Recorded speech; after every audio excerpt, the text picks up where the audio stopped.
Yo, yo, what's up, everybody? What's up, everyone? I'm getting stream all set up. I'm getting streams all set up. Is this the fight on ESPN? This is going to be the watch party for the fight. Andrew Maloney. Just so you guys, everyone come in real quick. Just let everyone know. We'll shout everybody out real quick. I am getting my stream set up. I'm actually not where I'm at normally when I do the streams. I'm on the road right now. But we're doing a watch party for Lomachenko versus Kambosos. I appreciate everyone coming in. Just heads up, this is not going to be the stream showing the fight. This is the stream just kicking it on a Saturday. And everybody know, if you guys do have, in the States, ESPN Plus, that's where you can stream it. I'm just letting the stream kind of start up a little bit, let everyone coming in. We're just going to just collaborate with you guys. Collaborate. And just hang out with you guys and commentate, react. So no, the Lomachenko fight isn't starting right now. You got 2 fights before the fight. So I'm just kind of getting ready, getting a roll call. Where's the fight on? The fight will be on ESPN Plus if you're in the States, right? I'm not sure. I can do some research, help you guys out, get down to the bottom of it, depending where you guys are at. You guys are coming in, just let me know where you guys are from, yada yada. I'm normally out in Vegas. I'm just letting the stream start up. I'm actually out on the East Coast right now. I had to cover the Javon Ennis press conference, so we'll get into the nitty gritty on it. Where is the fight on? World 99. Where are you from? But real quick, I'm gonna shout everyone out real quick while everyone's coming in. Shout out to my boy Ty. I know you put Loma in there earlier. I don't know why you retracted it. What up, D? Ham family, Chauncey Taylor, my man, Tyrone Bailey, Yake. I think that's how you say it. Hanma, Francula, Chino, Black, welcome back. Rebets, Chino, V12 Media, World 999, Exotic Cars and Karen, Air Force Montana, Chris, J Rock, Johnny, Ren, and Eric. Yeah, so where else can I watch besides ESPN? Where are you guys from? So I can probably help you guys out. In Ireland, is it open on ESPN? So I'm gonna help all you guys out, right? I'm not gonna be a scumbag guy. Um, I think we got enough people in here already, right? I think I could just get it going, right? 300. All right, cool, cool, cool. All right. Let me turn the music down. Main camera on. Cool, cool. What's up, everybody? It's Ron Goodall over here, one of the many guys over at FightHype.com. As you can see, I'm on the road right now. So the bottom of this right now in the beginning is I see a lot of you guys are confused on where to get the fight, right? So I'm gonna do my research. Pretty much you can Google, right? Um, Cool. I think I got a new little layout where I can pull up the chats a little bit cleaner, right? So, um, Pennsylvania. Oh yeah, this is gonna be on ESPN Plus then if you're in Pennsylvania. Kansas, Canada, Meerkat, Loma all the way. In Ireland, is it on ESPN? Um, Let me see. Let me help you out. Eric, all right. Lomachenko versus Kambosos in Ireland. I think this would be. I don't know. I don't know what channels. What do you normally watch top ranked fights in Ireland? Right? That would be like UK, right? What do you normally watch your British fights, right? BT? BT Sports, I think. Try BT Sports. Uh, Try BT. Oh, okay, I got all the broadcasts, I think. In the UK, Sky Sports. Ireland, Sky Sports, Eric. It's gonna be on Sky Sports for you. Cool. So if you guys coming in trying to figure out where to watch the fights, I'll help you guys out. We're just kind of just kicking in here, just doing a big old watch party. Let me know who you guys have in the main event. All right. Let me know. I got a chance to talk to Kambosos prior to this. He was very, very, very, very ambitious. I think it's fair to say that Kambosos is definitely the underdog in this fight, but this wouldn't count him out because he did it with Teofimo Lopez. Cheers, mate. Laurie, Texas, that's what's up. Bivol is underrated. He's the best as if right now. I love Bivol. Bivol's a great fighter, definitely a top 10. Then go to boxing panel and choose the fight.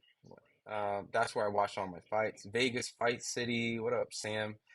Um, So just remind everyone coming in, this is just a watch party. So if you have the fight up, we're just gonna chat, we're gonna react together. I'm on the road. So I appreciate you guys. Yes, it's Johnny, you're not at a sleazy motel. No, no, I'm out on some I mean I guess I can be a little personal with you guys. I'm out seeing fam, right? I'm out on some family duties and pretty much at the same time, I caught the Drawn Anderson Cody Crowley press conference too. So um, I'm normally on the West Coast, so but no, I'm not a sleazy motel. I'm actually in a pretty nice business center, right? That's kind of all I can give in details. But is the fight not tomorrow? So technically, right, it probably will be because it's 10 o'clock right now. Right now, we got Maloney right now in the ring. So we got two fights before Lomachenko and Kambosos fights. Anthony, just put the fight on. I can't, man. I can't. They'll strike us on the channel, right? So everyone who's coming in here, normally these are just fight reaction parties, right? This is kind of like a kick it, hang out, we chat, and I'm definitely gonna help you guys figure out where to get it. I just can't illegally give you guys like in a stream, but wherever you guys are at, Sky Sports fight is tomorrow. What is going on? No, no, no. Awesome, King Gaming. The card is on right now. The card is on right now. Depending on where you're at, the card is on right now. We're two fights away from the main event. Loma for sure. Yeah, I got Loma. I got Loma. Tyrone got Kambosos. Fight is today. Yep. MK. The Zona Sky Sports. Thanks so much. Yeah. Sorry it took me a little. I'm in a business and I didn't just walk in my office. So this might be my little office for a little bit. Eric King DAZN. Great matchups from Kambosos and Loma as both have something to prove come from losses, and it seems that they will fight extra hard and it will determine both careers. I think it will be close. Hopefully, right? We don't want any mismatches. It says May 12th. Where are you from, Austin? Because this probably will help you out, right? What time Eastern for the main event? I mean, depending on how the Maloney fight goes and the co-main goes, it will probably determine what time Central Time. Well, the card just so everyone knows, the card is on right now. The main event will probably be within 2 hours, right? It's probably gonna be in 2 hours. So ideally, if you're on the East Coast, yeah, it's probably gonna be the 12th. After this fight, is it after? I thought. Let me check my email from Top Rank because I think I could be wrong. You could be helping me out. It'd be nice for it to be Hughes and Johnson and Maloney Guava will be broadcast on ESPN. So it says two cards. There's two fights, two cards before the main event. So leak it, same main event, time central. Just subtract just 2 hours about from now. Still a great fight tonight. Oh yeah, yeah, yeah. Kambosos needs this win. I think they both need the win. Houston, Texas time. Danny, I think just whatever time it is right now, just 2 hours. Kambosos can't get outclassed or get lucky. I mean, all right. So I think I caught what everyone in chat, right? So I'm not commentating on the Maloney card of the fight, right? I'm just gonna really just get into the meat and potatoes and just start breaking down Lomachenko and Kambosos, right? Because that's really what we're all here for, while we have these side fights on, right? I think everyone in here knows that Lomachenko's the favorite, right? Now, if you want to pick Kambosos, that's great. That's perfectly fine.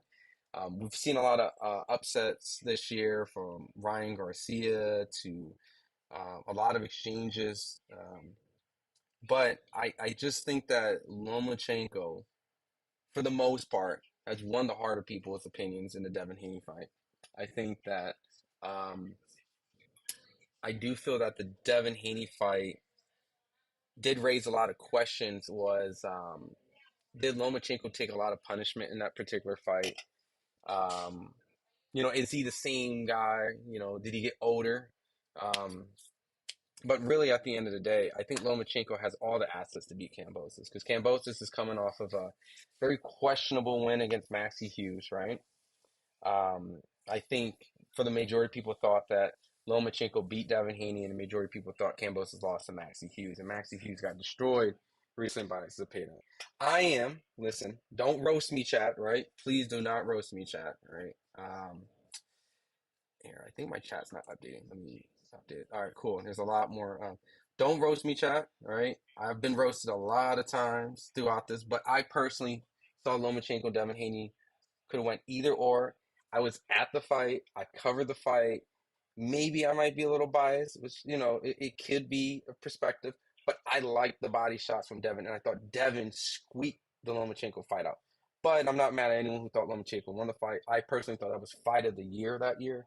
So I think that Lomachenko, who's a three-division world champion, he's fighting a guy essentially two or three weight classes. People complain about his rehydrating to 160 to Regis program. Lomachenko is essentially an amazing fighter who's fighting guys so much bigger than him. So if he's fighting Kambosos, who recently lost the Masters, I think he should be the underdog. And so I'm gonna say on a whim's end, which I'm probably gonna I want to say media guys should be out here rooting, but I actually have reacted, built a better relationship with Kambosos. So it'll be nice to see Kambosos win the fight. But if I had to pick with my brain, I think that um, Lomachenko is going to win this fight. Um, and the performance that Lomachenko did with Devin, I thought a lot of people thought Devin was going to wash him. I was actually very concerned. I thought that was a 50-50-ish fight going into it, and the fight was exactly what I predicted it was. So, um, and the fight was close enough to could have went either or. Um, and I think when fights are that close, essentially, like Johnny says right here, Loma was robbed. Close fights aren't robbers. Um, I thought it was a close fight. So I don't now tonight. I don't think we're gonna get that controversy, right? I think that Lomachenko is gonna do his thing. It's ESPN covering the fight for free. If you have ESPN Plus, I believe, yeah. Lopez. I don't know if it's on ESPN. It might be. Let me see. Let me see. I'm here to help you guys out. It's on the road hiccups. All right, there we go. The chat's moving. Cool. All right. Um, Achilles says Loma's older, not the same. Kambosos has the style to give Loma trouble since he fights inside. And Loma also stays in the pocket, not like Haney who moves a lot in the clinch, right? So, and what up, Red? I got Loma by UD. Um, I think this fight just is Lomachenko going to be old in this fight, right? I think we can tell in the first 3-4 rounds that if this Lomachenko, quote unquote, who took a fight with Teofimo Lopez and Devin Haney and Jorge Linares, and he's in his late 30s, he's in his third division, he's arguably fighting bigger guys, and Kambosos is actually really fast, like extremely fast. I know that Teofimo had his comeback in that fight, but I think everyone agreed that Teofimo lost that fight. So we really got to see what Lomachenko looks like. And if he starts off extremely slow, we could have a long night because we know that Lomachenko can fight towards the end, but he's always been criticized for that 12th round, layoff.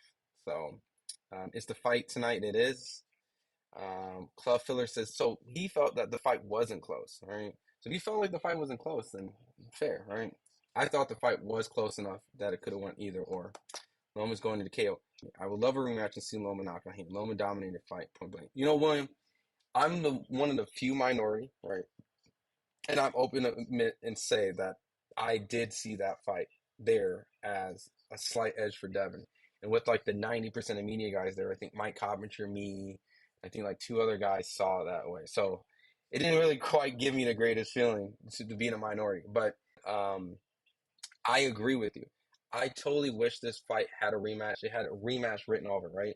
And all the greats do it. Like Floyd, when he had a controversy with Castillo, or when people thought Floyd lost to Maidana, which I didn't think the first fight, or Andre Ward with Sergey Kovalev, like those, I don't know, save some sort of face. But when you hear guys say, okay, there's some sort of controversy, right? You thought, like Ryan right now, you thought the alleged PED is the case, then fine, let's do the rematch. That's what you want to hear. And I know that Devin can't really make 135 anymore, and I understand that, but I think that was one of the unfortunate things where that was the fight to have the rematch. And I agree, a rematch. Um, what's up, the way from New Guinea? Loma outclassed for this one. Yeah, I got Loma. I got Loma. Lucky Mentality is terrible. Uh, so right now we're just we're in the third round in the Maloney fight. So if you guys coming in just a watch party, the Lomachenko Kambosos fight has not started yet. So what up, Rolly? No, the fight hasn't started yet. We're just kind of just like right now, like if you came up to your buddy's house, this is the type of fight that's on right now. You guys just chat and getting your snacks and stuff like that. So I'm just here to just keep you guys as a companion. Loma's not old. Um, Loma is old, right? Now maybe tonight we're gonna find out if he's like an extremely talented older fighter, right? Because a lot of fighters at this age usually don't have their best performances. And I think Kambosos is the perfect opponent for Loma to look like Lomachenko.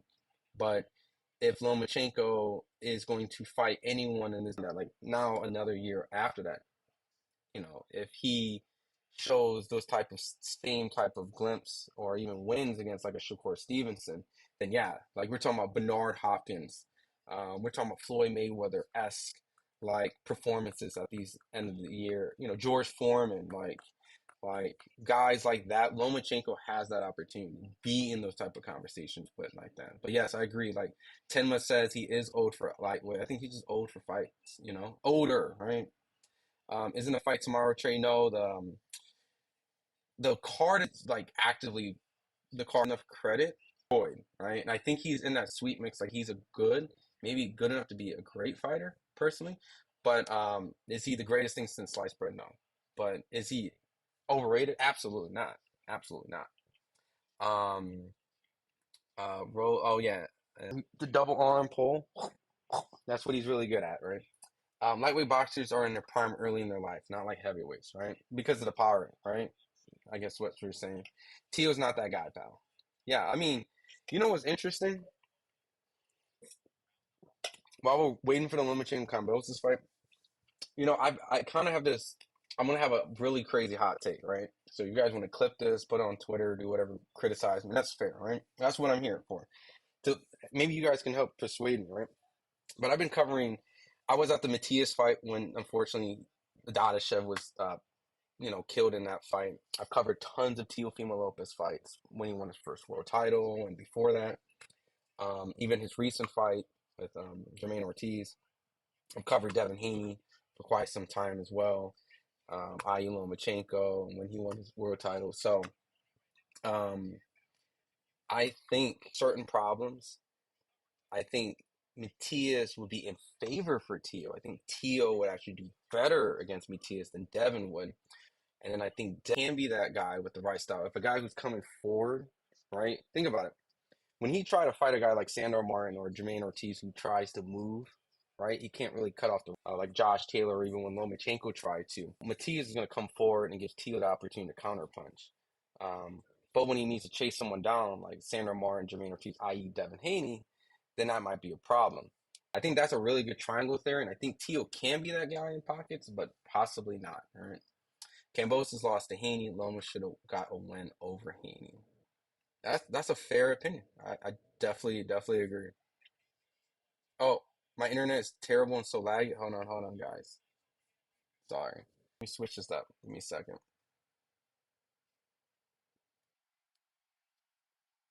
Give me a second, guys. Let me see if I can fix this stream. Streaming. Give me a second. Tell me if this clears up. Is it clearing up, guys?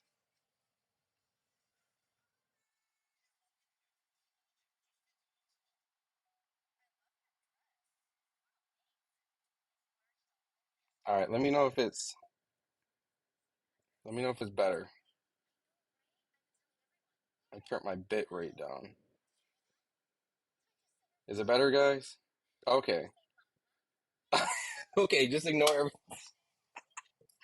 All right, I'm at a business center, so I had to change all these settings. All right, so I appreciate you guys. All right, all I said in just short term, and I'm just gonna get to the chat. Right, I'm just talking to myself now. Um, all I said is that when it comes to Tio, Matias, and Devin, I think that Tio's favorable against Matias because Tio struggles against guys that move like Devin. So I think Tio will struggle against Devin, but have a better time with Matias. Works in his favor. And I think Devin would do better against Tio, but I think he might struggle against Matias because of the aggressive, strong punching power guy like that. So I think they have a legit triangle theory based on how they fight. So, Adilla says Kambosos lost to Haney. Loma should have got the win. Fight is at 10. Johnny, we can agree and disagree. You think it was close, and I think Loma clearly won. And that's exactly what I'm saying, Club. Like, you're entitled to think that. And I don't think you should be criticized because if you really look at the general public, everyone thought Lomachenko clearly won the fight. I thought it was close, but I think we all can agree that we wanted a rematch, right? Devin and Lomachenko should have been a rematch. Like, forget who we thought won. You can't change it back. Devin got the decision, right? But I think a rematch would have been perfect. Those body shots did jack. Lomachenko splattering Haney's face all over the face all over the ring. See, and it depends on what you like, right? I'm more biased towards those body shots, and that's what I think the word needs to be used. Bias, right? I was biased towards that particular style that night, so I thought Devin won. Um, the fight was not close, Nick says. Loma, I think, would stop Kambosos round 7. I think Kambosos hangs in it. So does everyone think Kambosos is going to get stopped in this fight? Because I think this fight might be the fight that if Lomachenko does show up, he's going to style on Kambosos. I think. Um, I think with Lomachenko 8-4, only Haney only wait 8-4 Haney only meat writers say Haney won. I mean, I think it just depends on what you like, right? I'm okay with Lomachenko winning the fight. I thought the fight was close, so no, the fight isn't over. Which fight? We're still waiting for the main event to come out. We got Andrew Maloney in the ring right now. Um, Noah isn't as hungry as once was.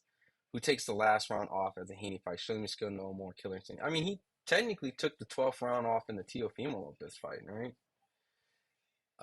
Nick, spot on. Do us a favor, leak the fight. I can't. Orlando, where's the white guy? The white guy left. Talking about Sean. Yeah, he left. He left FightHype. Nick, I thought they were talking about this fight. No, no, no, no, no, no, no, no, no, no, no, no, no, no, no. We're just kind of, unless you guys want me to commentate on the Maloney fight, but I know really why a lot of you guys are here. You guys are all here really just like we have it on the background, and you know the thing about Maloney, I'm gonna say it, like they're slick. They're offensively effective, but they just don't have enough power to really shake up or win a momentum of fight if they're behind. So I think that's the unfortunate thing about them. No, it hasn't started. What up, adding in? What's next for both of them if they win back in the mix for a title shot? Um, well, this is for a title. If you're talking about Lomachenko versus Campos, this is for the IBF title. So for everyone who's coming in right now, um, this is definitely for the IBF title, one of the belts that Devin Haney left, moving to 140. That was MGM. Okay, so here's some. I'm just catching up to the chat right now. So, all right. Do you think the winner of this match should rematch Teofimo again? They probably won't. What up, Quentin? They probably won't be able to get a major match with anyone else. They are ducking Shakur from what I'm hearing and seeing. Well, if Lomachenko wins tonight, I do feel that if Shakur resigns with Top Rank, that's a more guaranteed opportunity of him getting a fight, but there's still no guarantee. Shakur does have one of the 4 belts. At 135 pounders are over there. Champions Shakur, the winner of the Navarrete fight coming up next week. Um, I think the winner should fight Shakur. Kambosos didn't fight Shakur because, out of fairness, he went from Teofimo Lopez to Devin Haney twice. I think him fighting Maxie Hughes was fair and not going straight into Shakur. I think any human being out there would understand if your lineup was your lineup was Teofimo Lopez. It was supposed to be Lomachenko, but it wasn't. Then it was Devin Haney twice, and then Maxie Hughes, and then Lomachenko. And then if he beats Lomachenko and goes to Shakur, Kambosos might be one of the most gangster fighters in this era because he wants all the smoke, right? But the Maxie Hughes, like you got to give him a break, right? You got to give him a break. I don't think they're well, I don't even want to say ducking because Shakur wasn't even really in the weight when Lomachenko was kind of going for that undisputed realm. It was more Teofimo Lopez. So, um, and Teofimo was at 140, right? So I know Loma would love the rematch, but they're just totally different divisions. Nobody gave Garcia a chance against Haney. They all thought he went off in the deep end and wasn't taking the fight serious. Little did they know Garcia was in tremendous shape and played the Haney camp. Is it true that Garcia took out a $2 million bet against himself and won 12 million? That's what they're saying. That's what they're saying. They're saying that, that's what he bet. I know that he's going through this B sample situation. So Um, in short terms, I do think that if Ryan Garcia did fail, it is a black eye. But I do believe that Devin fought a bad game plan against Ryan Garcia, and I thought Ryan fought a good game plan. And I thought the better man won that night purely off his skill. Um, and the 3 pounds doesn't matter because they agreed to it. So Tio is basically Tio's a basic fighter who beat Loma because Loma didn't really start fighting until the seventh round. Anything else he has been hype. Him being mental got gifted 3 fights while doing basic stuff. I did think that he lost the Sandor Martin fight. I did think, I mean, he did lose Kambosos, and I think Jermaine Ortiz is arguably a loss too. So I agree. I think personally, I thought Jermaine Ortiz edged him out of it, but in that situation, Jermaine couldn't make that fight close. But the Lomachenko fight, right? So this is my thing about Lomachenko and Tio, right? Loma claims that he had a shoulder injury, right? And he didn't fight for 6 rounds. And they give Tio the benefit out. Maybe Tio was scared. I mean, Loma was scared to engage because Tio does hit hard. But once the seventh round happened, Loma was coming and starting, even I think in the 10th round, kind of starting beating the shit out of Tio. A lot more clearer than Devin's win when it comes to arguments because you had 6 clear rounds for Loma. I mean, Tio, and then the 12th round for sure. So. But yeah, I do want to see Tio more. Tio has not impressed me in that last to beat Devin. Devin couldn't stop a left hook to save his life, and that's kind of where I was saying like I just didn't like the game plan. Right? Why are you trying to get back these moments where Ryan hurt you? It's okay. It's boxing, but um, yeah, I just thought it was a terrible game plan. Um, what time isn't it? I'm confused with my local time versus yours. I'm in the East Coast. So I'm Eastern time, so it's 10:40 right now, and the Lomachenko fight has not started yet. I normally would stream from Vegas, but I'm on the East Coast right now, so it's 10:40 Eastern time for me. What time is yours, admin? Tournament would be dope. Anyway, Bam Bam Eddie said possible. Yeah, what up, Johnny? I would love that fight. I just think Bam just needs a little bit more fights. Not saying that he doesn't have the skill set. I just don't for him to be ready for an anyway fight. So, um, knock off Estrada. I love that fight. I would totally love him for him to fight Chocolatito, even though he's an aging fighter. But I did think that Chocolatito did controversially beat Estrada in that one fight. But to be fair, Estrada did right is wrong in the previous fight, and Estrada's the perfect fight for Bam to make him ready to have a pound for pound performance against arguably, if not maybe the pound for pound guy. Right. So I love the fight. Just don't rush it. I think Estrada's the perfect fight, and I think any boxing fan out there would love to see that fight and respects that fight. No, Kambosos would not get knocked out. That's what Michael says. Kambosos has good cardio, but boxing technique doesn't match them. I think Kambosos. This is one thing that. All right, so even though I'm picking Lomachenko, right, and I am also playing the age side, I think people don't really understand how fast Kambosos is. Like Kambosos is insanely fast. Like, it's just some of the fighters that he fights are a little bit more technical, right? I think the Devin that fought Kambosos was arguably a better version than the one that fought Ryan. Same with the one that Regis fought. The game plan, right? He was very patient in his shots. So I thought he fought a very calculated fight with Devin. So um, Ryan stopped both at 143 at a catch weight. Yeah, that would be good. Um, I think Ryan is a threat to a lot of people out here. William Jutraw. Are we going to be able to watch the fight? No, I'm not. We're not going to be able to watch. Just doing a live watch party. Bing Bing Boogie. There's so much smoke at 140 that only makes sense to have a 140-pound tournament. I wish we had tournaments, but you know how promotional situations are, right? Michael, Ryan could have beat Devin without anything. Devin can't block a left hook. It was very concerning that he wasn't able to block those left hooks. That's why I'm saying, like, regardless of like the PED situation, right? Let's say Ryan does fail. I just didn't understand why But maybe he's not Devin. Maybe we're just underestimating how great Ryan's left hook is and his timing, right? Maybe we need to be a lot more. Because everyone says Ryan has a hell of a left hook and that's all he got. But dude, I've covered Devin. I've seen Devin spar some really good guys, and I ain't never seen Devin look like that, bro.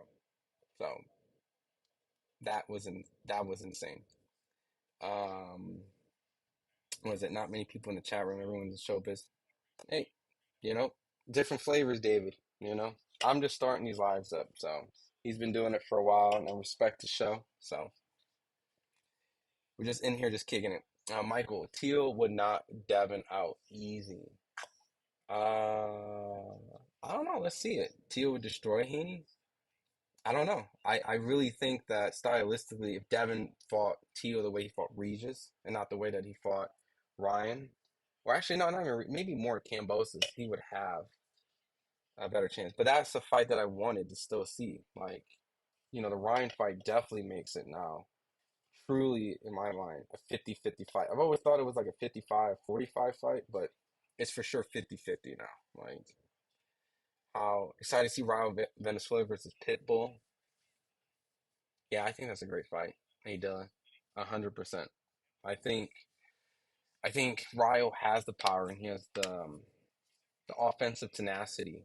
Because I know for a fact that even though Pitbull beat Rolly, he still wasn't defensively sound in that fight. So it's definitely a fight where if Ryo catches Pitbull coming in, but Pitbull has a hell of a chin. So if he can take Rolly's tanks and Ryo's punching, I think he might have one of the best chins in boxing, hands down. He would beat Devin's ass easy.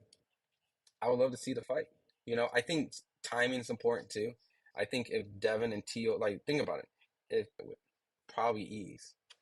If Devin fights Teal now, or like the Teal that fought Josh Taylor, then I think we can comfortably say that Teal beats Devin, right? Especially Devin off of a loss. So I think timing is really important when it comes to boxing too, right? I know styles matters, but so does, what's happened in their boxing career.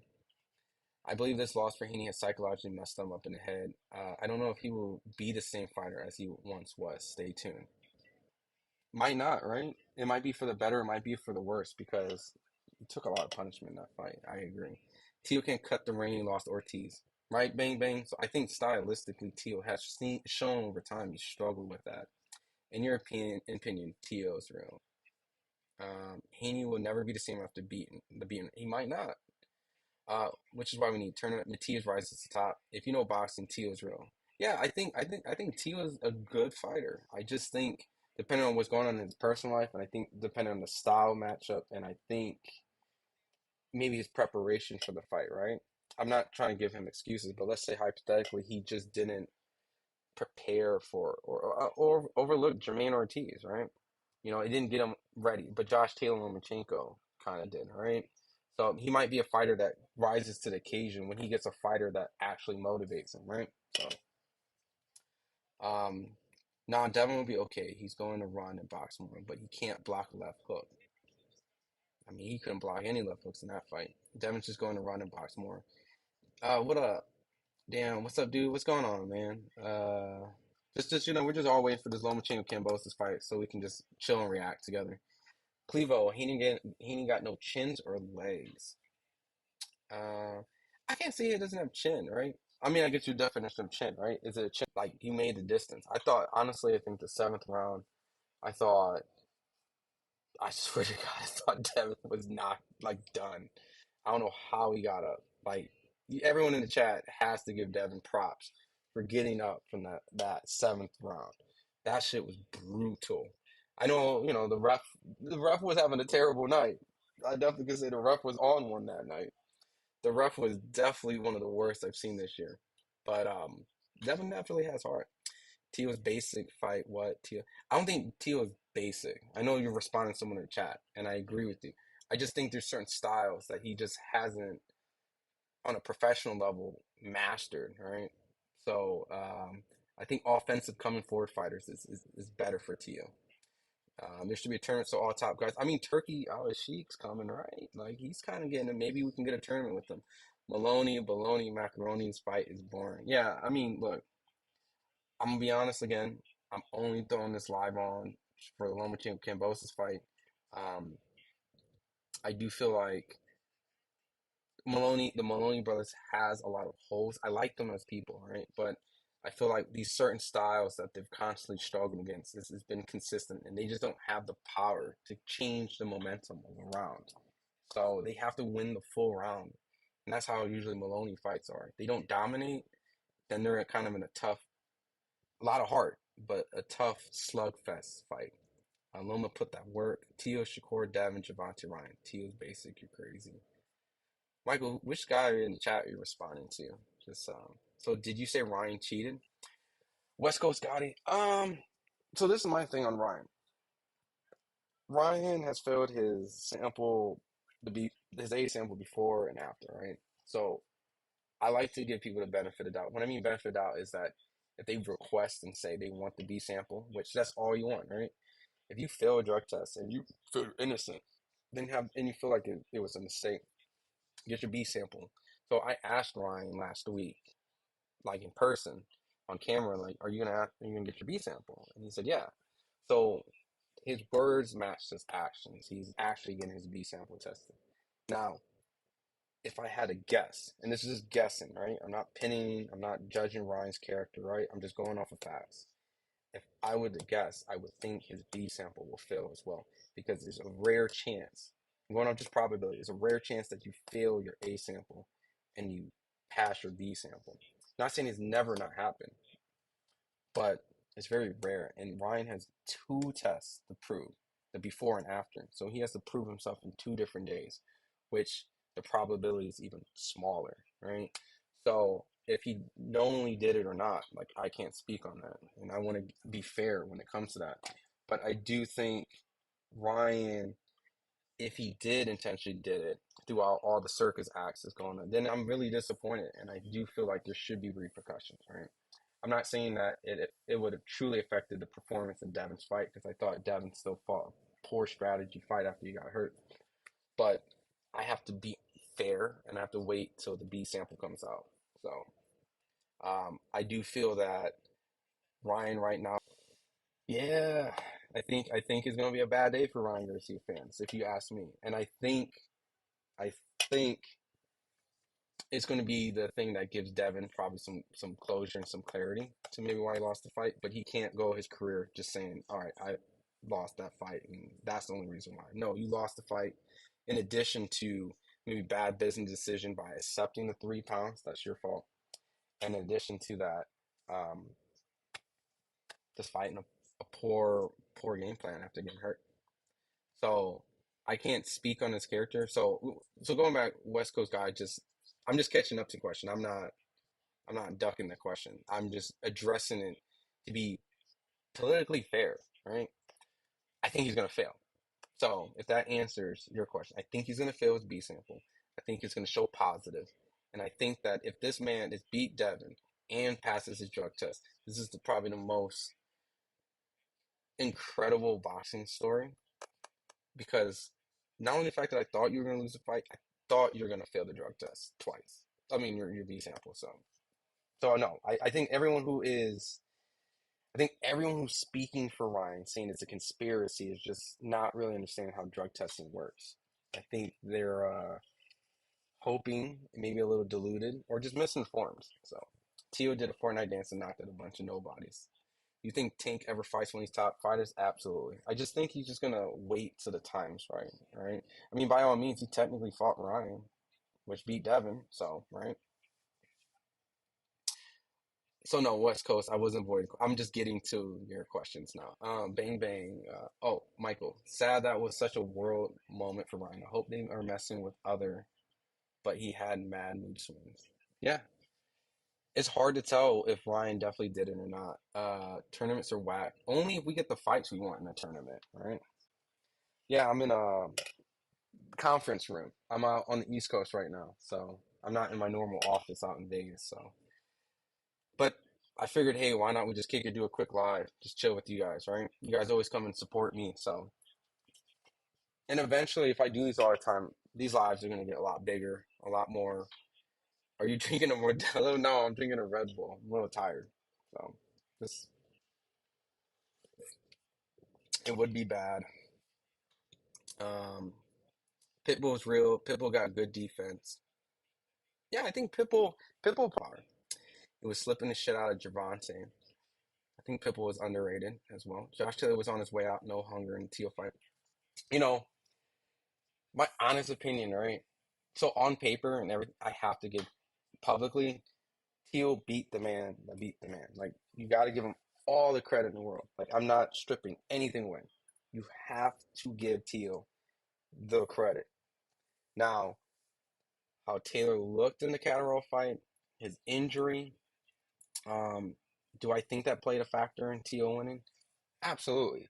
I think it would be ignorant for me to say that it didn't hinder his lineal former undisputed 140 champion. You gotta give him credit. So, regardless of my opinion or not.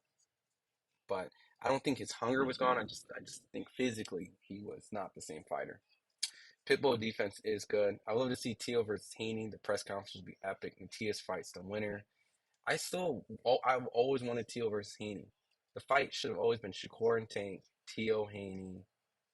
Yeah, it always should have been that. Chief Garbo, later Biden. Does anybody know what time Loma Kambosos fight starts in California? So, what is it? It's 11 right now. Probably like an hour and 40. Probably an hour and 40 right now. Later biting. Trash. No, when it starts, we got like two more. We got one more fight after this Maloney fight. Ryan got bamboozled by Diddy. Ryan also made a comment like a boxing with steroids would be cool. Mood swings is odd. ESPN, the fights are now 9 here in Colorado. So we got two more rounds in this Maloney fight. And if I'm not mistaken, I think there's one more fight, but hopefully not. Hopefully we can just get straight into Lomachenko and Kambosos. Is Teal versus Garcia possible? That fight is possible. It is. I think that's a good fight. I just don't think Ryan wants to fight. He wants a more marketable fight, like a Spence. I hear you. If he effing tests dirty, hit me up. I will be the first to say I hate him if he didn't. Check me on it, and I will be right. So West Coast got it. Hear me out. When that news goes, I will. How about this? We'll probably do. I don't know if they're gonna announce it that day, but I definitely want to do a show. So keep an eye on West Coast. If Ryan pops dirty, I will be here to do a show, and if Ryan pops clean, I will do a show. Because I think it's really important to educate people on how this testing stuff works. But I'm on the same page, right? I hope I want to be just like Eddie Hearn when I asked him the question yesterday. I don't know if you guys heard the interview in Philly, but I asked him, and he says I want to give him the benefit of the doubt. I hope he passes, right? I hope he does because I think it's unfortunate because I thought he legitly beat Davide, all right, based off just the performance he had. But I don't think he's gonna pass the test. I just don't. And now, like I said earlier, I don't want to criticize his character, right? I think it's too soon. It's too fair to really get into that position right now, right? Because originally reporting that he could have potentially failed another substance, and he came out clean on that, right? So, but I just don't think he's gonna pass it. I just don't think he's gonna pass that test, man. I just don't. It's just if you honestly want my honest opinion, if Ryan can't I just talked to Ryan. If Ryan sees this or someone clips it to Ryan, I just don't think he's gonna pass the test. And it's not about eating crow or wanting to be right. I just know that it's almost impossible to pass your B sample, let alone twice. You're probably failed. Josh is a slow fighter. And that's what I'm saying. Like I think Josh's style was perfect for Tio. Tank KO Shakur. So I want to see that fight. That's a true 50-50 fight. That's a true maybe 51-49 only because I think Tank has a better puncher's chance than Shakur. So I would probably give the X factor to Tank. Was Mayweather as good as he says he was? Absolutely, Chris. Absolutely. If he fought everybody in every generation, would he be undefeated? It's almost impossible, right? It was almost impossible what he did. So, But yes, absolutely.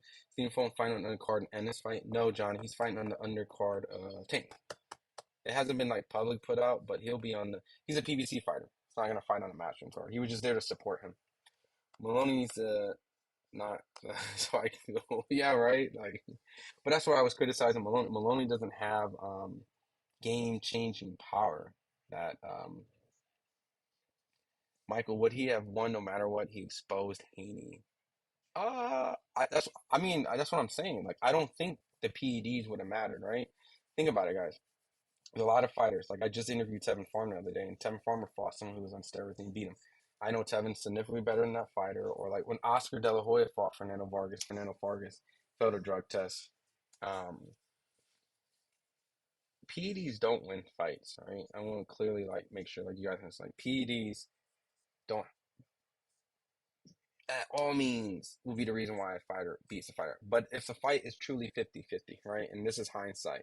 We've all thought because of Devin's accomplishments that Devin would probably, for the majority of people, right? That a lot of people thought, myself included, Devin was going to display a great performance against Ryan unless Ryan catches him. So when you look at the amateurs, they were 3-3. I know it's just amateurs, but that was really a 50-50 fight.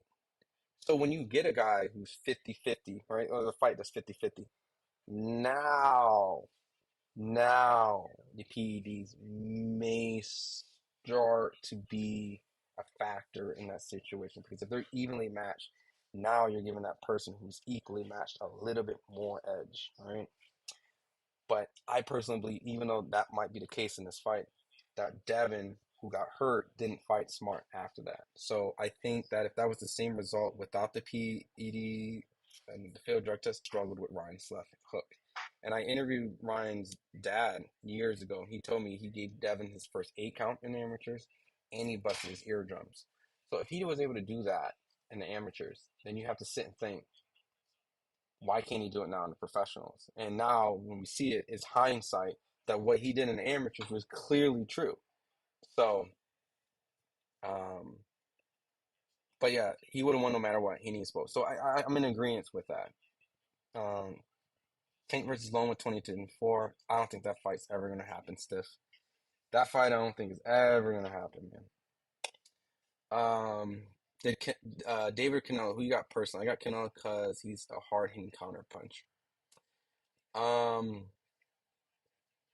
I think that's I want to fall in love with David's momentum, right? I want to fall into the idea this big monster offensive fighter is going to just destroy Canelo.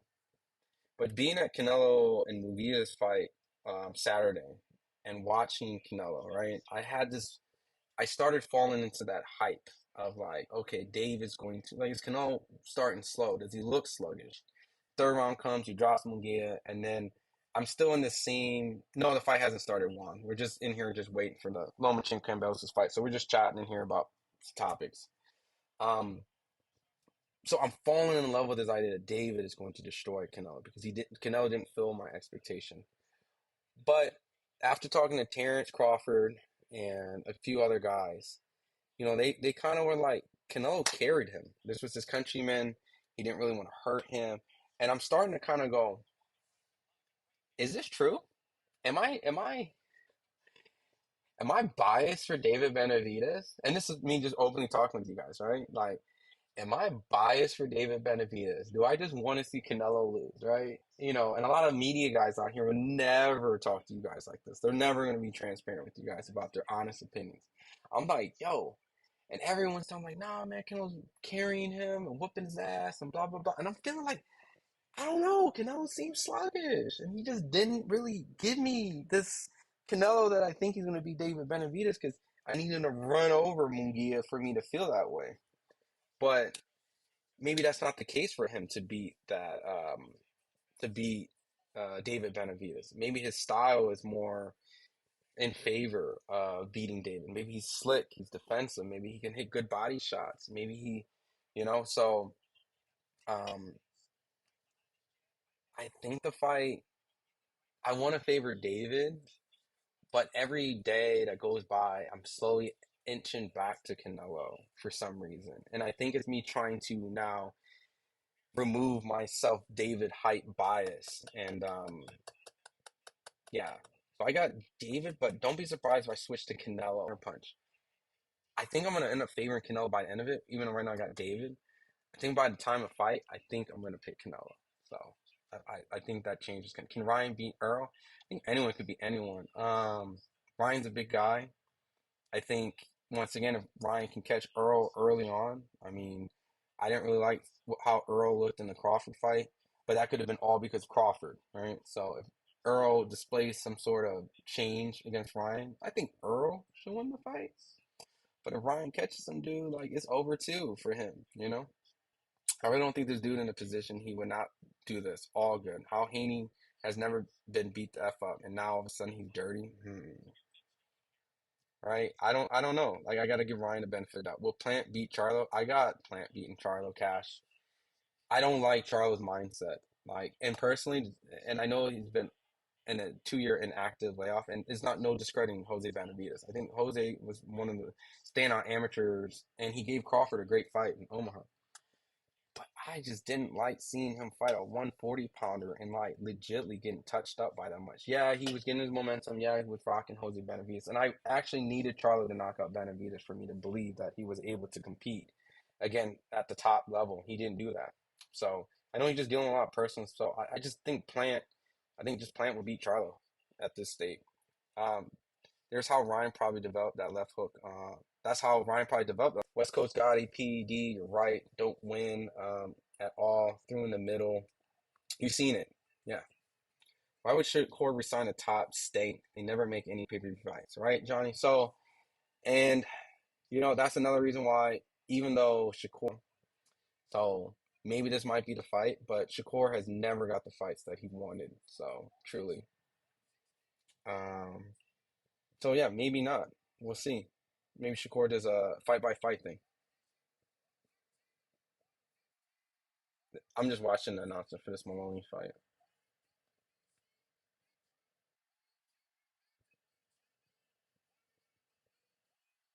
Yeah, Maloney lost. Yeah, from the glimpses, I didn't like what I was seeing from Maloney. Yeah, damn, they give Maloney a lot of chances. They love the Maloney brothers. They're good people though. They're good people. I think, and they don't shy away from their fights. No, the fight hasn't started yet. The Maloney fight just ended. Interest and stuff. Okay, thanks. We got time. Mr. Shaw, who is this? Where's the usual commentator? Sean? Yeah, Sean's left. Yeah, yeah. Sean was one of our um, correspondents, so he's doing his own thing now. Canelo don't have to, bro. Who's responsible for all the BS lies on the thumbnails? I would be ashamed working for FightHype and ain't Sean. Nah, it's great or whatnot or so whatnot, but the titles and everything have to be, I guess, a little spicy. Right? So, um. Mr. Shaw, thanks for the name. I'm about to try and find him. Um, let's see. Tank Coach. Let's see. Tank Coach said Devin Chin has always been suspect. He couldn't control the hook to save his life.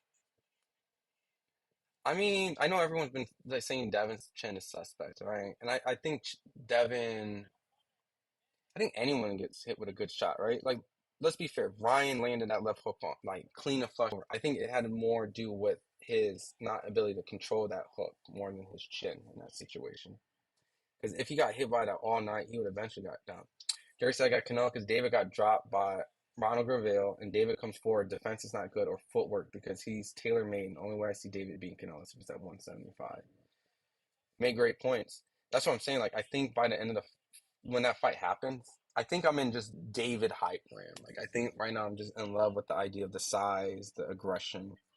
A lot of people have told me to pick David. A lot of people I respect. Um, Fade's like, when's the fight? Damn. I don't. I think we got one more fight, unfortunately, but they're gonna let us know right now. Um, but yeah, I don't know. I think Canelo might be my pick at the end of it. Let's see. Let's see.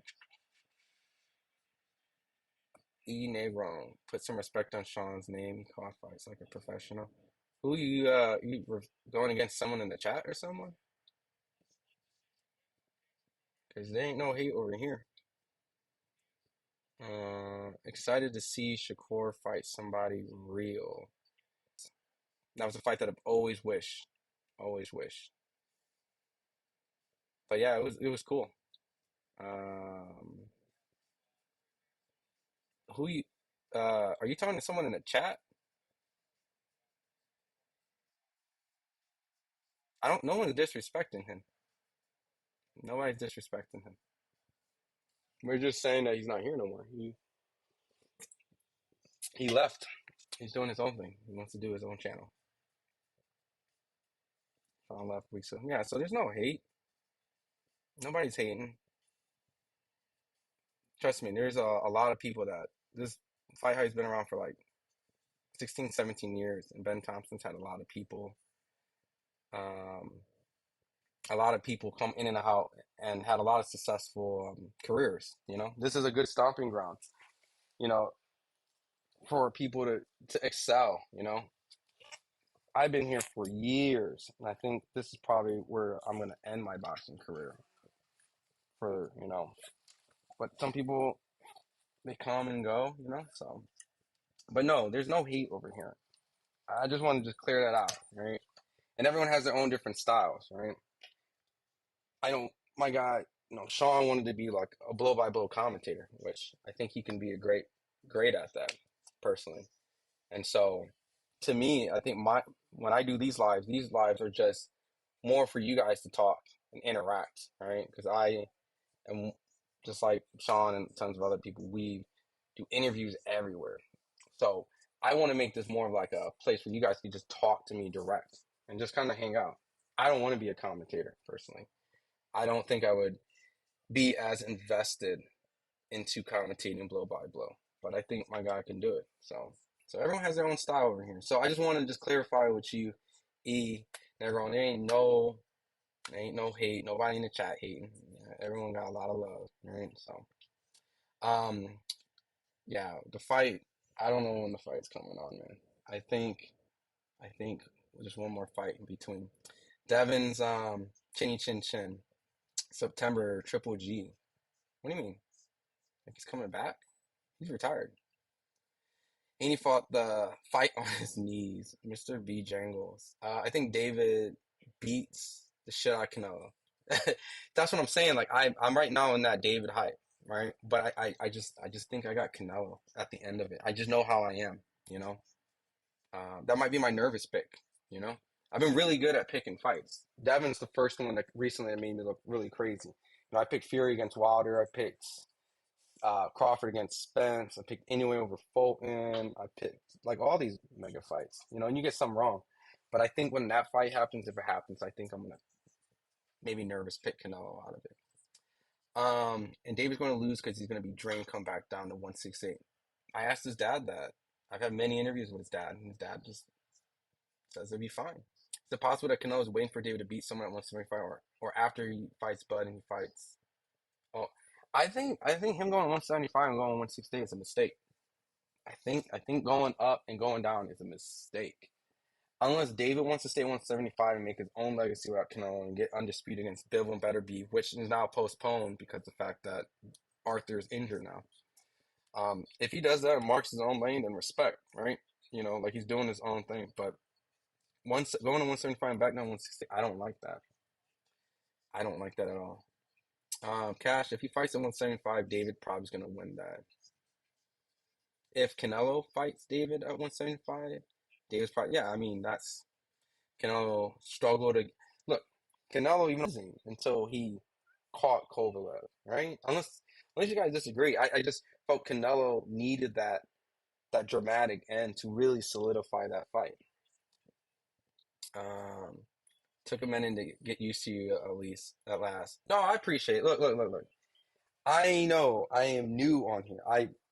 I was always the guy that just did a whole bunch of interviews. You guys probably heard a lot of my interviews, just never knew who I was. So this is just a new venture, kind of getting you guys a little bit more personal with me. You know, there might be a lot of shows with other people. I'll be probably producing. You'll probably meet a lot of the guys, you know, on FightHype. So, and I'll be honest with you, everyone in chat, you can talk the most craziest shit in here. I will read the comment. I won't duck and dodge nothing in here, you know, and I'll give you my honest opinion. Um, but I appreciate West Coast. Like I won't sugarcoat my feelings. And if I don't know, I literally just say I don't know. Jerry Tom is the only person I see stop Canelo is Arthur. Yeah, bro, Arthur's a problem, bro. Arthur's a problem. You know, I got Arthur beating Bivol. I wouldn't be surprised if Bivol wins, but that's a fight where I would favor Arthur and Bivol by all means. I think Bivol's talented. If he beats Arthur, then that man might be like, you know, your top four, five pound for pound starts getting really crowded. Like it's really hard at that point. Then all good. Appreciate it, Michael. David beats Canelo. No, the fight did not start Skittles. I mean, Canelo waiting for David to beat someone at major at 175. Nah, I just think Canelo knows that people want the fight, so he wants the money. The recent clip, I don't know if you guys heard me. I asked Canelo, would David being nicer to you help you make 200 million? 200 million. Okay, you heard the man. He wants 200 million, you know? So I think he just knows like he's in a position where he can start waving crazy money and maybe he might get it. Not saying that he will, but why not try for it? So if he can get it, if someone pays Cano 200 million, he'll get in that ring. I'll fight David for 200 million. You will fight David for 200 million. I don't care what you guys say in the chat, you know, David would beat the shit out of me or, you know, David, no, you would take that fight for 200 million. No one in here would turn that fight. So I would find it hard to believe a professional fighter who whoops ass like Canelo turned down 200 million to fight David Benjamin. I think he's just playing the game right now. But I love David too. Like I think David is a hungry fighter that just wants to smoke. So respect to both. And I think Canelo is in the position that he can start calling the shot and ask for some stuff. Can I tell him 200 million is too much? I mean, I just want the fight. So if he gets 200 million dollars, then nobody will care about it in the chat. Like think about it. We only say 200 million is crazy because we feel that doesn't make the fight. But if Canelo gets 200 million and then fights him, nobody will even care about 200 million anymore. Like that's not even nobody's gonna care, right? The whole point of this is just we just want them to fight each other. So if Canelo gets what he wants, which is 200 million, he will fight him. I don't think he'll get 200 million, but let's just say if he gets 175, well, let's say he gets 125 million. The fact that he raised, this is how you negotiate. You always go for the higher bid and then go down. Because let's say he's like, I'll fight David for 75 million. Then he loses the opportunity to make 100 million for that fight. So you always got to start high, right? And then work down. And maybe that working down doesn't have to be public. So we don't know, right? So just like Devin doesn't want no part of Loma rematch. Yeah, I mean, and I'll be honest.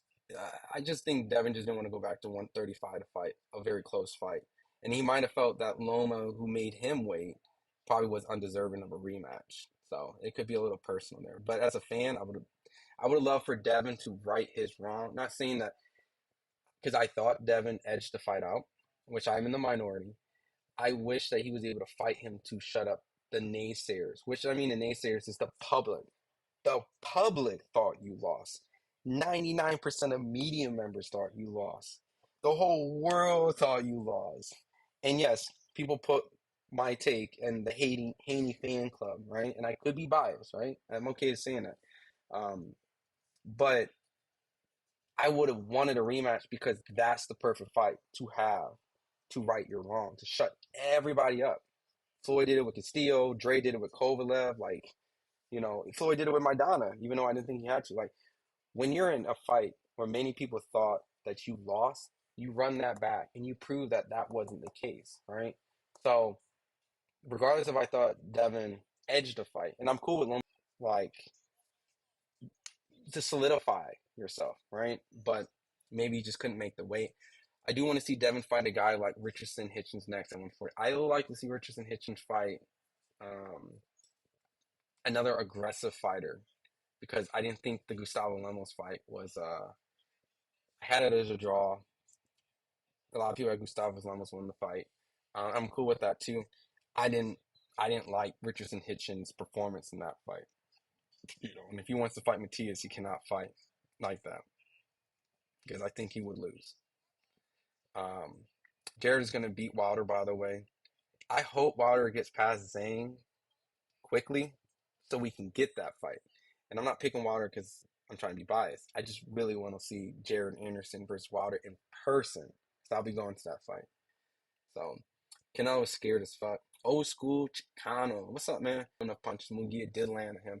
So he's not as Chris defense. So I'm not tripping, right, Johnny? Like I felt he looked sluggish. And like I saw Crawford told me like he felt that he carried him. So do I argue with the one of the if not the pound for pound guy in boxing on his opinion? His IQ is different from a guy who watches the sport versus a guy who's in the ring. So I could be completely wrong, but I saw kind of what you saw. I didn't like it, but he thought he carried Munguia. Ryan made us all look crazy with that win. I was with Devin too. Ryan drunk a beer on this. I don't think that was a beer, but he played the game. I think Devin actually did take Ryan serious though. I don't think, but I think he took Ryan serious. Like Ryan's gonna actually train, but I think he just maybe felt I can't even say like he felt overly confident because I know Devin. Like, I talked to Devin. Devin's a hard worker. I just think the second he got hurt, he immediately wanted to right his wrong, right? And because of it, like a lot of people compare Floyd when he got rocked by Shane, that Floyd fought Shane going backwards. And think about this too. When Ryan fought, what was his last guy that he fought? Um, Come on, you guys are the greatest chat in the world. Who did Ryan recently fight before? Devin Haney. He fought the guy that just beat Jojo Diaz.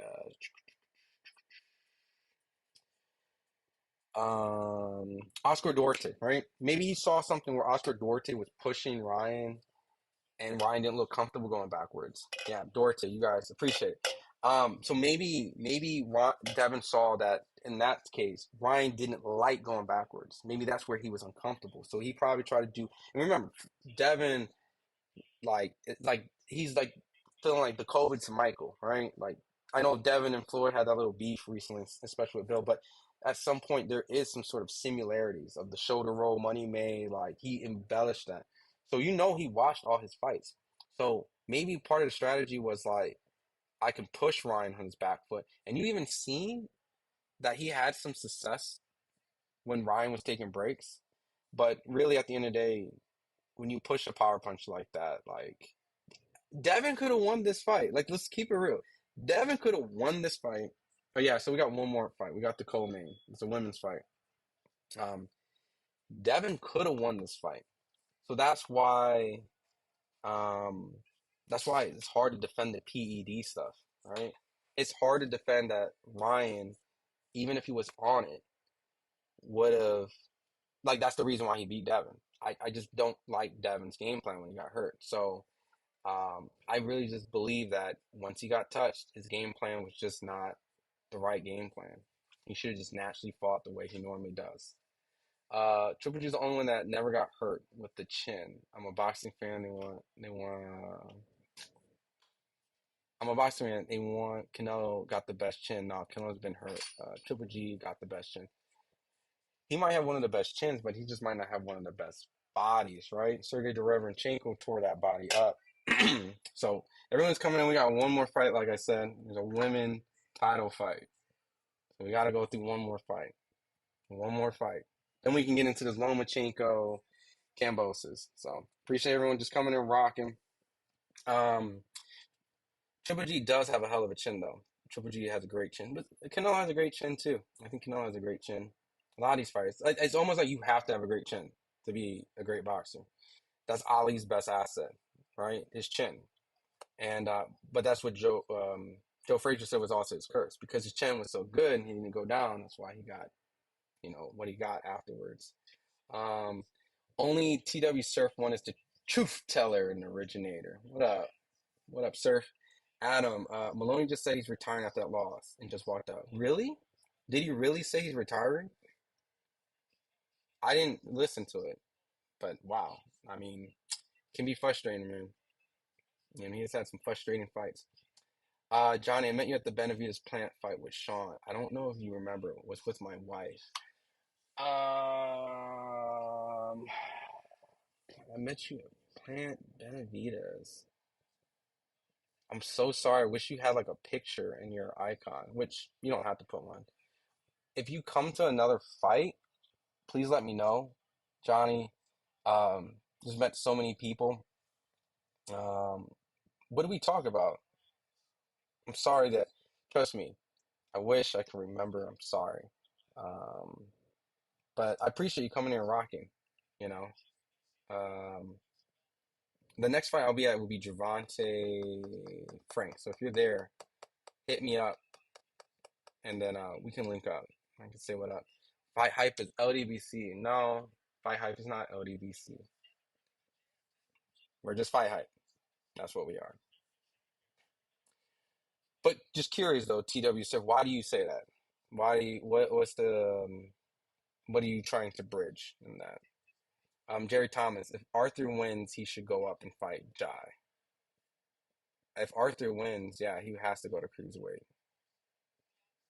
Um, Canelo was talking about fighting Usyk. That's crazy. Yeah, a lot of fighters said, Ryan said he wants to go fight Duran Ennis. That's not happening.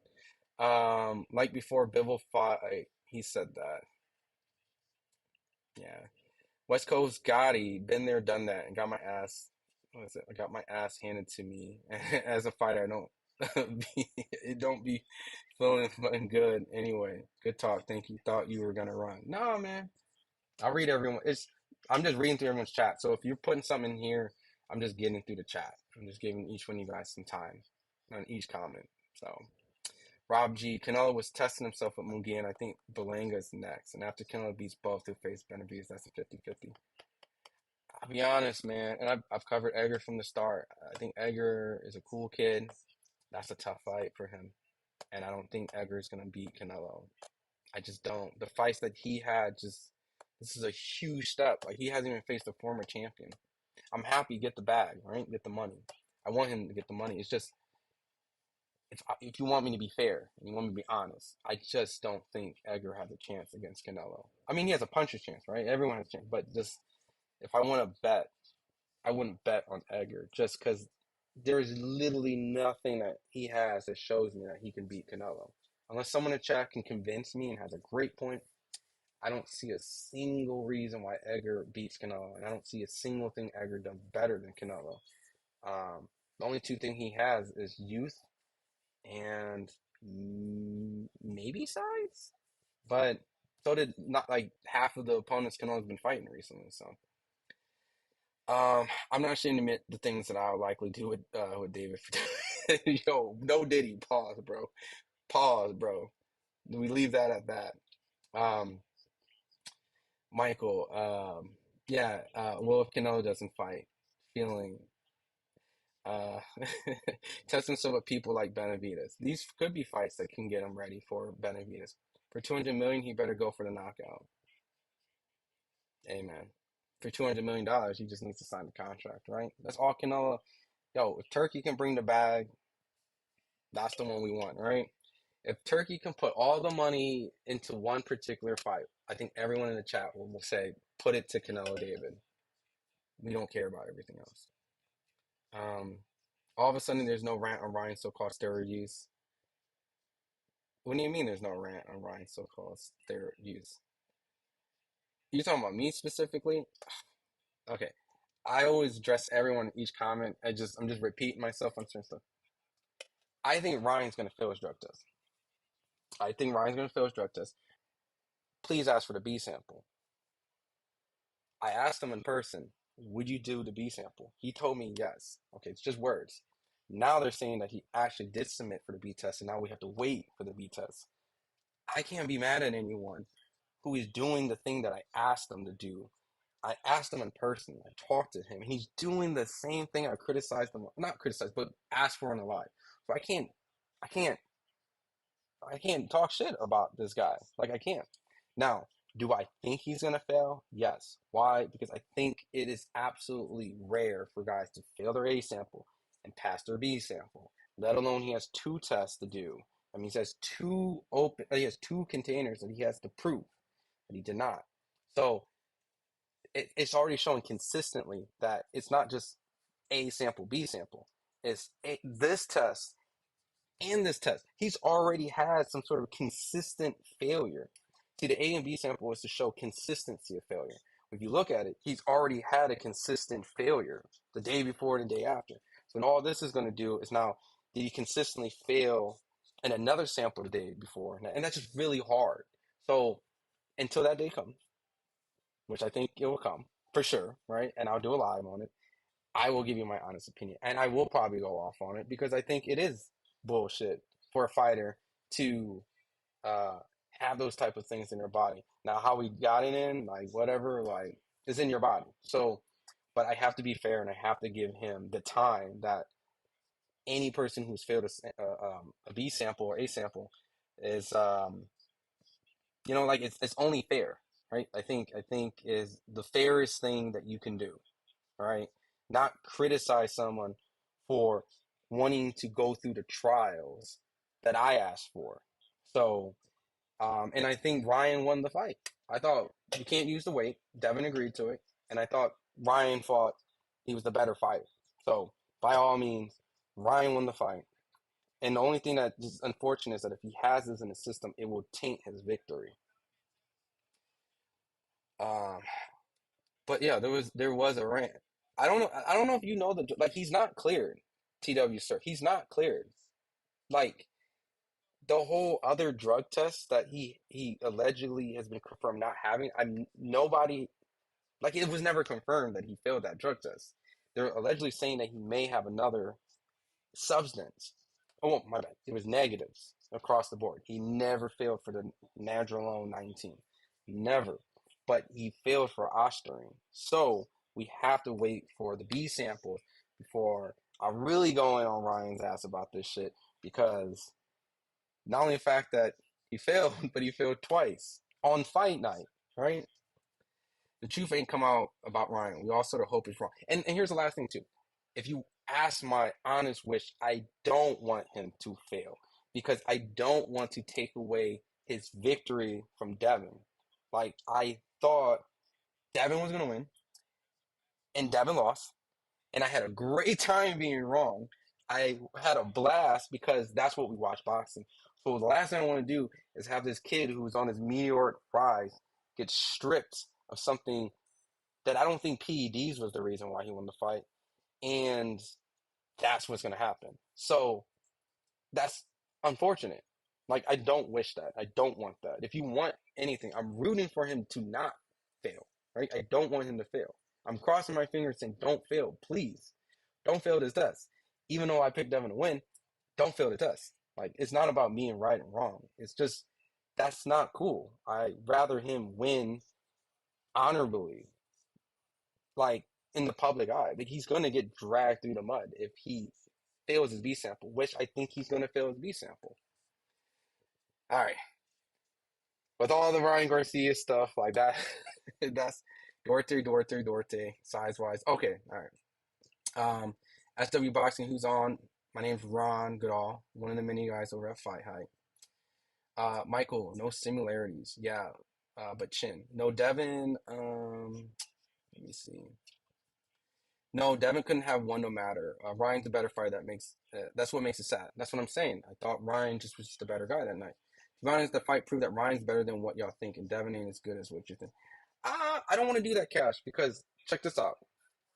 If I do that, then I'm discrediting Ryan. You get what I'm saying? Like, you don't want to strip away Ryan's best win by saying Devin ain't as good. Now you're saying that, well, Ryan just fighting mediocre fighters. No, I think Ryan fought a good fighter. I think we overlooked Ryan as a public, and I think Ryan showed that he belongs at the higher levels, and that's the fair thing to do for Ryan, personally.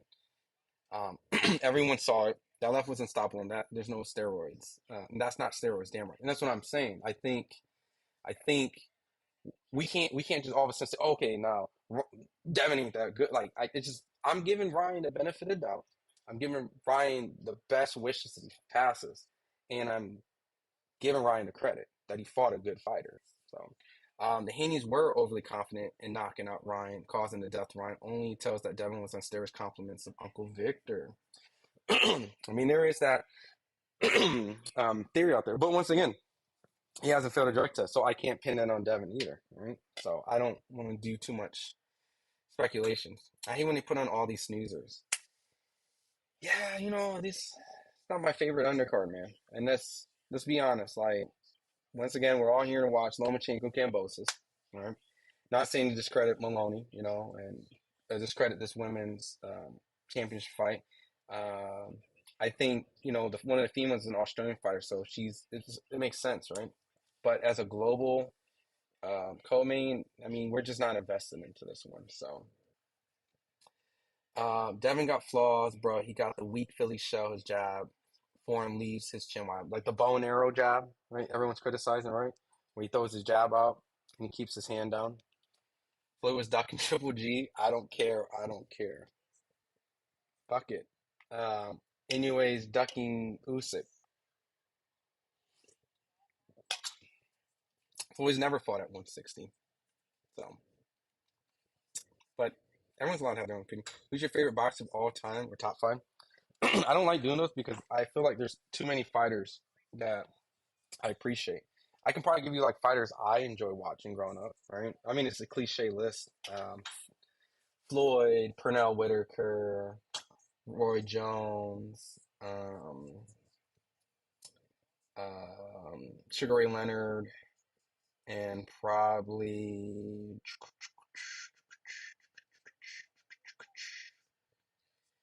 uh, I don't know, it's tough. Um, I do enjoy watching Ali. It's just too many fighters, man. It's too many fighters. Like, I like Crawford. I like watching Crawford. Like I like watching Inoue. I mean, even modern, right? I like watching Lomachenko, Bam Rodriguez, Gervonta Davis. Like, it's just too many.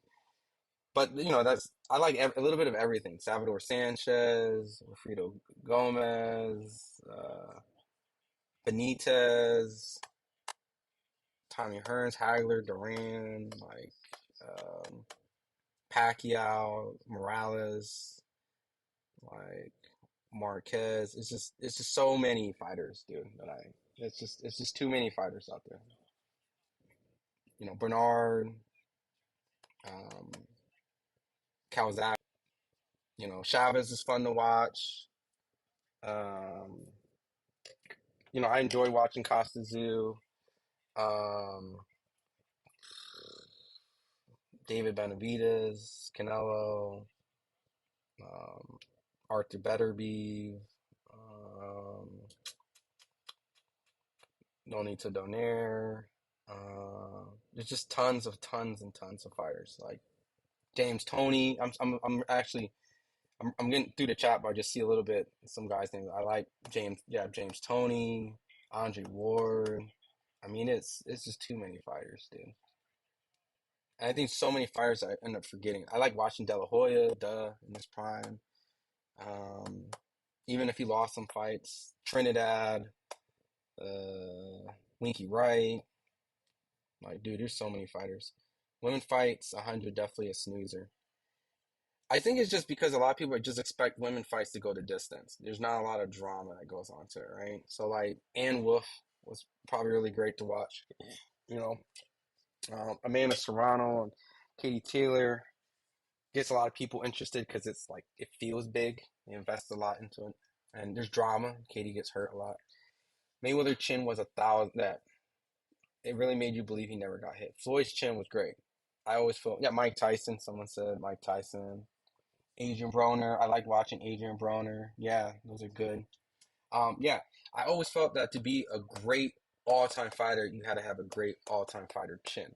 Every great fighter that hits the all-time list is able to take an unnecessary amount of punishment. Think about it. Sugar Leonard like took so much punishment in a Tommy Hearns fight. Duran has taken so much punishment. Pacquiao has been able to take so much punishment.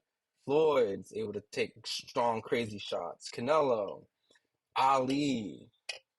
Fuck, like if you ain't got one of the most gangster George Foreman, like if you ain't got one of the most gangster chins of all time, um, you can't.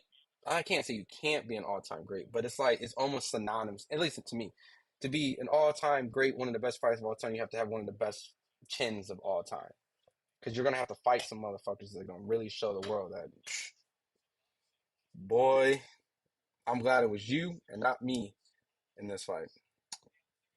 Triple G definitely would have killed Floyd in his prime. Floyd's never been a 160 pounder, man. There's weight classes for a limit, right? Tobias Floyd's great, but he was also ducking Manny for a while. Uh, I think they both have their reasons, right? I can't put that on Floyd because, there's the whole USADA drug testing thing, and Pacquiao didn't want to do drug testing, and then the money, right? Um, I don't know. Like we had the fight, when it happened. I've always felt Floyd was going to beat Pacquiao. And I think a younger Floyd and a younger Pacquiao would have been more exciting because I think someone would have definitely got knocked out. I think Floyd would have had a better chance of knocking out Floyd. I mean, Pacquiao, and I think Pacquiao had a better chance of knocking out Floyd. So it would have been a lot more exciting. And we probably could have got a rematch too. Ask how many have fought. Weed the casuals out. I don't know what. Can you ask that question, West Coast guy? I don't know if I understand 100%. He taught Manny. Manny was clearly battling with Father Time when he finally fought Floyd. But Floyd was the older fighter. But I get what you're saying. Like Floyd was still able to be more youthful at that age versus Pacquiao, who was more of a broken fighter, I guess is what you feel. But he was able to beat Thurman. So I don't know. Narratives are hard to crack and break and dispute and agree with all the time. If the fight happened years earlier, that outcome may not happen. Yeah, could have been. Daniel, what up, my guy? What are the Canelo Munguia pay-per-view numbers? I don't know the official ones. I didn't care to dig into it, and I don't report pay-per-view numbers, so I can't dispute what has been out there. They're claiming that about 500,000, which Canelo is Canelo. Canelo typically does 400,000 or 500,000 or more, so I'm not surprised. I would probably, if I had to be a betting man, I wouldn't be surprised. So maybe 500,000. Canelo still got his legit hardcore casual fan base that just they're gonna go out. So um but yeah, man, I appreciate you being here, man. Did you see my I asked Canelo, you saw I asked Canelo in a nicer way about the Tank is gonna beat the shit out of Frank too. I got Tank beating Frank, but they've had a good sparring session, man. So I think Frank can crack, so anyone can get beat, right? The same way Tyson beat that man's ass fresh out of jail as well. Nah, I'm not gonna do Frank like that. Frank's a better person than Peter McNeely, bro. Don't do that. Frank is not Peter McNeely, man. But I get what you're saying. I get what you're saying. Put some respect on Frank Mark. He actually beat Virgil Ortiz in the amateurs. You can even look it up on YouTube. They've actually fought in the amateurs, and Virgil's a big guy. So Belanga's soft. Yeah, I got Canelo beating Bellinger. Y'all need to get off Floyd's magic stick, dog. Damn. What you talking about? And people in the chat? Floyd's an all-time great. Plant beats Bellinger. I got Plant beating Edgar. Bellinger ain't ready for a top 10 fighter. He ain't beat no one good. Lone Star State. What up, Lone? I'll be at the Tank David card. Yeah. Well, I'll be doing streams and stuff. So just when that week comes, pop in one of the streams, and then I'll put my Instagram up or something, or we'll link up. We'll link up. Um, Give me one second, guys. All right. For everyone coming in, we're in the seventh round. We're almost to the Lomachenko Kambosos fight, so we can react together in a few. So thankfully, we got a little bit more. There's only a little bit more time before we get into it.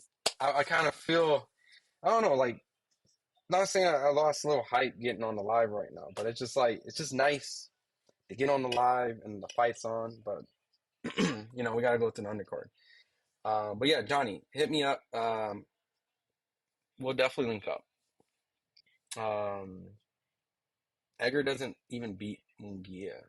I feel like Edgar needs a lot of fights for me to believe. I'm not saying that Edgar doesn't have an opportunity to be some of these guys. He just hasn't. So I just can't. I can't. I don't know. I can't base this off anything. I can't. Don't hate on Flo. That's sad. I put my money in Kambosos. What are the odds? DeVille, David, or the nail? Um, I got David. I got David. They sparred each other, Jerry, and if I'm not mistaken, Alexander said the name was Alexander, right? I'm not tripping, right? If that's what we're talking about. Um, he said David whooped his ass, so first Foreman would never. I think it's harder in heavyweights to do that because you only in one division, right? I think Floyd was in a combination of fighting good opponents and also looking for the most marketable fights too. Fights that had good fan bases, good crossovers, good people who had a country behind them. And I think Floyd has fought enough fighters for, if you want to nitpick, that's fine. Everyone gets nitpick, but I just feel like he fought enough fighters where you have to respect them. If you don't want to put him as the number one guy or the top five, or that's cool. That's an opinion. Like there's nothing wrong with that. But I think that everyone could agree that at a certain point of Floyd's career, that he had to make smart decisions that made sense for the business of boxing. And for that, I think he's the best at business and boxing with the argument that he's one of the best boxers out there, right? I think Floyd is the best boxing businessman ever, and you can put him in the conversations of one of the best boxers of all time. So that is, I think, his theory of TBE, the best ever. Because you could be the best boxer, but not the best businessman in boxing. So he's kind of incorporated multiple different angles, and I think that's what Floyd is. He's TBE, right? The best guy to kind of incorporate. Like if it was the stats, he's number one here, and he could be probably 10 on here on people's list. But the fact that he's so high still on this when number one here, his ratio is going to be, like how BoxRec does points, like BoxRec does. His BoxRec ranking essentially would kind of put him in that if they incorporated the business side and the fighting side. Which, curiously, I'm just curious, who does BoxRec have as their best fighter all locations? Like, right? Box Pro. Is there a way to see of all time? Right? This is pound for pound, all locations. I think they did something like that, right? Like they did active. All right, there we go. So BoxRec,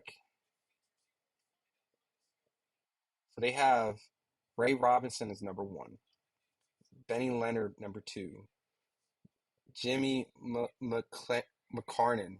I'm so sorry. I don't know this Canadian fighter. And if he's number three on BoxRec, I feel like a super casual, right? 1923 and 1936. Some deep historian shit that I'm not going to dig into. Henry Armstrong, number four, and Floyd, number five. So BoxRec has incorporated a list of the top five from their point system. They got Tony Canzanori, Canzanori, and number six. I mean, these dudes got like fucking 200 fights. Like, so I'm not mad at anyone who got 200 fights being up there. Like, Ray Robinson got 174 wins. Bro, a lot of motherfucking wins. Freddie Welch at number seven, Carlos Ortiz, Ike Williams, Roberto Duran at number 10. Like, they got a lot of dudes in here. And Roberto Duran got 100. Like, how many fights? Roberto Duran's like 100. So, that's my whole point. Like, I don't argue if Floyd's not number one. Like, BoxRec clearly has a point system, and Ray Robinson's a hell of a number one. But I think he just incorporated that business model so well. So, first thing that comes out of Floyd's mouth is the perfect record, perfect record, perfect record. He fought everybody. There was a time limit. FightHype specifically has been on a witch hunt accusing Ryan without facts. Who has been accusing? TW Surf. It's not a witch hunt. It's the hottest topic in boxing. See, this is what I want to. I'm going to spit a little game right now. That's a testament of Ryan Garcia.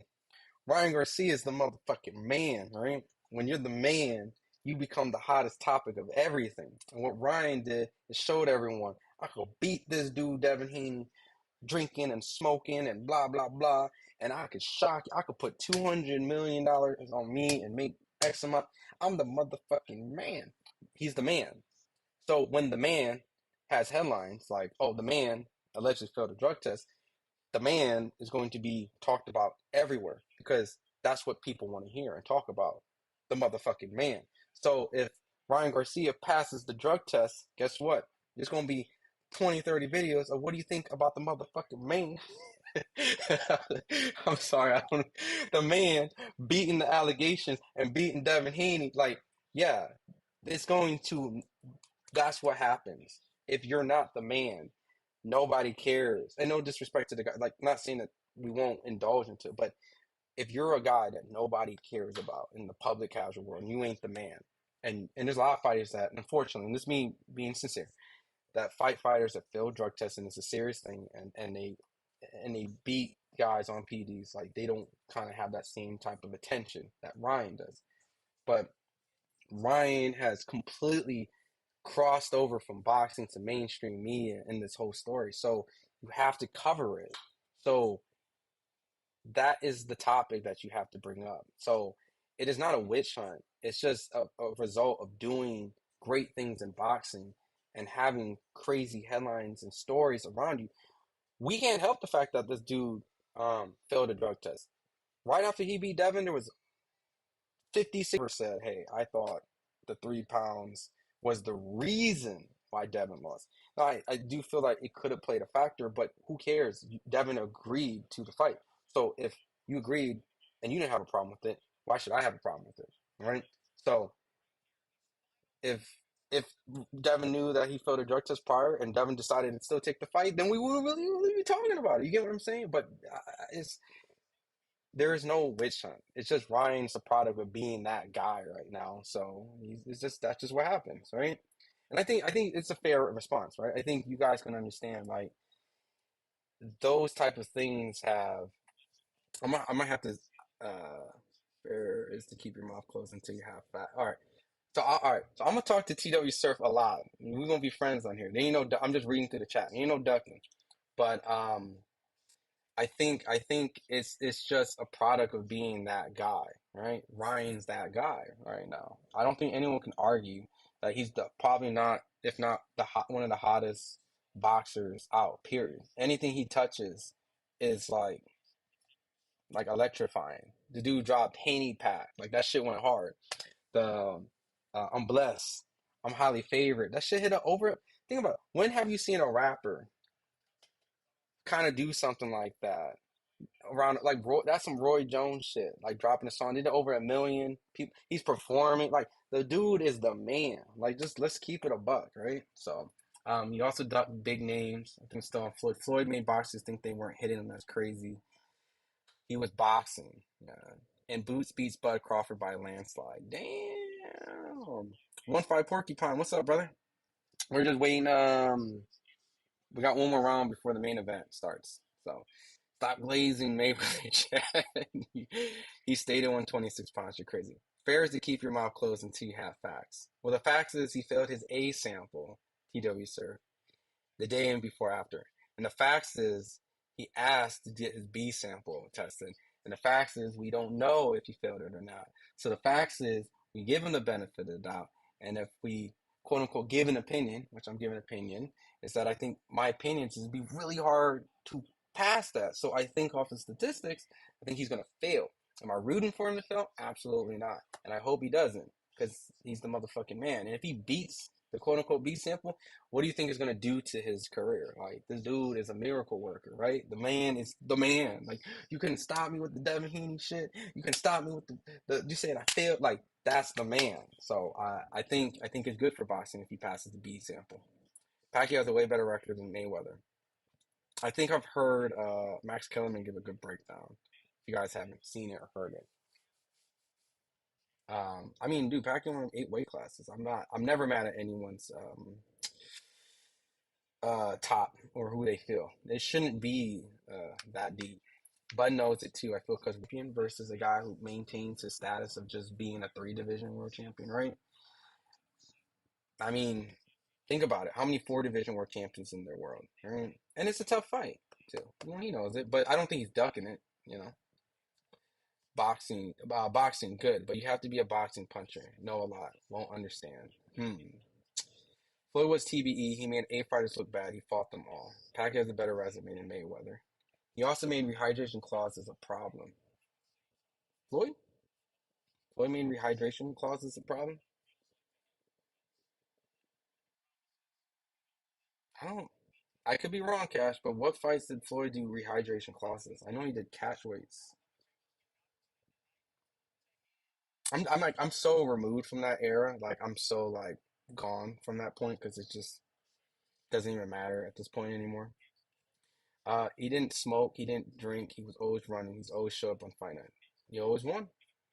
Unless they are a boxing puncher, you can't win. Let's go, King Rye. Ryan's the man right now. It seems like Kambosos is the A side this fight. Um, that shit don't matter. That shit don't matter. What matters is in the ring, you know. But that's wild, bro. Chill out, man. On the Kambosos. I seen Ryan on Crenshaw 10 minutes before the fight. All right, you gotta be. You're trolling, man. Crenshaw, Dr. Rich Homies Class, fantasy fight. Who wins Andre Ward or Triple G? I got Ward, and a little bit has to do with size. And you know, Ward was able to fight Kovalev, so I think he'll be able to fight Triple G. All right, the women's fight's over. The Australian girl lost. Damn, Australians are not having a good night. That means if Cambosos lost, this whole entire arena saw three Australians lose. Damn. Fantasy. Oh yeah. Where can I watch the fight from Canada? Meek Mills. I think I had something up.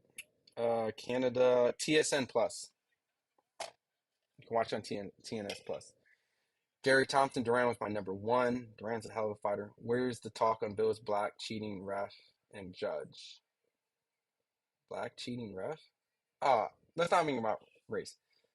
TWS one. If you watch the live, which I'm not, you're not gonna watch it. I wouldn't do it if I was you. But you do go and watch live. I criticized the ref. I thought the ref was terrible. I thought the ref was terrible for taking a point. I thought the ref was just terrible. Like everything about the ref was terrible. TW Circle, we could be friends, my guy. Like we agree on a lot of stuff, right? I thought the ref was trash. I'm not gonna say this is Bill's doing or like, you know, and the judge who has Ryan, I mean Devin, you can hear me chanting in the stream. Don't rob Ryan. Don't rob Ryan. I picked Devin, but I'm like, don't rob Ryan. We're on the same page, TW Surf. So Keyshawn Davis could beat Tio as well, but that 135, 140 is a pretty. I mean, I like Keyshawn Davis' chance to beat a lot of these guys, you know. So I know Tio has the experience, so I want that fight. I want that fight. Barry Burns or Barnes. Fury is a carnival act. They fight next week, man. James Tony, yeah, that's when we're going down the list of. All right, I'm gonna kind of speed through so I can get through the chat because I definitely feel like I'm behind. It doesn't matter. Ryan would have won no matter that he exposed Devin. Damn Ryan. Shit, I meant go King. Cena, hi. Adrian Bro 135 GOAT. Mike Tyson. G Man, yeah. G Man was definitely a beast. Unfortunate things that happened, you know. I did think the Nigel Benn fight was, unfortunate. But shout out to Nigel Benn. That was a brutal fight. King Rye, shit. Salvador Sanchez, one of my favorites of all time. Dude, Salvador Sanchez is a motherfucking problem, dude. Like that dude was.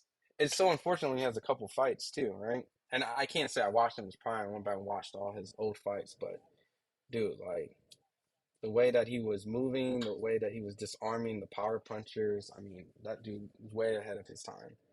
I think it was like one of Roy Jones' favorite fighters too. Or I see you real now, good shit. Oh no, I appreciate it, man. Can you put the fight on so we call? Hey, I'm sorry. Like Top Rank and they would They would give us a copyright strike. So if I could, I would post it. But until that day comes, they won't let us do it. Juan Manuel Marquez was the truth, one of the greatest counter punches ever.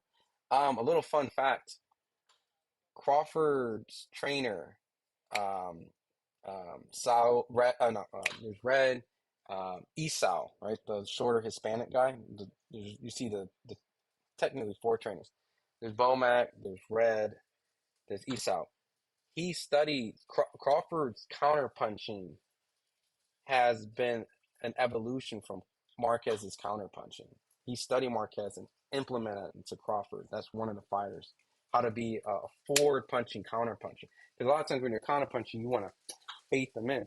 But to be a counterpuncher on the front, Marquez was the truth on that. So Manny didn't want to take the test.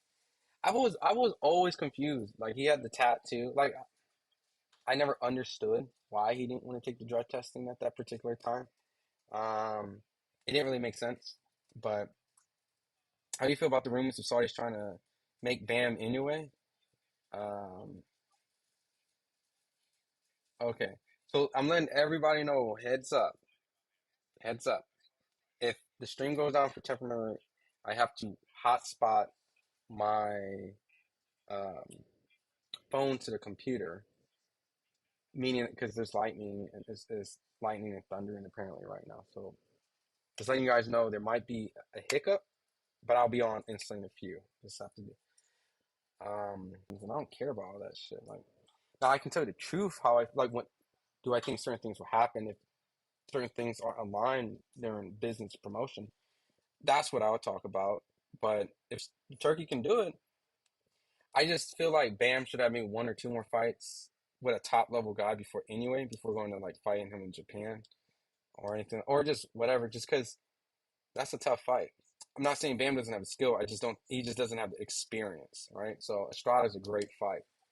Um, Strada's a great fighter. Like he just take these great guys that are kind of going out the door that still got one of the top spots and kind of make your way before like Sonny Edwards and like Estrada. Like these are pound for pound type of fights that get you in that position before you fight the pound for pound guy. And I don't want to rush someone like that because we're very impatient. So if they can give Bam the right fights and then anyway, chef kiss, mwah, one of the best fights you can make in boxing. Um, Let's go, Gotti. Now you're feeling it. Keep the same energy and speak your truth. Don't want to hear BS. I appreciate it. And look, if I don't know, I would say I don't know. I'm not gonna bullshit, right? And I'm cool with changing my mind by reading the chat because you guys give great points. So you guys can influence me heavily. So we're not um we're not here to really create friction. There's a lot of chats out there that argue with the chat, fight with the chat. I'm not trying to fight with the chat. I'm just trying to create an environment where we can just kick it, right? And just talk boxing, right? And be respectful. The fight hasn't started yet. Eddie's so fucking awesome. Exactly. No, they haven't fought yet. They haven't done the ring war yet, but it's coming up now. So they're gonna be coming up next fight. Cash. I want to see Tank versus Inoue. I personally don't. Just because of the weight class. Like there's so many other fights Inoue could fight, and no, I'm not doing this protect Inoue because I think Tank and Inoue skillfully they're both amazing fighters. I just don't see Inoue beating Tank due to the weight. If they were closer in weight, then I haven't even put thought into the fight, except for the fact that Tank can punch and he's bigger and he's skilled. Like people sleep on Tank's skill, so I don't want to entertain it too much just because it's just unrealistic personally, and I think it's just one of those fights that just don't make sense right now. If anyone miraculously goes through other weight classes and he's like 130 sleeping everybody, then yeah, we can talk about it. But it's just he's getting dropped by Lewis Neri. He's having good fights with Topalis. Like might have maybe one more weight class. So Keyshawn Davis could beat Frank too. I like Keyshawn Davis's chance beating Frank, and I like Frank as a fighter. But that would have been a good fight. Personally. No, we don't have any. Well, I don't have any streams. Let me get through the chat. Kambosos is a lick. Everybody knows it. He's not the same.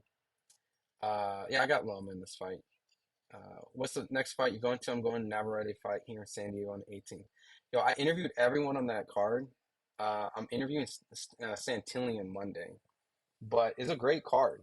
Personally, as a fight fan, I love a lot of the fights on there. I like the Brian Norman fight. I like the Navarrete going to 135. I like the Rich Torres and Brandon Moore fight. Two undefeated heavyweight, top ranked prospect heavyweights. Um, who else is on there? There's this kid that I just interviewed. Fuck. He's making his pro debut. Damn. I just hold on. It's Canelo's friend, Ryan Garcia friend. It is this kid making his debut on there. Johnny Mansour. He's supposed to be like the goods. He's going to be on that card. So, no, I won't be at that card. I'm out in the East Coast, but I will be at Javante versus Frank Martin and David Benavidez. That would be my next fight I'll be at. Now I see you're real. Keep it up. I appreciate it. I appreciate it. I'm just being myself. Plant versus Bomlanga. I got Caleb, man. I got Caleb Plant. That's not even a question. No disrespect to Edgar. I just plant, man. Shakur could beat Kambosos at this point. Shakur could beat a lot of people. He just hasn't given the opportunity. Shakur is real. Excited to see Shakur fight a top fighter. We're all waiting for it. We're all waiting for it. Yeah, until Tank catches him. We want to see the fight. Tank versus Shakur. I like Shakur more, would cheer for Shakur, but Tank's proven. I like the fight. I love the fight. We just have to see it. Floyd fought Canelo Young before he got experienced, and Manning after many wars. Floyd's a smart guy. Do you feel that's probably why he's TBE, right? Everything that and I know this, I'm just feeding into the Floyd hype, man. But you know, there's a lot of stuff when it comes to boxing, and being perfectly smart about every decision you make adds to that. He got those names on his resume, so like all we can do is hypothesize if Floyd Manny fought younger and Canelo and Floyd older, but that's what Floyd does best, man. He beats the guys and leaves you guys speculating. Frank ain't no bum. Don't sleep on that fight. 18. Yeah, Frank is not a bum. Bring elevated in your way. Number one pound for pound thoughts. Uh, I think pound for pound is just like what have you done for me lately, right? Flavor of the month. I do think that Crawford still is my pound for pound, but I get it. Crawford has fought one time to anyways three times, right? And activity does matter. And I think that sometimes just sitting around, not saying Crawford's sitting around because there's a lot of stuff he was trying to do business wise. Um, and plus, he was waiting for the Spence rematch, and then he had to go through the sanction bodies to make these fights. I think activity does matter, and I wouldn't be surprised if people put Inoue number one because he's coming off a great showing, right? I know he got dropped, but he showed so many levels in that fight. So 1A, 1B, can Crawford anyway, it doesn't matter to me. I've always seen them interchangeable for the most part. I just been consistent of having Crawford number one. But do I think anyway has the potential to be number one over Crawford? Absolutely. I think his ceiling's a little bit higher. Unless Crawford fights Canelo and beats Canelo. Then we're talking about one of the all-time greats of boxing. Um, Michael Keith still lost to Pacquiao. What does it say about that? Say Floyd was real? Yeah, that's what I'm saying. Like, look, these guys are great. I don't like nitpicking and putting these guys around each other because like it doesn't matter. Like they're all retired, and I think they have their own lane and legacy. Pacquiao was a champion in his 20s, 30s, and his 40s. Only eight division world champion. Um, Floyd undefeated, 50-0, made the most money in boxing, beat the most champions on paper. Like they have their own legacies, right? Five division world champion. Drinking, smoking, doping. What up, Jerry Ashley? Headlines directly from Victor Conti and Dan Redfield. Pure speculation. What do you mean by that, TW Surf? I don't know if you're still going to fight before the fight. He wasn't that guy. I don't understand. See, I can't tell if you like throwing shots at me or you're just having a conversation with me, right? I'll be genuine with you, right? I'll be genuine with you. When I mean, look. Headlines directly from Victor. I never talked about, like, I never brought up, like, the idea of Nangelo 19. Everything was always about, Osterring. He's failed Osterring. I don't know, man. I feel like you want smoke with me. Like, I don't know what do you mean that guy? According to Fight Before the Fight, he wasn't that guy. Well, when you do amazing things in boxing, you become that guy. Like, I don't understand when I went in that, like, he's that guy. Like, he's that guy. Like, anyone who says Ryan's not that guy right now is a hater. If you didn't feel like he was that guy before, I don't think that's a crazy take. I don't think that's a crazy take. This man just styled. Oh, it was kind of close. It was a clear decisive winner. When I mean close on paper, but yeah, Ryan beat the former undisputed two division world champion, a guy who essentially was anointed as a pound for pound guy. And Ryan's on here like, come on, man, like why are you giving me shit? I don't know where we're going with this. Canelo had 40 or more fights when he fought Floyd, and you talking about experience or proven to get out of here. Yo, Floyd beat Canelo, man. I never go off that Canelo Floyd stuff though. Sammy the Bunny, I miss Roger. You know what's crazy? His son, I want to interview his son. His son, if you've seen this Cormel Malton video where that's his son. His son's in training. His Roger Mayweather's son is training fighters, and one of the people. So, yeah, I miss Roger, man. Roger Mayweather was great for boxing. Speak your truth. I appreciate it, West Coast Gotti. Annabelle, girlfriend, boyfriend. I know that guy. I see the boxer, but I go for Jake Paul. Jake Paul, if he's a boxer, I think he can go fight with Jake Paul against Mike Tyson. Mike Tyson's gonna fight against Jake Paul. You singing a song? Sound like a rap, Aaron?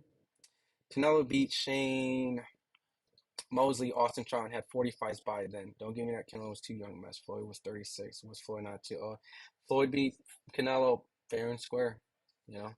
I don't like making excuses, man. If fighters don't make excuses, then I don't make excuses. I call it for what it is. So if if Ryan signed for rehydration clause against Tank, I don't want to hear it. If Devin signed off the 3 pounds to fight Ryan, I don't want to hear it. If like I just if Canelo wanted to do a catch weight and fight Floyd at the age that he did and he lost, I don't want to hear it. So uh, who don't care?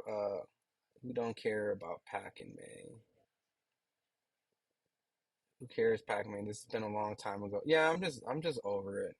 Just Floyd's broke and he's actually here in the United States. He's not in Dubai. Update. He's not in Dubai. You think pay-per-view survives this year? Dude, it's hard, dude. This whole streaming shit's so hard. Like, I don't know. Like, I can't sit here and riddle out a perfect business idea because this generation, people know how to legally stream. Like, why pay $80 for fights in America? And I'm only speaking for America because that's where I live. Why pay $80 when you could just click a couple links and you got the fight in high HD quality? So it's a really hard model, and pay-per-view might be broken. Mayweather's broke. Haha. I don't think he's broke, but what do I know? I'll crack Johnson's shit wide open. Fully put a rehydration on Canelo. That was a catch weight. It was a catch weight, not a rehydration. No, Canelo is a catch weight. No, yeah, exactly. We're not about to talk about money. We're talking about his fight career. Yeah, see, oh, what the fuck? Prime Roger versus Prime Floyd. Why do you do these fantasy matches? Like Floyd. I think Floyd. They announced the winner and then she lost. I didn't really watch that fight. I'm not gonna front. Mr. Glock, sorry, I'm coming down to you guys' chat really late. I'm just getting to every comment. I do not own FightHype. I'm one of the many people. Ben Thompson owns FightHype. If you watch some of the earlier streams, he was on here with me. So if you're ever curious, he might jump on here every once in a while. But no, Ben Thompson's the owner of FightHype. I am the lead managing editor at FightHype. The fight's not on yet.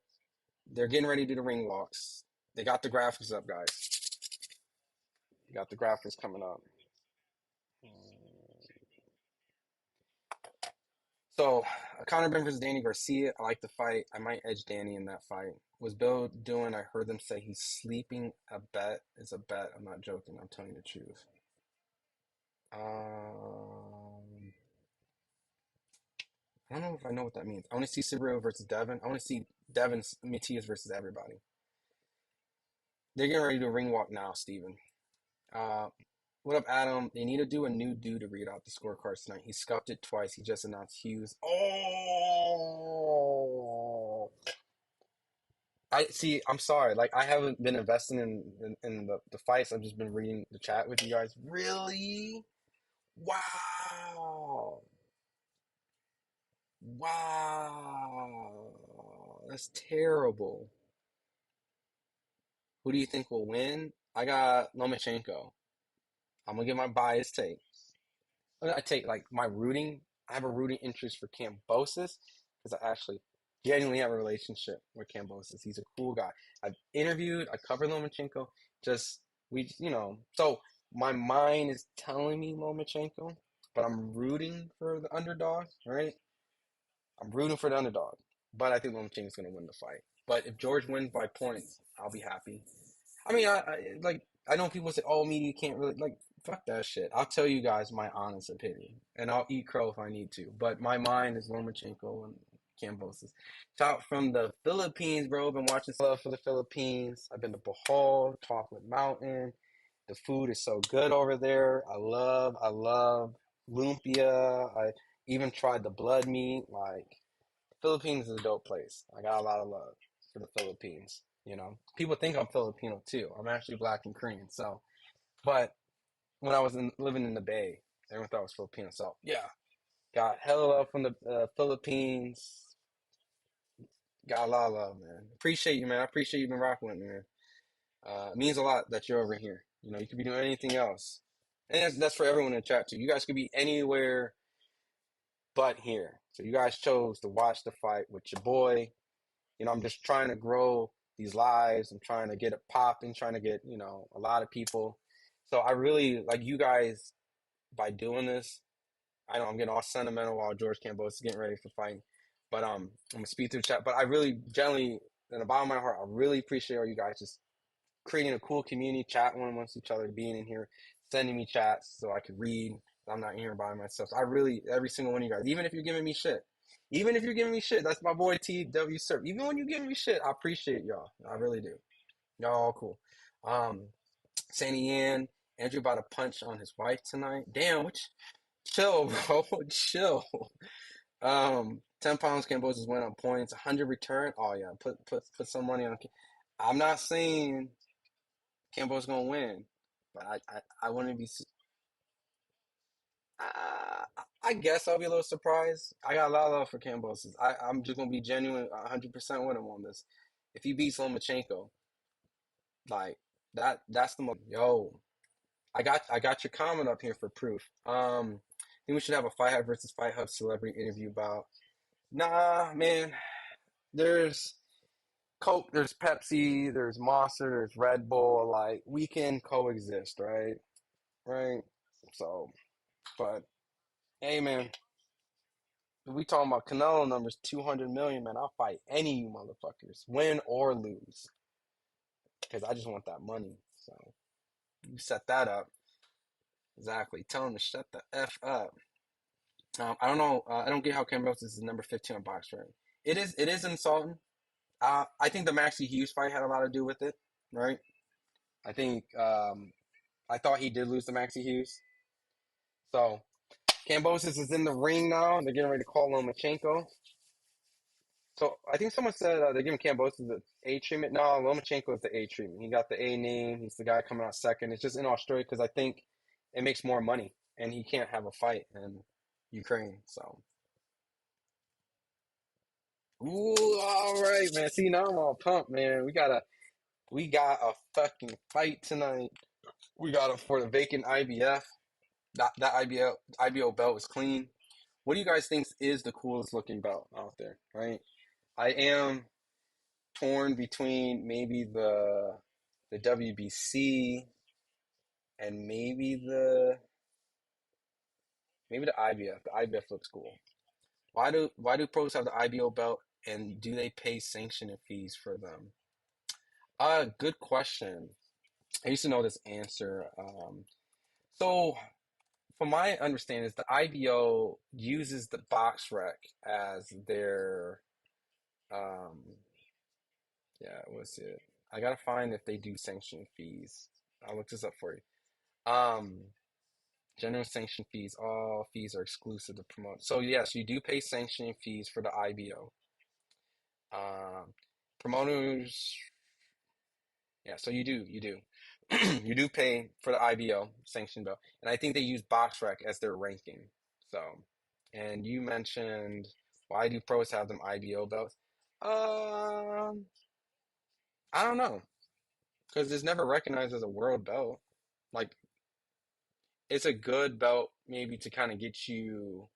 All right, maybe hear me out. Belts don't really fucking matter. Like they matter, but they don't.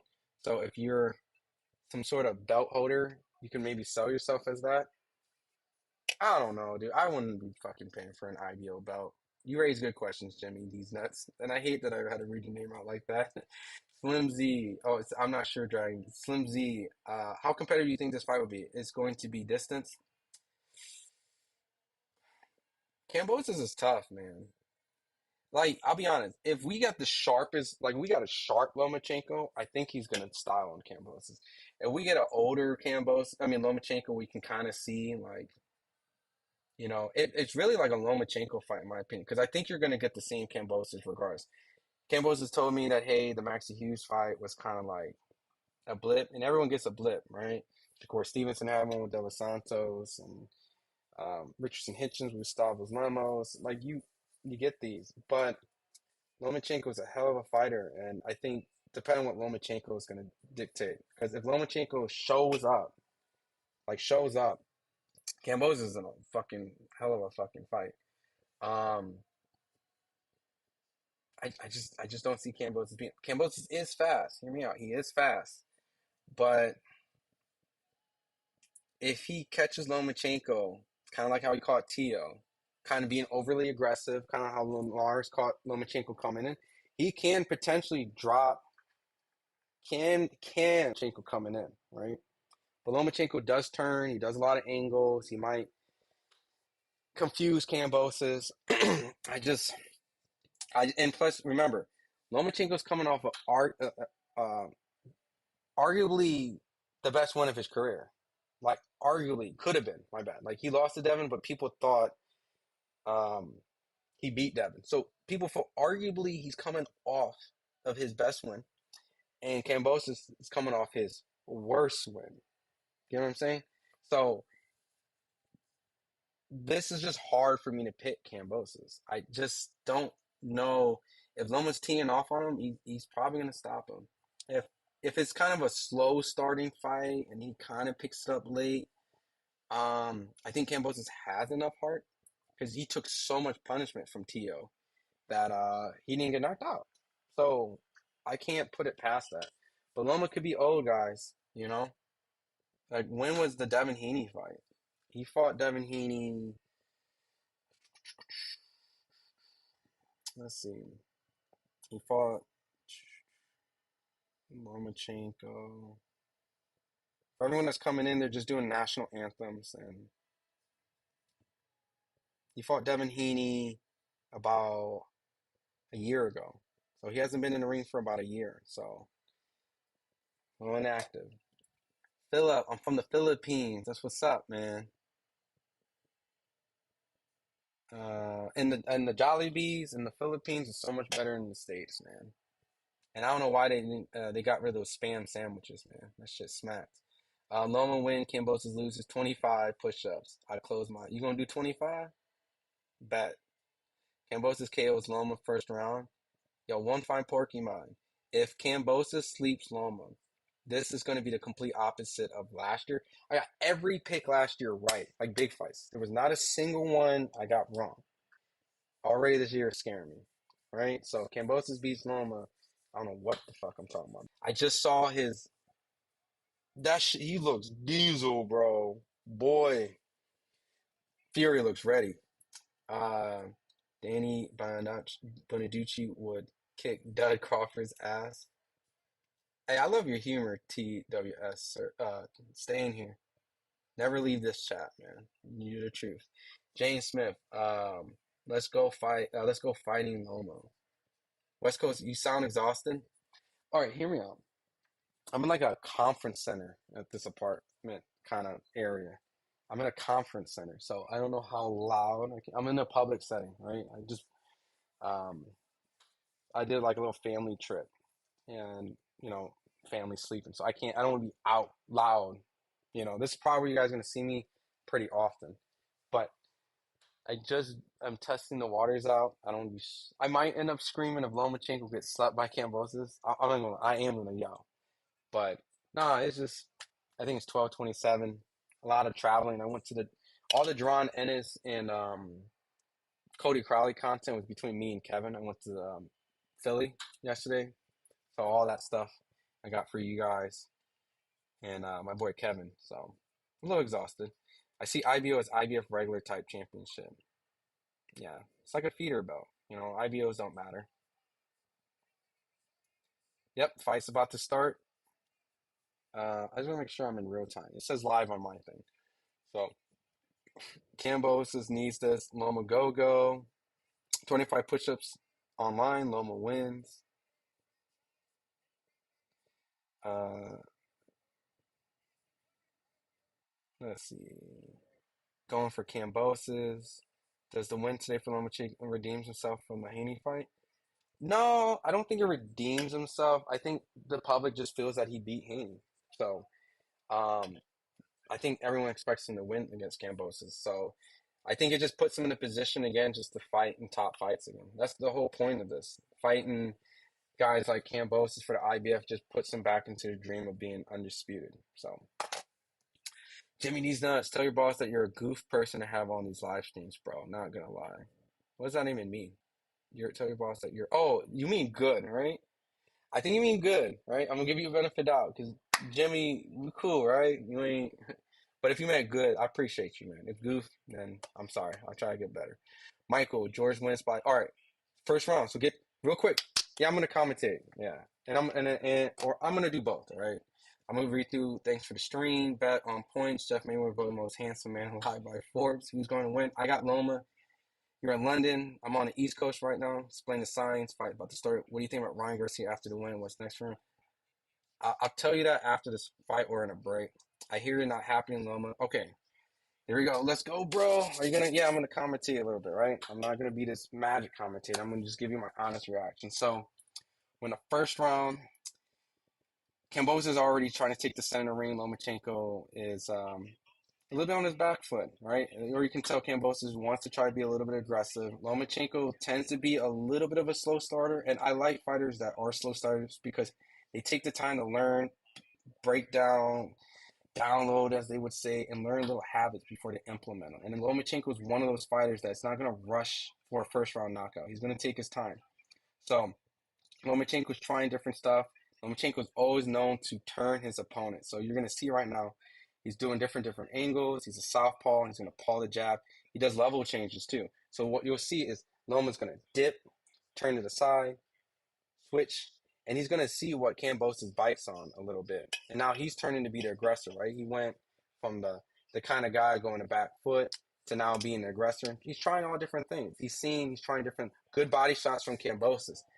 Kambosos do a left and right straight to Lomachenko, while Lomachenko just trying to fill things out a little bit. Not a lot of actions, a lot of feints, trying to see what these guys are biting off, what they're trying to react, maybe test different speeds. If I move down here, is he going to bite? And if he does bite, how fast does he reset to get back in position, right?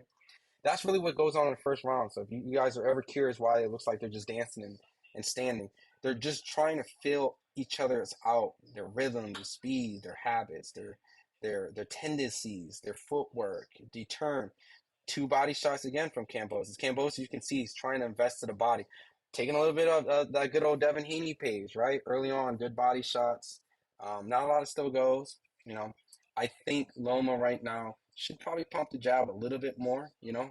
I do appreciate slow starters when they down, but I also don't want them to throw away rounds. And Loma has been very notorious for throwing away early rounds and coming in really strong in the late. So hopefully he did learn from Devin Haney fight and just don't deflect. It still could be anybody's round. There's no one that really sold around for me. I did like Campbell's body shots. Lomachenko did take a couple shots. It's pretty close, dead even. Nothing really has separated himself. They're still filling each other out. I do like the turning from Lomachenko. He's definitely creating different angles, but there's a little bit of shift of momentum going with Lomachenko putting on the offensive pressure. I do feel like Kambosos did try to throw a hook and it looked a little slow. He threw another hook and he missed. Kambosos is trying to steal the round. Close round, guys. What do you guys got? What do you guys got? Tell me. Let me see. All right, give me a sec. I think my chat. Why is my chat not updating? Okay, there we go. All right, cool, cool. That walkout chant Loma was playing makes me respect him. Christ is King. Gotta go hit me up when Loma wins. Is this part two, Mr. Z? What do you mean, part two? I want to know your scorecard round by round. Um, that's a close round, dude. Like, I'll be honest. Let me see. I'll make a scorecard, all right? Granted, that first round didn't really give me too much. I don't score 10-10s. I'm only going to do 10-10 just because I just want to say that was a close round. But you always have to pick around. I don't know, man. Maybe Kambosos. Yeah, I'm gonna give Kambosos that first round. I'm gonna give Kambosos the first round. I'm put close. Um, we're in the second round right now. I think I like the body shots from Kambosos. So right now, Kambosos is on the back foot. So right now, total punches landed. Apparently, they said Lomachenko landed 7 to Kambosos. Kambosos landed more than 3 punches. Am I tripping? Is CompuBox tripping? Did he not land 4 body shots? Am I tripping? Am I tripping? Did they just? All right. About a minute spot in, Lomachenko's starting to look like he's being a lot more active. Good jabs. He's starting to be a little bit more effective on the offense. And Kambosos is looking a little bit slower. Lomachenko's looking like he's starting to get in his groove a little bit faster. Right now, I definitely feel that Lomachenko is definitely going to create a lot of problems with his footwork. You know, um, he's getting out of the range of Kambosos. But the one thing that when Lomachenko, when he lunges, you got to be careful of that quick hook. Kambosos is fast. But right now, I think the pressure that Lomachenko is doing, effective aggression is winning him this round so far. Minute and a half. Not a lot of stuff going on again. It's just Lomachenko just trying to keep the offensive pressure and just trying to catch Kambosos. Ooh, 2 good shots lands by Lomachenko, and he backs off a little bit off the ropes, just trying to get position again in the middle of the ropes. Right now, Lomachenko looks like he's in the groove, and if the fight progresses like this, it's already not looking good for Kambosos. All right, I'm not gonna lie, Lomachenko looks pretty good in this round. Not anything crazy effective, but I just like the movement. I like the control. Kambosos tried a little body shot, attempt with his lead left, didn't land, clean. Now let's still happen again. Very similar to the first round, but it seems like Lomachenko is just putting a little bit more pressure, and he's better on the counter punching right now. And all this little feinting and moving is getting Kambosos a little bit off. And every second that he's trying to get a shot in on Lomachenko, he has to reset because he doesn't want to get counter or get caught with anything. 30 seconds left. Still not a crazy, eventful fight right now. Good body shot by Kambosos right there. I don't know if Lomachenko blocked it, but Kambosos went for a lead right. I really like that body shot from Kambosos right now.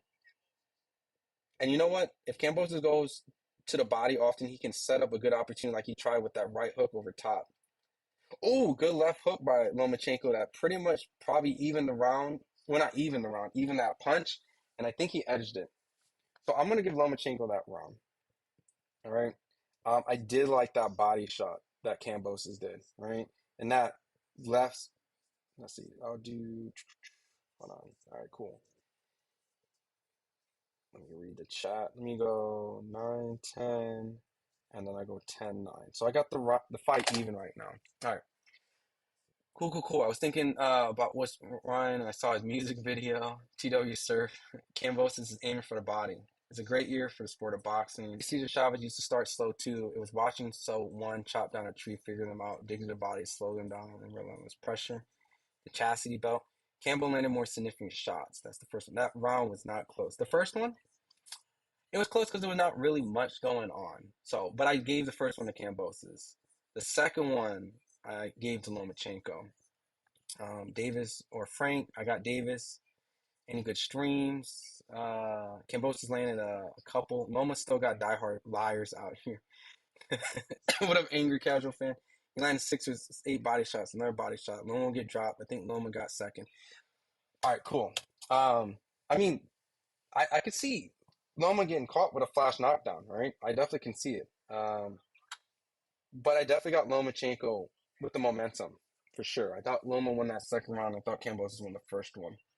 I only said the first one was close just because it was just not really a lot of action. I thought the body shots sealed the first round, and then I thought it was a good body shot in the second round from Kambosos, but Lomachenko's pressure looked good, and he landed a good left to neutralize that body shot.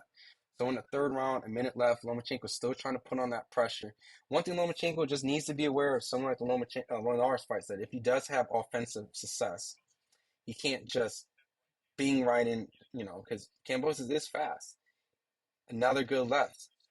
Right now, it seems like Lomachenko can't miss with that straight left. And right now, if he continues to just land that good left straight down, it could be a long night for Kambosos. A minute and 40 seconds on my time clock right now. Yep, easy bands 1-1. I got that as well. I'm in agreement with you.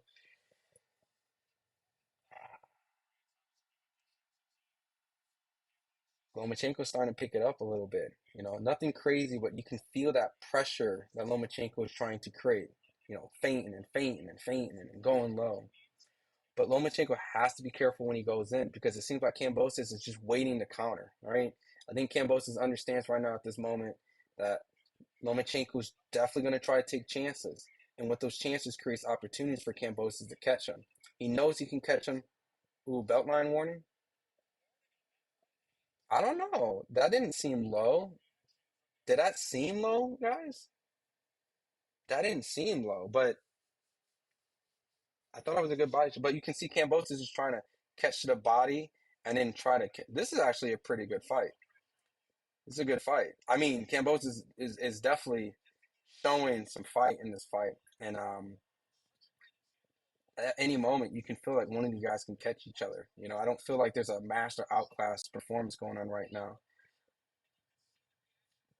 A couple miss, and he's definitely trying to catch Lomachenko and combinations coming in. So the Kambosos strategy is clearly body shot while in between, and then catch Loma in kind of an exchange. Anytime Kambosos tries to be first trying to head, he misses. And every time Lomachenko goes straight, you know, he's landing good left hooks, but he's, oh, good lefts. Good exchange. Another great exchange. I got Lomachenko winning that round. I got Lomachenko winning that round, 10-9. And I'll break down why I got Lomachenko winning that round. I just think when those exchanges happen, I think he just got the better of it. I think he got the better of the exchanges. I think he landed a couple good left shots straight down. Kambosos wasn't able to answer, and even trying to be offensive. Only time Kambosos lands something straightforward offensive is to the body shot. And don't get me wrong, I think that Kambosos' plan is good. Try to catch him, like everyone's saying. Lomachenko might run into some fire. I'm trying to tell you, Kambosos gonna line him up. He seems like he's trying to bait and counter. Lomachenko has been watching Crawford. He's keeping attempting to throw that 2-1. Campos is a dog mixed with the cat. Loma's running from his body shots. You can see Loma is aware. He's kind of so I agree. He is very aware of those body shots, and he didn't like them. Who's winning? I got Lomachenko 2-1. First round Kambosos with good body shots, and then the second round was pretty kind of close. But then the third round seemed more in favor of Loma. Loma landing a little bit more effective shots in the exchanges, and nothing dramatic has happened.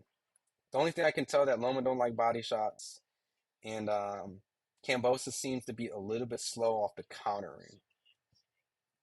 Um, but he's definitely trying to line them up. Kambosos is backed in the corner right now while Lomachenko is constantly trying to put offensive pressure. Every time Lomachenko was putting pressure, you can see he's coming forward and then bounce back, and it comes in with a combination. And it seems like if George can understand that kind of attempt, all right, maybe I can feint him, make him seem he'll back up, bait him back in, let him try to go bing. I know it's like a lot of thinking parts to it, but it's kind of more like it's a game of flinch, and they're trying to make each other flinch as much as often, so that when they open up, and so I think Loma's flinching is a little bit better, but not anything that takes away Kambosos' opportunity. So we're about a minute and a half. Kambosos went and tried to throw, a right. Not too much is going on. Once again, it's very similar. It's a positioning game. Um,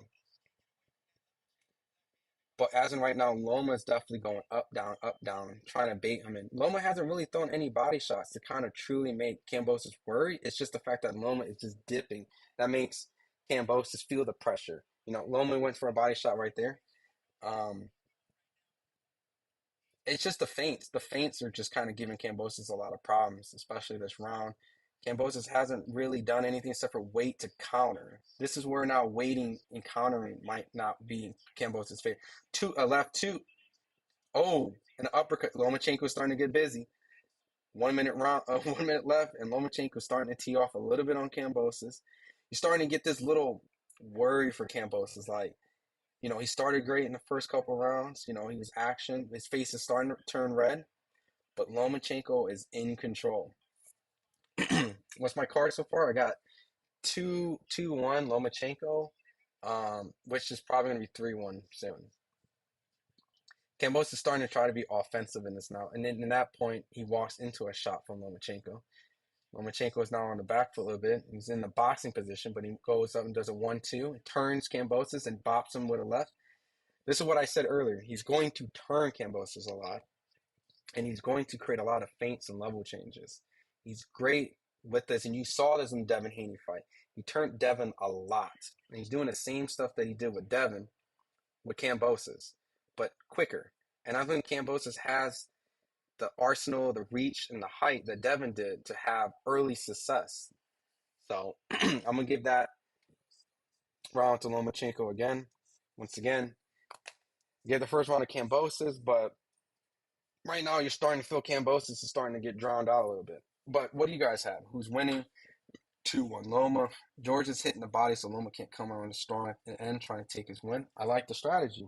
Just can he implement it? There has not been a knockdown yet, Quentin. Angry casual fan, you got Kambosos 2-1. Yeah, maybe I could see that.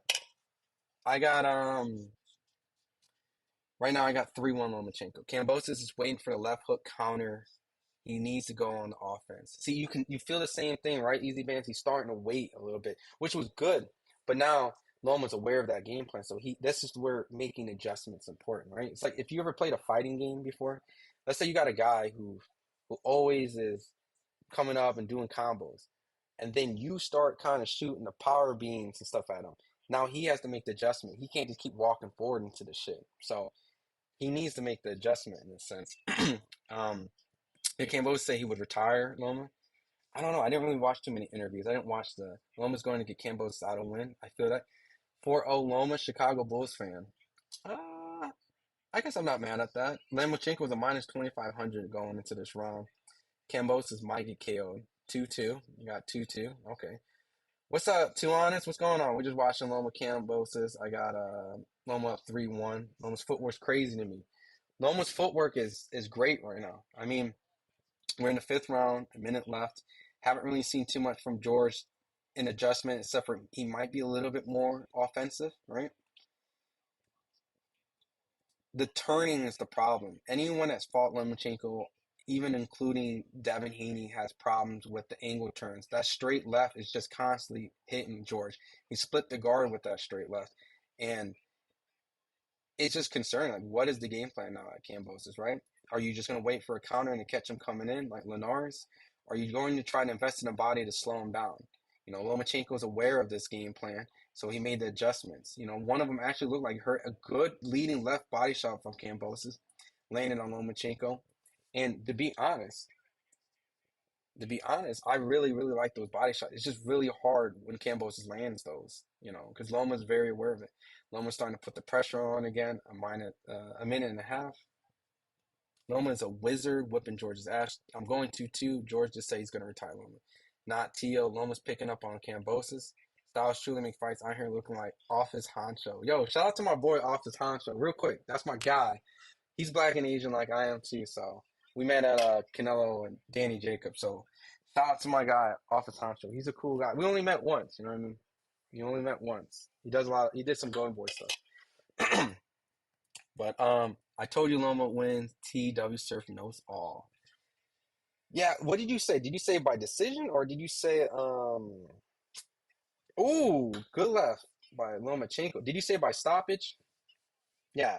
He hasn't won yet, right, Steve? Welcome to the Loma School, Cambo. Yeah, right now Lomachenko is just having his way right now. Kambosos looks a little confused.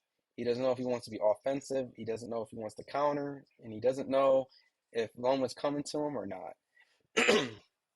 But he doesn't. He looks like he's getting a little bit of tired right now. That makes me does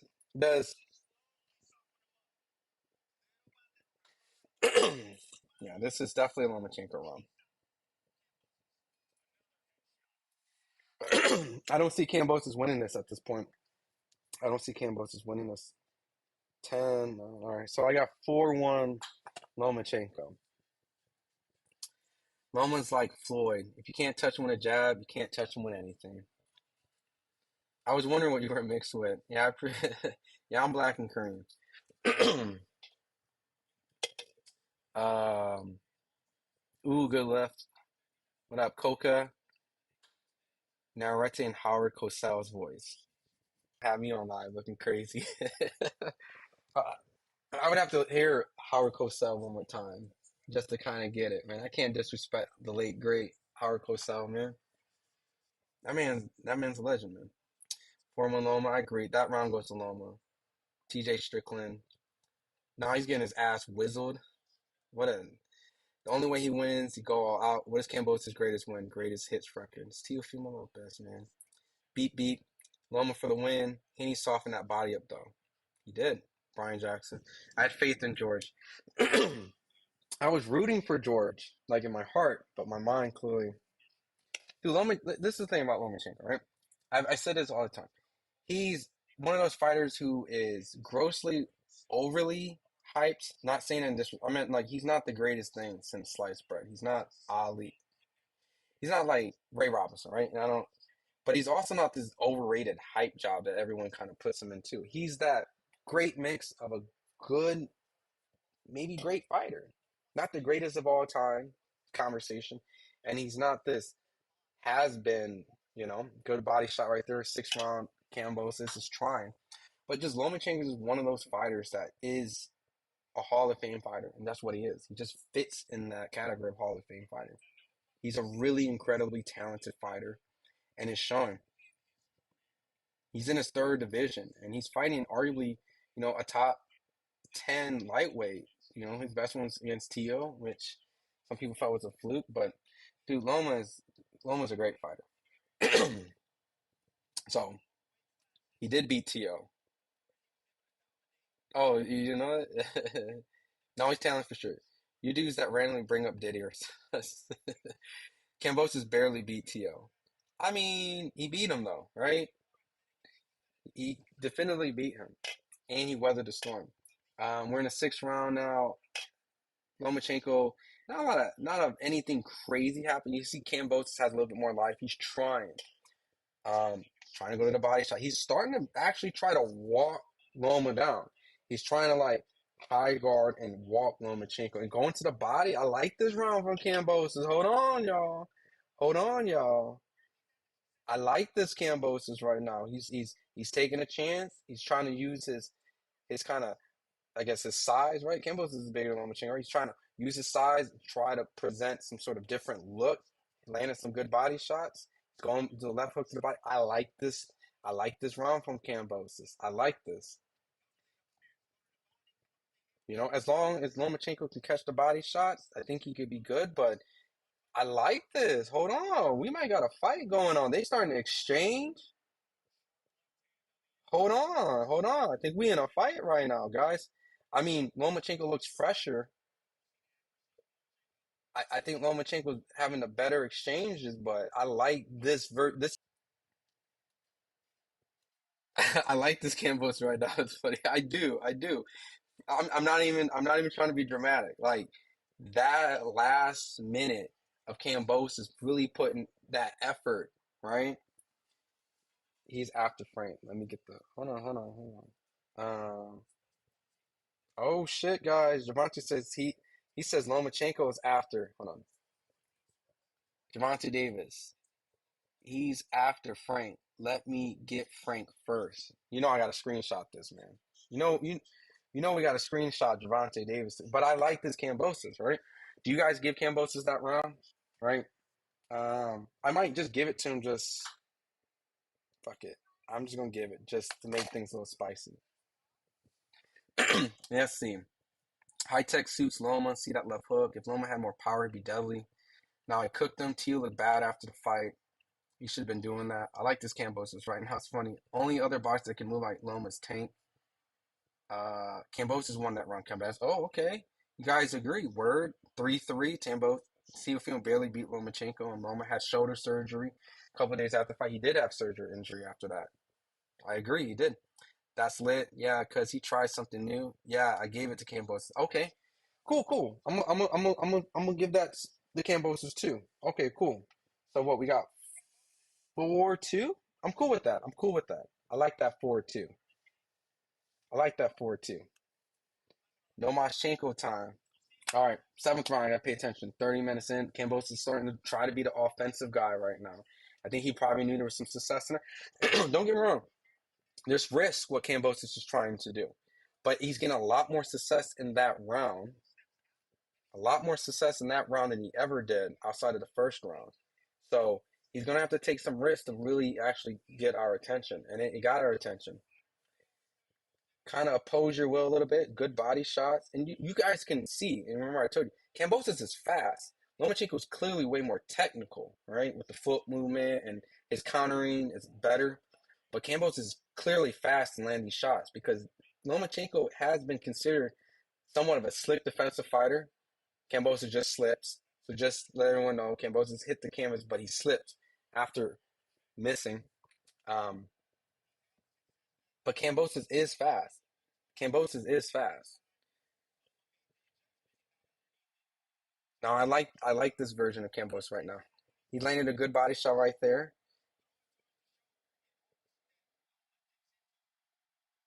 Kambosos has an opportunity to win this round. He just has to kind of take a little bit more control. But Lomachenko is starting to put the pressure on now in a minute, trying to win this round. Kambosos again, trying to go to the body. Lomachenko lands a good left that catches Kambosos, trying to be offensive. This is a great fight, actually. Yo, Kambosos is actually in this fight. You can just feel though Lomachenko is just a little bit more poised, a little bit more calmer, and a little bit more in control. So you just can't help to feel that Lomachenko has the momentum. But at the same time, Campos is a little awkward. He does land these shots that you don't really expect him to. And when he does go on the offense, he does get success. And he's not afraid to exchange in between these things. You know, Lomachenko is definitely still trying to put on this offensive mental pressure with the feints that he originally got him to win the earlier rounds. And a good body shot from Lomachenko.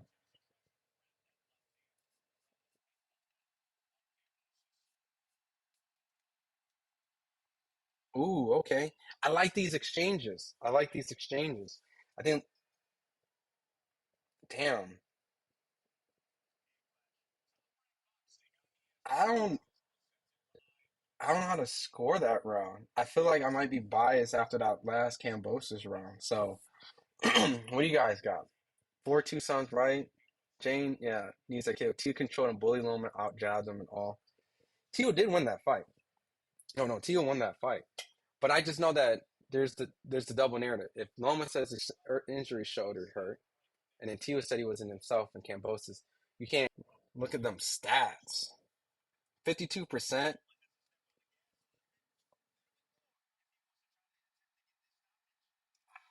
I guess I'm gonna give Loma that last round. I'm gonna give Loma that last round, but no way how Loma won round one eating body shots. No, Loma lost the first round to me.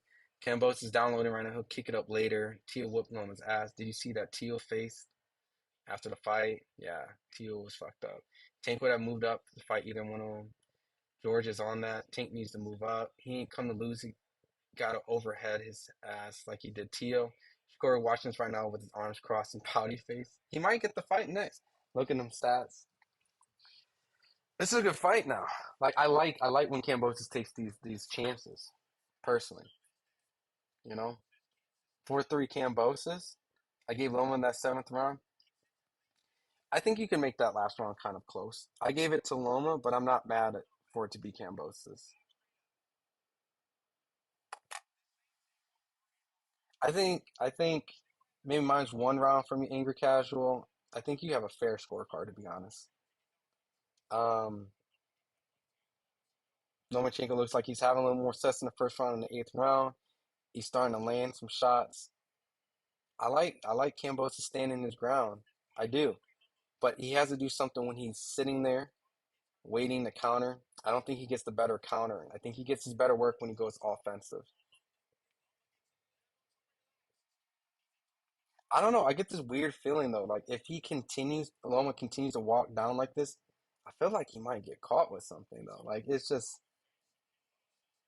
but he's in good control in this round right now. I don't see anything right now Kambosos is doing to convince me that he has a chance of winning this round right now. On the eighth round, I got Lomachenko 1, 2, 3, 4, 5, 5-2, 5-2. If I want to be generous, 4-3. That's what I'm saying. Like your scorecard's not super crazy, angry casual. They just might say it's a hater scorecard.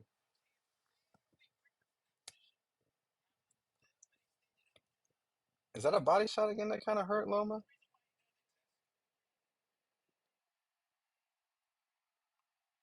I wish George's counter punching was a little bit better. If his countering punch was a little bit better, he would be giving Loma hell of problems right now. Because his hands are fast. It's just a little awkward where they come from. It's almost like they're somewhat telegraphed. 30 seconds left, push into action. Seems like he's waiting too much. And when you're waiting for Lomachenko, you're not only waiting for punches, but you're waiting for feints. And you can confuse punches with feints. And when you bite off of a feint, it's over. You know he's coming. You already know it's coming. So Lomachenko clearly won that round. Lomachenko won that round. So Teal versus Haney, I want to see. That would be great. Loma will win this. I picked Loma to win. He's winning it right now on my scorecard. He has to make Loma find his back feet. I agree, TJ. Anytime he has a round, Shakur's tweeting, right? Oh, he's on the other side though. Oh shit, let's go. Fuck, I gotta screenshot these.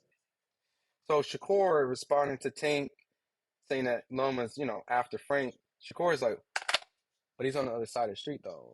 So yeah. Um, Shakur's gonna whoop Lomachenko ass 100. Salido already exposed him with the body work. It's, Salido did win that fight. I agree. Salido did his thing, man. And once again, it's not the popular opinion, but I like Devin's body work again against Lomachenko too. Loma versus Shakur would be a great in-house top rank bout, but I want to see Tank versus Loma. I want to see Loma and Shakur and Tank versus everyone. Shakur got nothing. Shakur versus Haney. Loma landed three more times, more power punches to Kambosos. Kambosos is bleeding. 6'2" Loma. I have 6'2" also, Adam.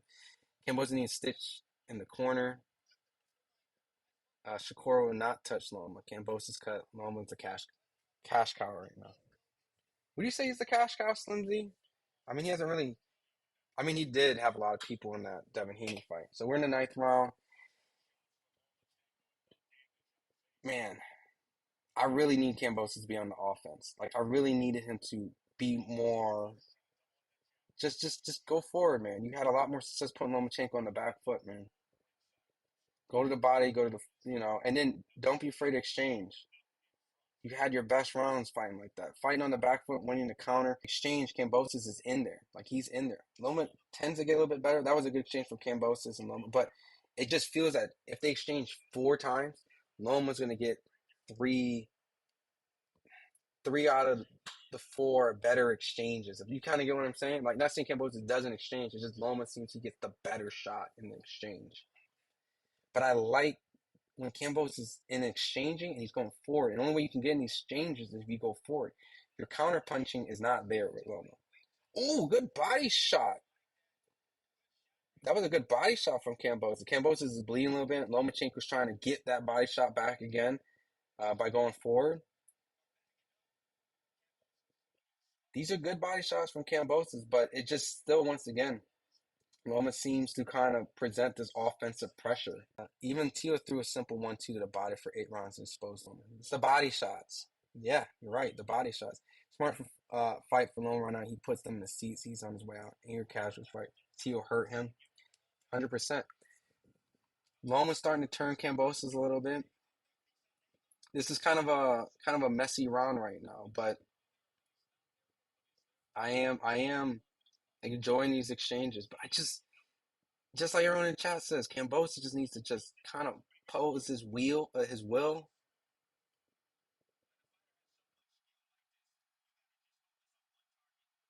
I think Kambosos is just trying to do too much right now. I think he's trying to do like 3 different game plans, and I think he should just focus on just the one.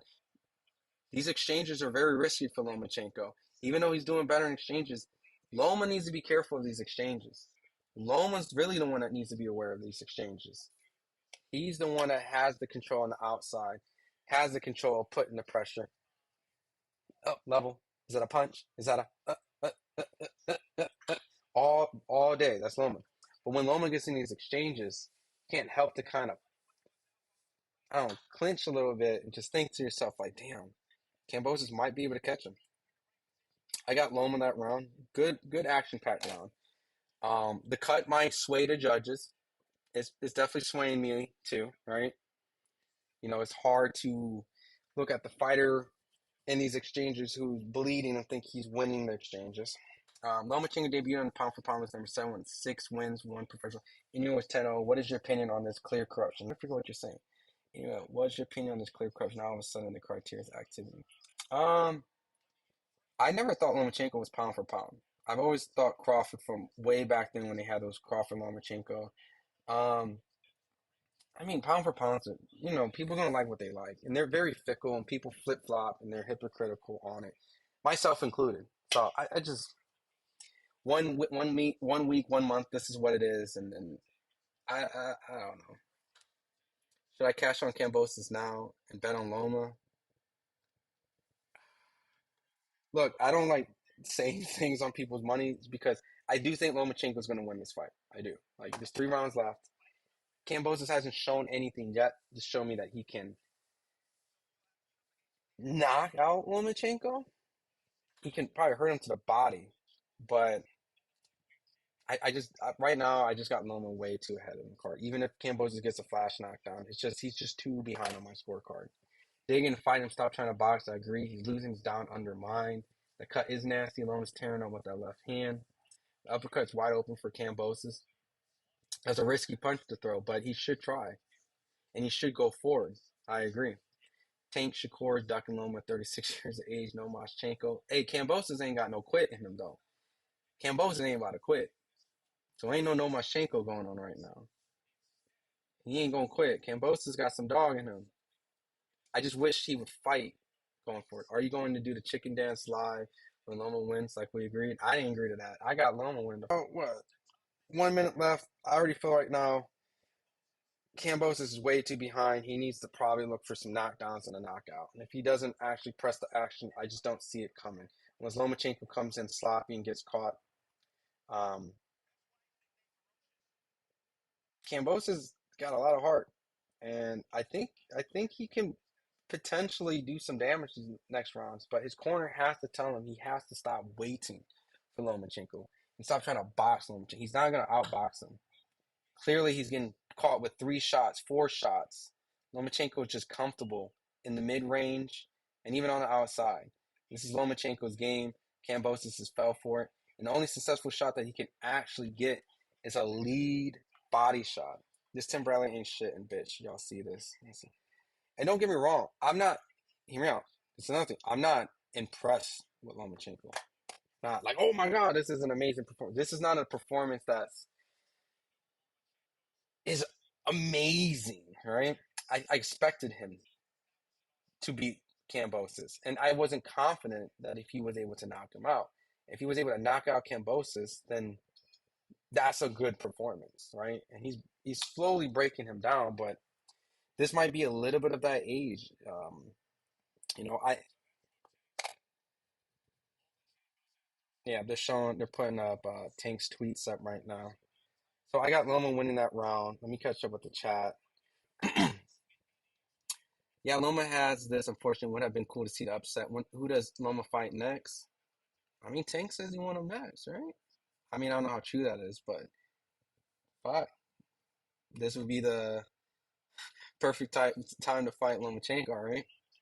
Because even though he's winning, I don't know if this is like an overwhelming performance. Because I think there is. I mean, he's doing good here out.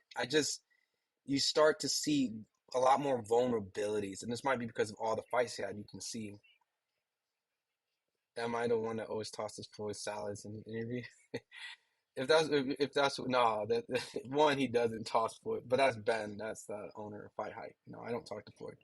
Here, let's go, Loma. You owe me 25 push-ups. Loma got robbed 3 times. He's not from the U.S. Got no connection. Never.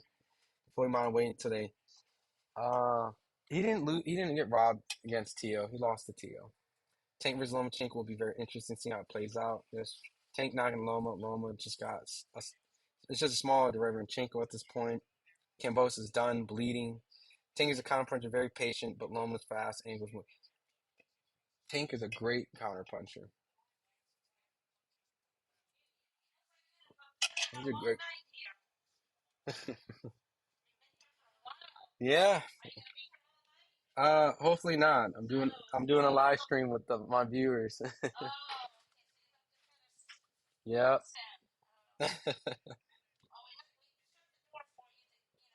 You're fine. No, you're fine. If you want to say hi to the chat. The same people who want Haney to accept his loss to Ryan at the same people who won't accept Loma's loss to Haney. Boring fight, Loma versus Shakur. We're in the 11th round right now, minute and a half. If Kambosos doesn't get anything dramatic at this moment, it's not gonna he's not gonna win this fight. Tank said something about Tim Bradley. Yep, I got the tweet. I screenshotted it. For us fans, we got to realize that most of these fighters are just the most popular in their division 2, 3 years. Another guy will come along even better as the game continues to evolve. I agree. Shakur's showing up on every post. Why not Loma? Loma's winning. Yeah. I'll be honest. I didn't really watch this round too much, but I can only assume.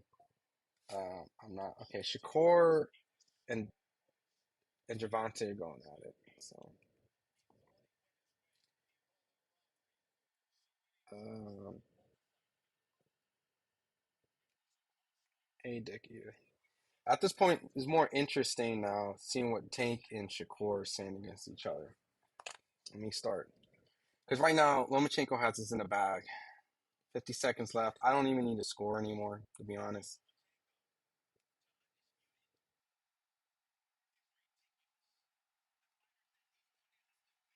Oh, snap. Ryan Garcia is at least bringing excitement to the sport. Loma's starting to. Oh, shit. The body shot. Oh, Kambosos goes down. 20 seconds left to a body shot. Right eye is bleeding. Lomachenko is on the kill. And it's over, guys. He stopped Kambosos. Now I'm impressed. Now I'm impressed. That's what he needed to do. That's what he needed to do. He needed to stop Kambosos. He needed to stop Kambosos. 11th round stoppage, guys. I know I was starting to slowly be like, I expect him to win, but I don't know if he's gonna be able to stop him. Uh, you know, uh, that was my only criticism, right? Because from this point, it's only get tougher. You got Tank and you got Shakur. You need to stop Kambosos if you want to let me know that you can get these guys, right? No disrespect to Kambosos, right? Beating Kambosos is kind of your way of getting to these title shots, the vacant IBF and getting these big. But you gotta wow me with this. Now, all right, there's a lot of tweets I get with Javante and Shakur's tweeting, so I gotta. All right, let me get this. Um, I'm gonna be screenshotting these tweets. You know how gotta make these videos. But yo, like you might have a hard time with Shakur and Tate. He stopped him. He hurt him to the body twice. His corner threw in the towel. They knew what time it was. And you know what? I'm impressed. I'm impressed because I wasn't for sure. I couldn't confidently say that Lomachenko was going to stop Kambosos because I know Kambosos, he's a tough guy. He's going to be wanting to fight. You can see he's in the 11th round. Um, Let me see. I'm getting all these Shakur and Javante tweets right now. And I'm going to read your comments. I just don't want to miss. Boom, boom, boom. Hey, Dick. Yo, they are going at it. Um, hey, Dick Eater, did you see this? I'm not a fruitcake ass. Yo, Tank is on one right now. Tim Bradley ain't shit. You see this? Ryan Garcia says, I concur. What is Timothy Bradley saying that's pissing him off so much? Like, what is he saying that's worth criticism? Okay. All right, nice body shot. Loma was too much for that man. Another one. Bradley's the GOAT on commentary. I never want to hear Steve Shakur again as long as I live. That tough. Love Ryan, but we can't support a cheater. We gotta wait. We gotta see if they threw in the towel, outclass fire. He's done. Do you remember Ryan Garcia? Because he is crazy. Had it 99-91 before the stoppage. I just stopped scoring because Loma was just too ahead on my scorecard. Cheers, Ukraine. What up, B? Sliva. KO, give me my 25 push-ups. Let's go. Loma about to. I didn't bet you, West Coast Gotti. So I didn't bet you. I just didn't know. I didn't have a decision on who would win on that. If he was going to stop him, I had Loma winning. Loma about to buy a pack of Koala with his prize money. We all want to see it. And the new IBF and IBO. Yo, push-ups. How did Kimbo just quit when the towel was thrown? You guys don't think. No, he didn't quit. He didn't quit. Who said he quit? He definitely didn't quit. The towel was definitely thrown in. Um, but it was going to get bad. Shakur and Tank's tweets. Saloma versus Tank next. That's the big fight. Would Tank get exposed? It shows real level Teal is getting beat up by Cambo. Is Lomachenko crying? Hey, Lomachenko's a good ass fighter. I wasn't 100% sure if he was going to stop him because I know Kambosos is a tough guy. And by the rate how it was going, it just didn't feel like it felt like it was going to go the distance. But remember Ryan Garcia because it's crazy. Don't pay Twitter bots no attention. Tank find Frank Shakur isn't worth watching. Look. I gotta get these tweets because it's my job, right? Um, what did Tio? Is Tio like tweeting and deleting? Like what's going on? Oh no, he reposted moments. Okay, there we go. Says this guy.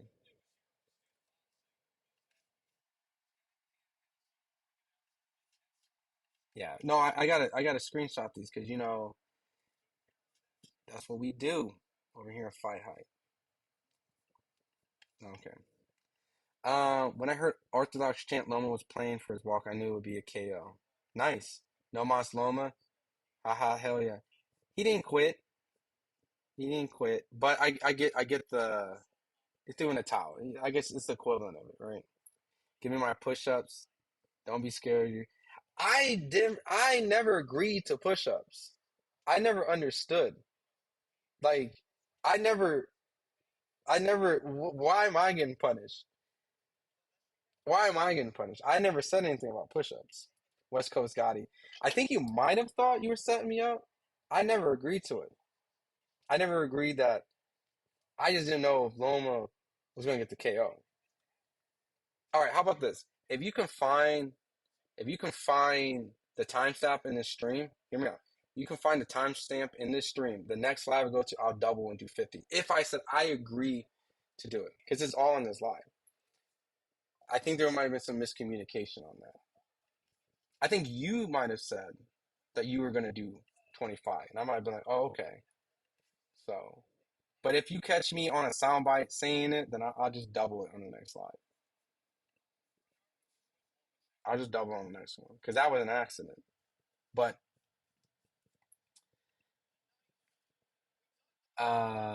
that's crazy. They aren't showing the post-fight interview. No, they're showing it right now. Loma's food for Tank. Lily called it 11th round. I think you did. Loma 11th round KO. Loma was just more experienced fighter. Loma struggled. No, he didn't. He literally was landing everything, but okay. I think, and I'll be honest with myself. Maybe my expectation for Lomachenko is so much higher that I feel a little bit what Angry Casual is saying. Um, there was some stuff that made me worry a little bit, right? Like his positioning, right? He felt like he was going into a lot of potential shots that an actual really good counter puncher, not seeing Kambosos, not downplaying, but it's just I feel like there's better counter punchers in the division. I think Tank's one of them. So I'm looking at it as if he's fighting great counter punchers. And Loma was in a lot of positions where um, even when Kambosos was walking Loma down, Tank walking someone down is pretty scary. I think a lot more scary than Kambosos. Um, he was very happy that Lomachenko won. Um, and the body shots were a little concerning, but he did close the show. And I did say that I would be impressed if Lomachenko did close the show. Um, let's see, watch them out, Loma back. Nobody wants to hear that. Experienced of Cambosos fought champion. Loma bodies so open Tank will hurt that boy. Fanboys, Loma Struggle, who the F is that guy? Do you even watch the fight? Frank Martin stops Loma. If you ever watched Loma, there was never any worry. Effing embarrassing listening to groupies, man. Okay. So I don't I don't think Loma struggle. I think the expectation, right? And this could be just from a perspective like, and I'm probably a victim of this, right? Lomachenko did his thing. By stopping Kambosos is a good performance. And that was my only thing, that he was winning the fight, he was in control. The only thing was missing, he needed to stop. So he reached my expectation and even exceeded it.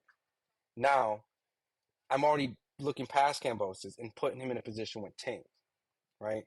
So I'm visualizing, which I think Tank is a better fighter than Kambosos.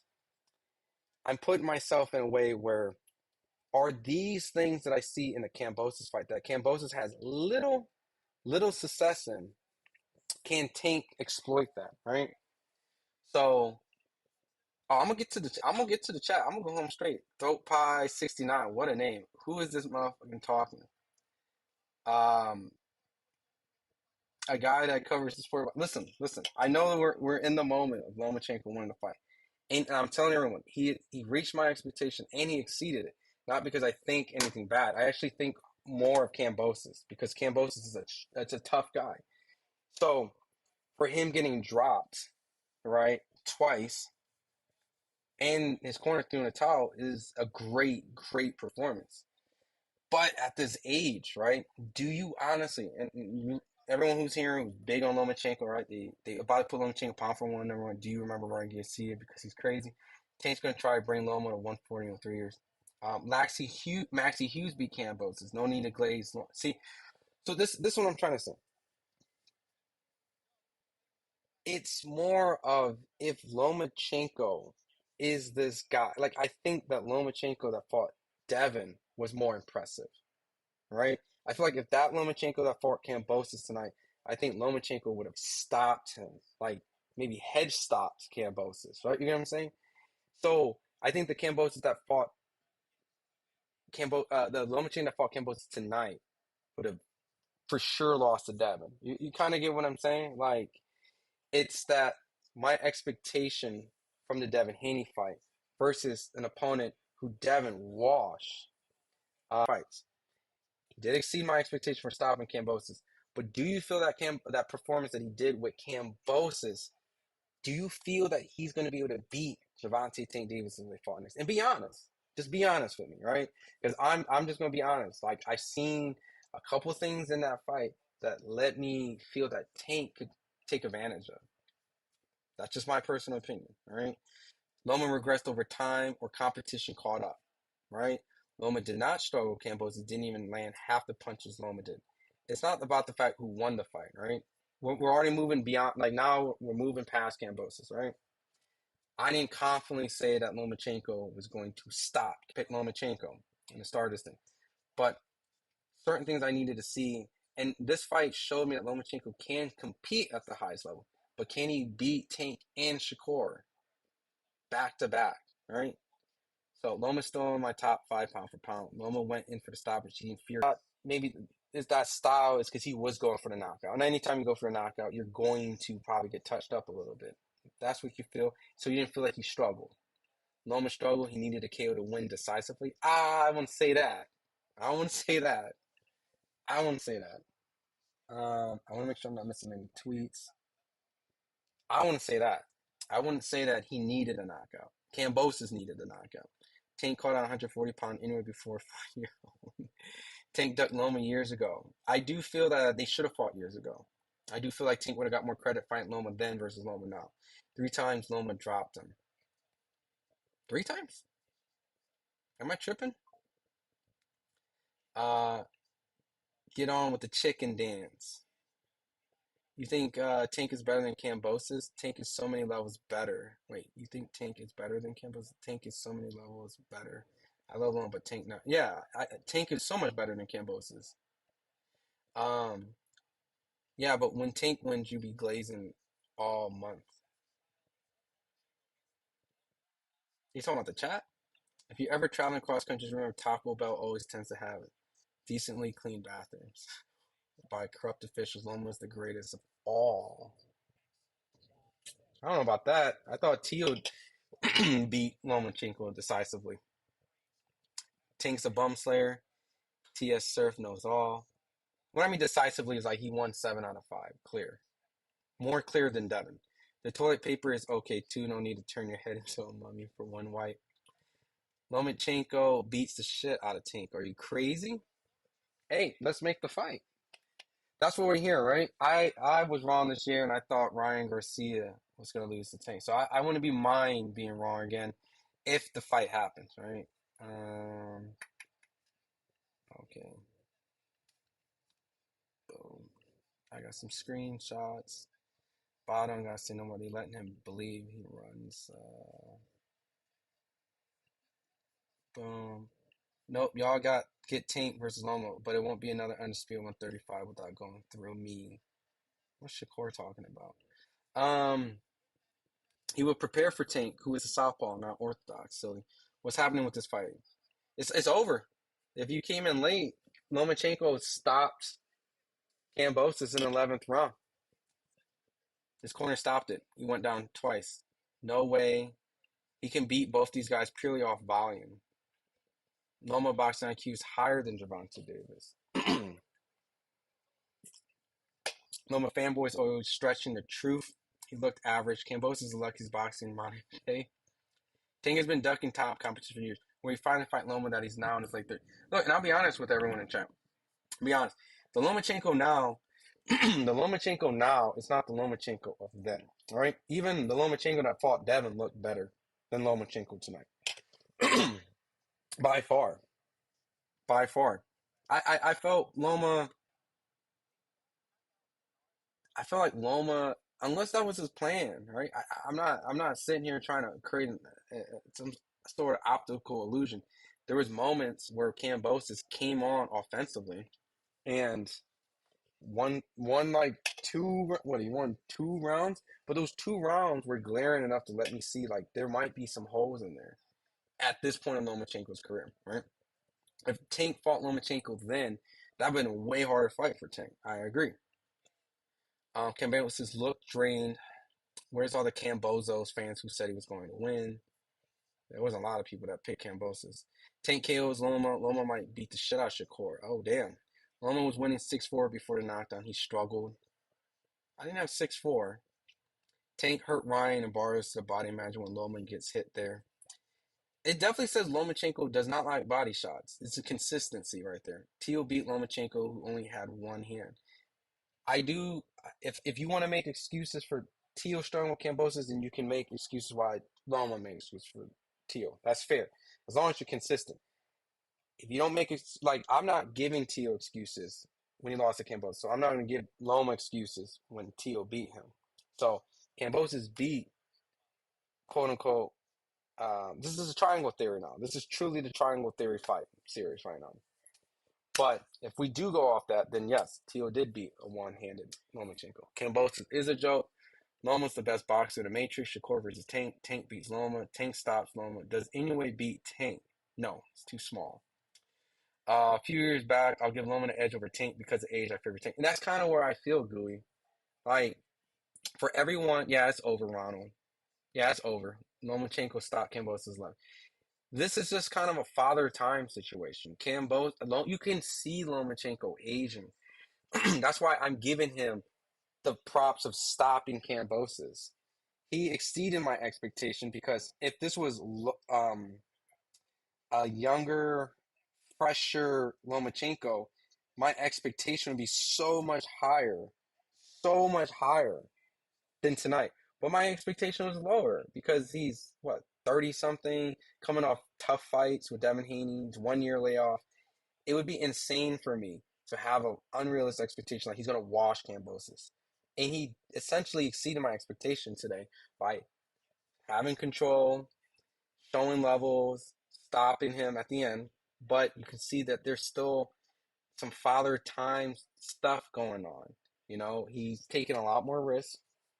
He's starting to get hit a little bit more.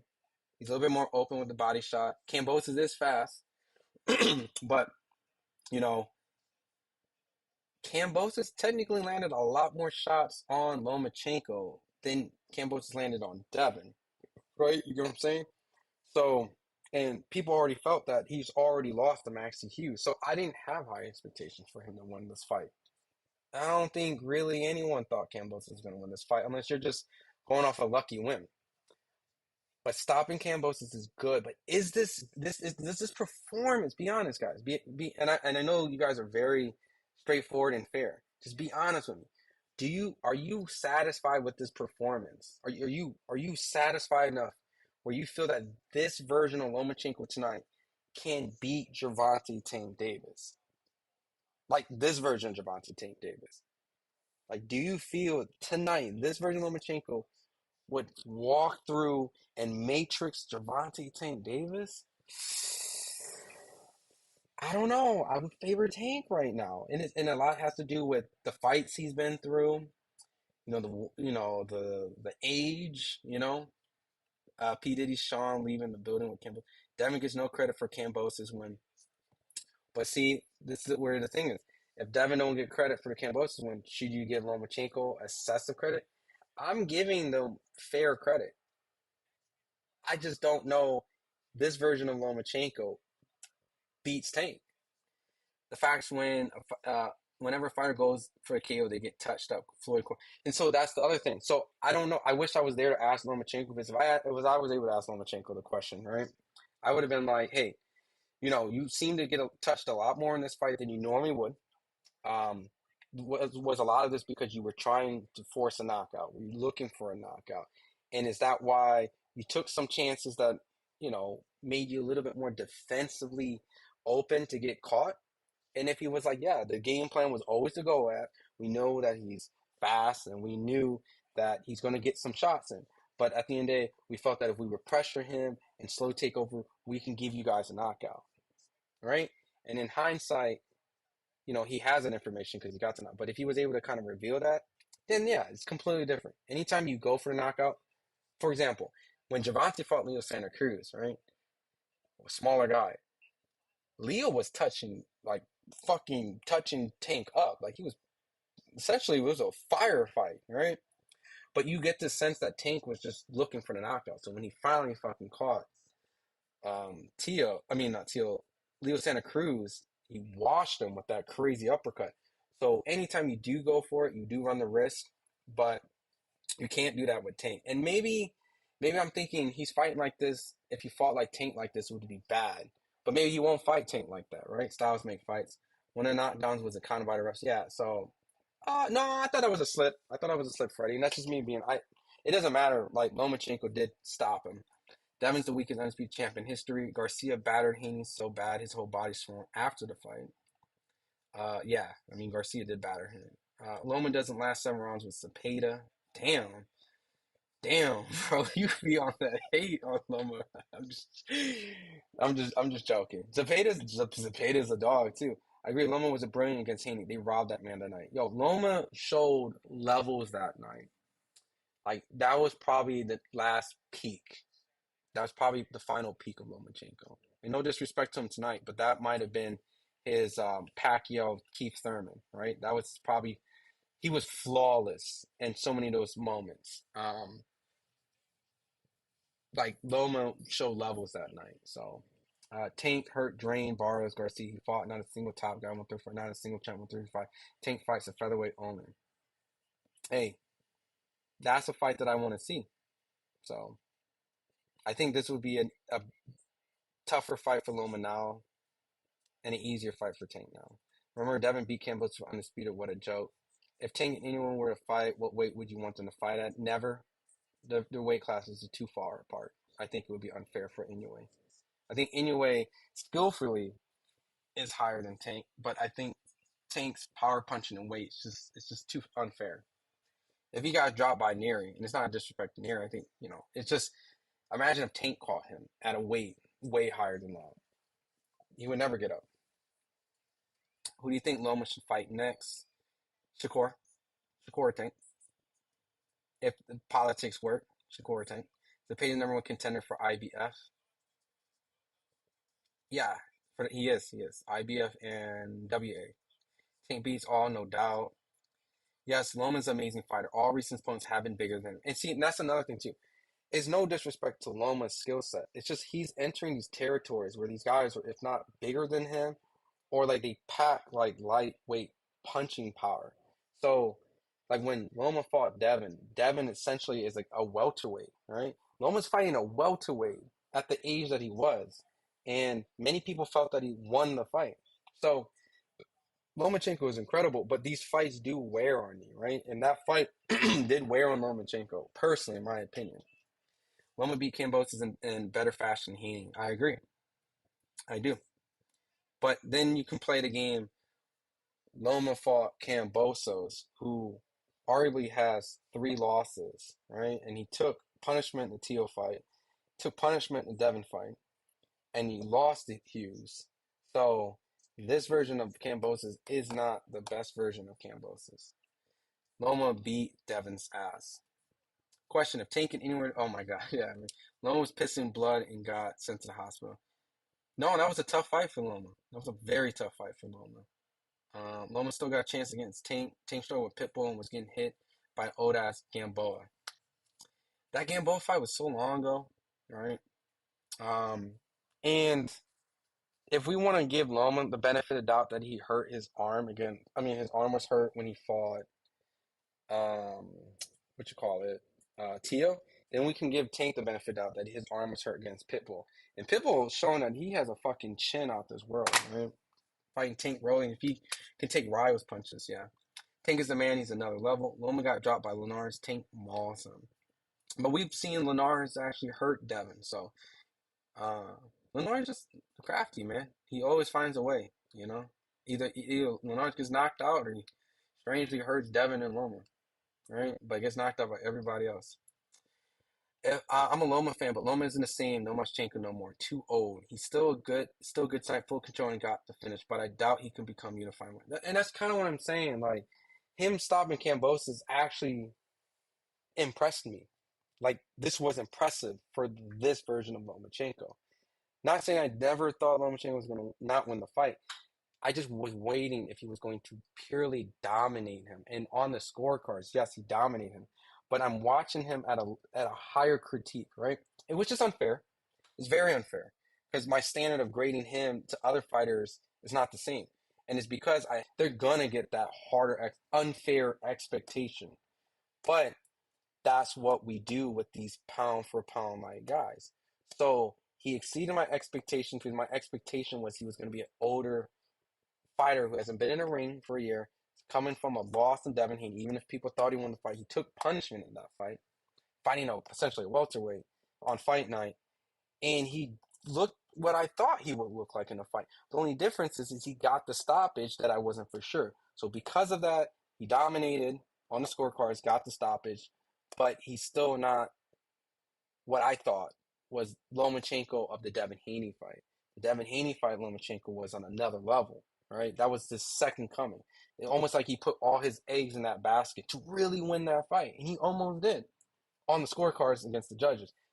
So it just felt like that version of Loma is just not there no more, and it showed a little bit in this fight, just a little bit. Loma should rematch Devin. He's not going to get the rematch.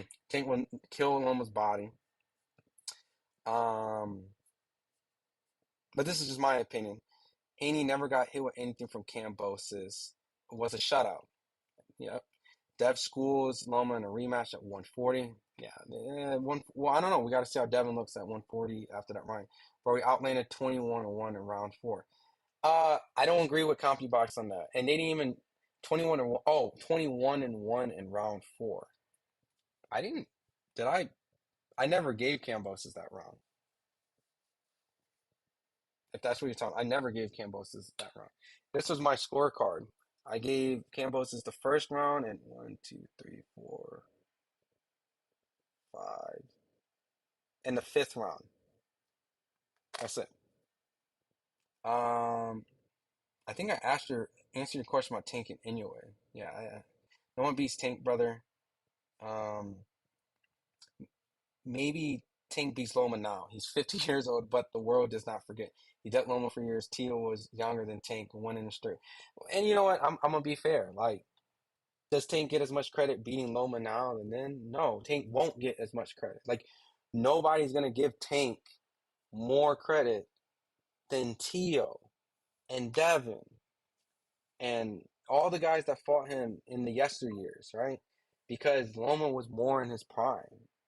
Yes, Loma has learned, got more experience from, but you can just see tonight that Loma just didn't look like Loma, like even in the Devin Haney fight. So I'm not going to give Tank as much credit for beating Loma now. To be honest with you, Tank just can't beat Loma. Tank has to stop Loma, like stop him, just annihilate him. And this version of Lomachenko might be the version where Tank just annihilates Loma. And that's my expectation. You remember, I'm telling you guys, I have high expectations for Loma. Like, I'm being very unfair, unrealistic. That's what you do, right? My unfair, unrealistic thing for Lomachenko tonight was to dominate Kambosos, and he didn't. But he exceeded it by stopping him. So my unrealistic expectation from Tank is he has to do that to Loma, and if he doesn't do that to Loma, I would be a little surprised. I'll be honest. I would be. Tank would destroy To. Stank and Sasquatch ridiculous, overrated. Haney looked like he swallowed a bee after the Ryan fight. He did look bad. Both Loma and Usyk don't like body shots. Loma and Cam wasn't a shout out. Dev and Campos was a shout out by Dev. Yeah, Devin did shot him up, but just Devin didn't get the stoppage. I agree. Um, I don't care about stats. Loma got hit to the body. Haney won every round. Oh yeah, I think you're comparing Haney's fight with Kambosos versus Loma's fight with Kambosos. Ryan cheated. Why praise him? We don't. We don't know. We gotta wait for the B sample. I'm gonna be a good guy in this and wait, right? But I don't think he's gonna pass this. I don't think Ryan's gonna pass his B sample personally. It's really rare. Every matchup is different. Just because someone loses in one person doesn't mean the next. I agree, Sean Davis. That's why I still want to see these fights because for all I know, Lomachenko, if he styles on Tank, then we're really like shit. No, if Loma beats Tank, that motherfucker's the truth. If Loma beats Shakur or Tank, Loma's the truth. Loma's the truth. Hands down. Hands down. at this age, like that's some Floyd Canelo shit. Like, um, cheating's never been justified. Strange.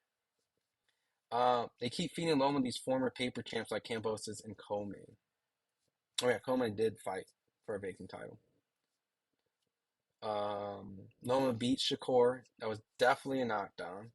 I would have to see it again. I thought that first one was a slip, but he got knocked down twice in the 11th round. Maloney arrogantly announced his retirement, delivered it like a departure. I didn't even know that. That's Fury, Nello, Ryan, Valdez, Ben all cheats. They did fail. What up? What up, KG? Killing as always. Everyone, shout out my boy KG. He went and covered the Duran and his press conference on Friday. So all the stuff that you saw yesterday over here, that was between me and my boy KG. And he's going to be at the Mike Tyson, Jake Paul stuff. So keep an eye. My boy KG's holding it down over here at FightHype. Most part, no, he didn't. Loma gave him 5 or 6 rounds in the beginning. That's how Devin won a lot of analysis think Devin lost. I want to say Loma gave him 5 or 6 rounds. I think it was a really good fight. Shakur fits perfectly into Loma's strategy. S. Bell MMA. Hey bro, what's up? Shakur's the boogeyman. Nobody beats him. You're new here, and you're wrong. Loma won that fight. Who are you talking to? Bad movement's not a good back foot. FightHype hired Takashi 6'9". That's crazy. I guess I kind of look like Takashi 6'9", right? Anyway versus Loma at 130. That's I'd rather see Inoue and Loma versus Inoue and Tank. I think that's a more fair fight. I agree. Loma really only lost one fight against Teofimo. He lost to Salido. $2 super chat, my boy GM. It's 500k pay-per-view buys for Haney versus what you heard. Yo, okay, GM, please don't kill me. I was going to do an interview with Eddie, and I was going to do it for you, right? I promise you. I was going to do an interview with Eddie and ask him to reveal his pay-per-view numbers, right? I promise you. It's 500k pay-per-views what you heard. All right. No, it's not what I heard. All right. It was not what I heard. 500k is not what I heard. That is not what I heard. You really want these damn numbers, bro. Shit. Let me shit, my chat got fucked up. Hold on, chat. Mm, hold on. I'm trying to get back. All right, cool. Scores next. Don't downplay him. Who's trying to downplay him? Loma had a broken hand. I mean, Loma did lose to Tio. Like I can't say that it didn't affect him. Clearly, it looked like if he did have a broken shoulder, it did affect him. Thus, why he lost the fight. Tank's scared to rematch Cruz. He's a coward. Shakur gets frustrated. Loma beats him. Loma wins. Then Loma anyway. Loma versus the Tank. Purse. Shakur got Kambosos power. A lot of trolls in the chat tonight. What up, Two Honest? De Los Santos versus Lomachenko. Loma naturally smaller than Devin Shakur. He is. Loma's on another level. Shakur don't got that tank pop that stops Loma movement. You know, they've sparred each other before. You know? Shakur don't got that tank pop. I like De Los Santos Loma. Oh, okay. Kambosos ain't the same caliber fighter. Shakur versus the couch. Damn. Loma versus Haney rematch next. I would love to see it, but he's not going to do it. Devin's not going to do it. He's too big at this point. He got the win. To honest, let me guess. You're calling people trolls because you disagree with their comment. That's not a troll. That's you being fragile. Damn, try to be chill. Tank and Shakur beats this Loma. Notice how a lot of people say this Loma, right? I think it's fair to say it in chat, right? You could be a Lomachenko fan, right? And I think you guys are really fair in your assessment, right? And I think it's fair for you guys thinking that Loma beat Devin too. As well as I think for people who thought Devin beat Loma, it's fair too. It's a close fight. But can you guys agree that Lomachenko just looks like he's older? Does he not look like he's Asian a little bit? Like you guys would know better, right? You want to be honest.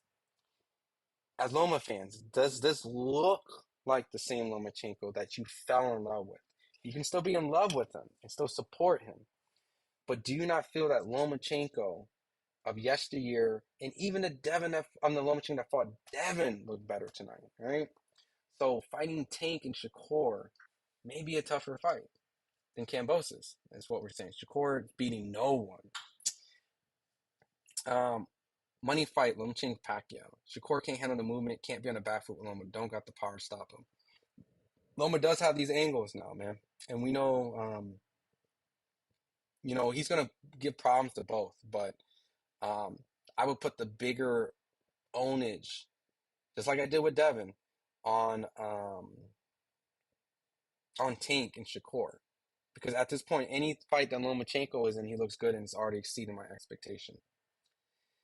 Loma doesn't fight at 140. Haney rematch is not going to happen. I agree. Shakur is a runner. Nobody wants him in the boxing. Yo, chill out. He had one bad performance. I don't want to say bad. Like, if listen, guys. We got to be fair and consistent on this, right? You can have your opinions on who wins the fight. It's not about that. But if you guys say that Lomachenko was injured against Teo and that's why he lost, then why can't Shakur say the same thing about him being injured when he fought De Los Santos? Like, that's unfair, right? Now, if you want to say Lomachenko, like, he didn't look good in that fight, and keep it, like, Loma didn't look good in that fight in the first 6 rounds. I think that's fair. Shakur didn't razzle dazzle nobody in the De Los Santos fight. That's fair. The two things they both said is they were injured. So that's why. So if you want to use the Lomachenko was injured to Teofimo, then you can't criticize Shakur saying he was injured. And that's why the De Los Santos. Like, that's what I'm saying. Like, you can't just pick and choose certain things. Like, if you don't believe one, then don't believe you can't I'm not saying you can't have that same type of um, belief in Lomachenko being injured or Shakur being injured, but then you can't just now remove the other guy saying the same thing, right? So that's why I'm just trying to keep it fair and consistent on that. You don't have to have the same picks. You don't have to be consistent on who you think will win the fight. Just keep that consistent if you're going to come to bat for someone. Tank versus Teo, I would love that fight. If Tank stops Loma this year, he definitely gets credit. Yeah, but that's the expectation I expect from Tank. I have a higher expectation for Tank needing to stop Loma. I feel like he's at the point of his career that he should be stopping Loma because Loma's older. And I would say this is past his prime. Shakur needs the rematch Santos. I'd rather have the rematch with De Los Santos. I agree than Arthur. Just right your wrong, right? Right your wrong. Because the public didn't like it. That's cool. Just right your wrong. Show them that it was just you were injured. All Haney judges were not Americans, but from his city. Whereas George had all fights with international judges regard. Tank got too much power, bro. Tank had to had got to stop Loma. Then we can talk. That's what I'm saying, Joe. Like, I feel like the higher expectation is Tank to stop Loma. Indeed, Tank has to stop Loma in order to win. And it's not the fact that he needs to win. I think it's to win the public. Like, you know what I mean? Like, Loma going the distance with Tank is a moral victory for Lomachenko. Like, because I feel the consensus is that Loma shouldn't have did what he did with Devin, but he did. Loma, in my opinion, stopping Kambosos is exceeding my expectation. I expected him to win, but stopping Kambosos is exceeding. If he goes the distance with Tank or make it competitive, boom. Like, Loma is already in this kind of grace period, at least with me. Tank needs to stop Loma, in my personal opinion, to get the public to be like, Tank's that guy. Tank's boxing IQ is overlooked, and his power is what makes him special. I do think his IQ is overlooked. I agree, Johnny. Yes, they will. Loma is a Hall of Famer. Tank has a fought anyone close to Loma. It matters. I do agree that Loma has a better case of going to the Hall of Fame right now, but he's older, and he's had more meaningful fights at different parts of their career. And Tank has always been this money guy. So, but if they both would happen to retire, I do feel like Loma has a better case of a Hall of Famer than Tank. Just my opinion. Shakur is an easier expectation. Nobody has needed to stop Loma to win. But that's what I'm saying, angry casual fan. These are my outlandish expectations because they're almost my beliefs, right? I believe if Tank fought Loma, I think Tank beats Loma and stops Loma. That's my hot take, guys, right? That's my hot take, and I could be wrong. So, My expectation is just my belief. That's all. Nobody has to do anything because Loma's going to have his fans, Devin's going to have his fans, Ryan, Shakur, and Tank, they're going to have their fans. So I just feel that Tank would get criticized if he didn't stop Lomachenko. And that's just how the world works. I do. Um, because they're gonna be like, Lomachenko's old, you've been ducking this guy, you're fighting him when he's way past his prime, yada yada. So okay, then Tank gotta stop him. Right? It's clear that Loma's the best. He would have wiped Tank a couple of years ago. Look, hypothetical. I would have loved the fight back then. I think it would have been a lot more competitive. I think Loma would have had maybe the better edge over Tank because of his experience, and Tank was, you can see he was still trying to get himself to. I feel like Tank is in his prime. Like Tank right now. Oh, GM is Loma. My bad. I missed the $2 super chat. I'm just trying to get through. Appreciate you. If you super chat, I usually get to your chat instantly first. So I appreciate you being cool with Loma. Is Loma's top rank contract done? No, it's not done. From my understanding, it's not done. What was the? But yeah, I just feel like Tank is entering more of his prime. I think Tank is getting better, and I think Loma's getting older. So my expectation is that Tank has to win that fight. Um, for fuck's sake, Loma could have ended the fight in a six. You think so? You guys think that in the chat? I don't think Loma could have ended it in the six. You think so? I think I think Loma would have ended it in the six if he wanted to. I don't think that's not what I saw, AJ. But that's my personal opinion. I thought Loma stopping Kambosos at the time he did was appropriate, you know. Because I think what was it? One, two, three, four, five, six. Yo, Kambosos was actually in it in that sixth round. I don't know what you're talking about. I think that might have been the only round that outside the first I would have gave Kambosos. So Loma stopping Kambosos, I don't agree with that. I don't agree with that. Maybe you might think another round. Loma definitely deals with Tank's counter punch, and that's all he got in the power. I think Tank's IQ is underrated, but we'll see. Frank Martin's a good opponent. I think his style, because Frank turns too. Remember, guys, if you watch Frank is a guy in the Michelle Rivera. Maybe he might fight Lomachenko next, but Frank is a crafty turning, like he'll turn his opponent like Lomachenko. So we'll see. I think Frank's a great opponent to show a little bit more of his IQ. That's a little more thinking in that fight. That's a more thinking man's fight. The whole Loma Usyk to the body is dumb. Not likely they got knocked out from the body shot. I think it just comes down to like I did feel that Danny Dubois did hit a belt line ish shot that, in all honesty, I thought it was a clean shot. So by all means, many people thought it was a clean shot. So Danny Dubois should have been the unified champion of the world, right? So I did think Usyk did get hurt fair to the body, but um, Daniel Dubois didn't follow up, and that's just what it is. Lomachenko has been targeted a lot to the body, so that's pretty much what it is. Um, let's see. A sample, B samples are always the same. Not true. William Monroe has failed an A sample and passed his B sample, so it's not always the same, but 9 times out of 10 it is. So I agree with you for the most part. I think Ryan's going to fail his B sample. Now, did Ryan fail his B sample? No. Do I give him the benefit of the doubt? Yes, because he didn't. He has to prove it. Do I want him to fail a B sample? No, I definitely don't. I want him to pass it. So I think he's gonna fail. I'm rooting for he doesn't because I feel like that would taint the win over the Devin Haney fight. Even though I think, regardless of him being on it or not, wouldn't affect the outcome. I just thought Devin didn't fight better than Ryan that night, and it's okay. Tank ends Haney's career point blank. Shakur is a harder fight for Loma. I think it's a tough fight regardless in Loma's career right now. Um, yeah, he battered him with on steroids. Um, I just think Devin just didn't fight. I've seen Devin spar, I've seen Devin fight. I just when he got hurt in that first round, I just wish he took his time more versus going for the get back. But here's what it is. Loma's likely willingly took rest against Kambosos because there wasn't anything to be afraid of rather than get the finish. And that's true. And I said that earlier, like I wish I was able to talk to Loma and ask him questions, like when I go to these press conferences, and ask him, was that a case? You seemed like you were a little more not as defensively responsible. It seemed like you got hit a little bit more. Was your plan to just knock him out? And were you willing, and did you feel his power? Is that why you kind of? And if it was like, yeah, I wasn't worried. I was just like, then cool, right?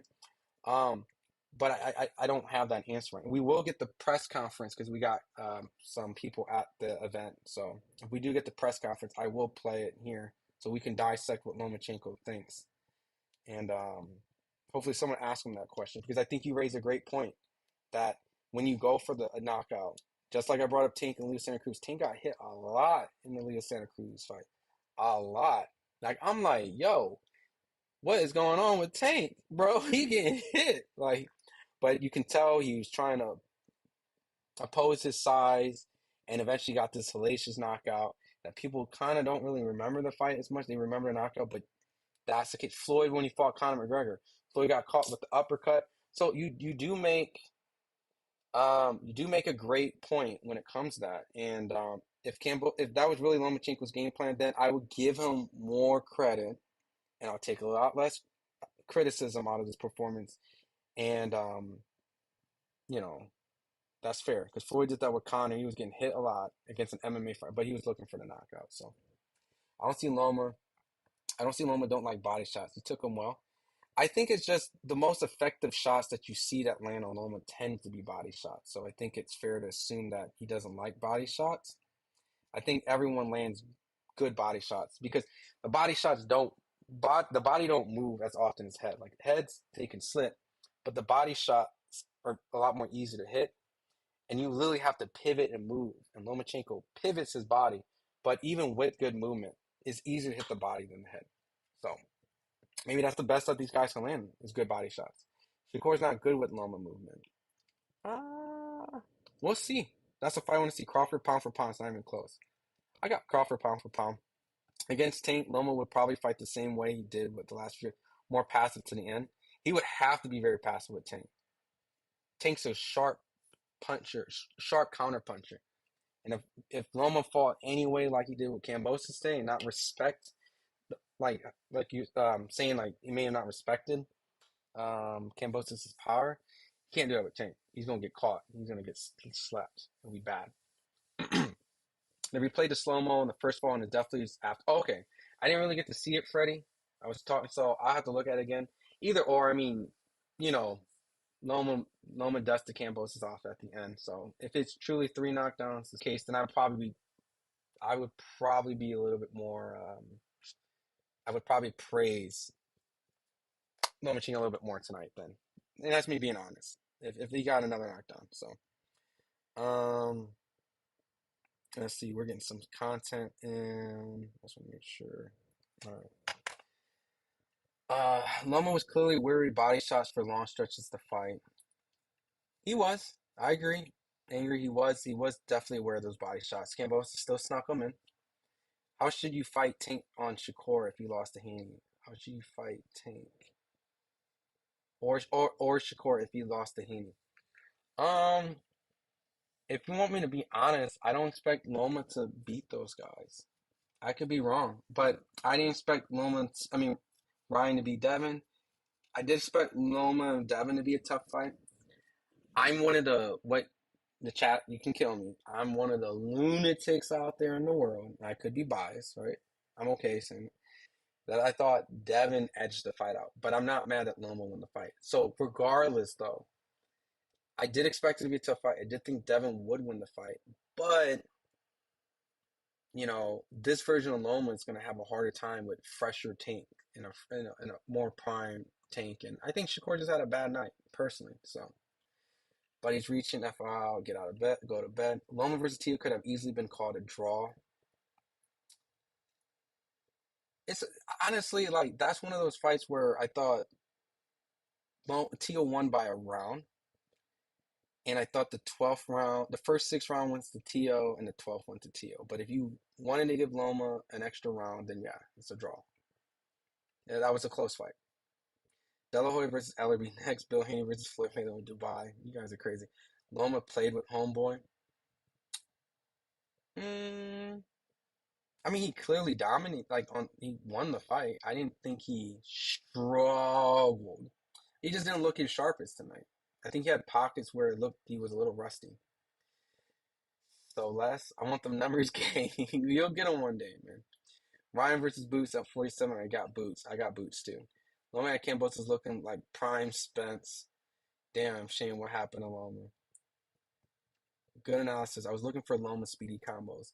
That's all I'm saying. Like I think it's fair for me to be a little critical on Lomachenko because of who he was and who he's not anymore. And we saw glimpses of that in the Devin Haney fight. And if he was a little bit more like the old Loma, I think even the Devin Haney fans would agree that Lomachenko beat Devin that night. That's what I was saying. And if Lomachenko fought Devin back then, when Devin wanted to fight him, I think Loma would have won. With hindsight, yeah, I think. Um, I think Loma would have beaten Devin back then, definitely. 2 hour super chat. GM Loma's best moves is to get KO'd by taking cash out. AJ 2 hour super chat. Give Bill link to stream. That's not the real Bill Haney. If that's the real Bill, look, I say this every time, and I did this when that Bill Haney was in here, right? Bill has my number. I will always, I could bring Bill on this live if he wants to be on here. If that's you, Bill, which I know it's not, because it's a troll Bill, but I appreciate the troll Bill being here. Bill, call me right now, and I'll give you the link, and we'll just chat to we'll chat to everyone, all right? But but yeah, that's my comments on that. Uh, Tank Prime is an example of a duck. He will fight Loma when it's a cherry. In other words, Tank will fight Loma when he isn't in his prime, and when he's in his prime, that's what it looks like if they fight. I think Tank is more in his prime. I think Loma's not. Are you guys all delusional? Fanboys, how many losses does Lomachenko have? And also, how many fights does he have? Loma was fast track.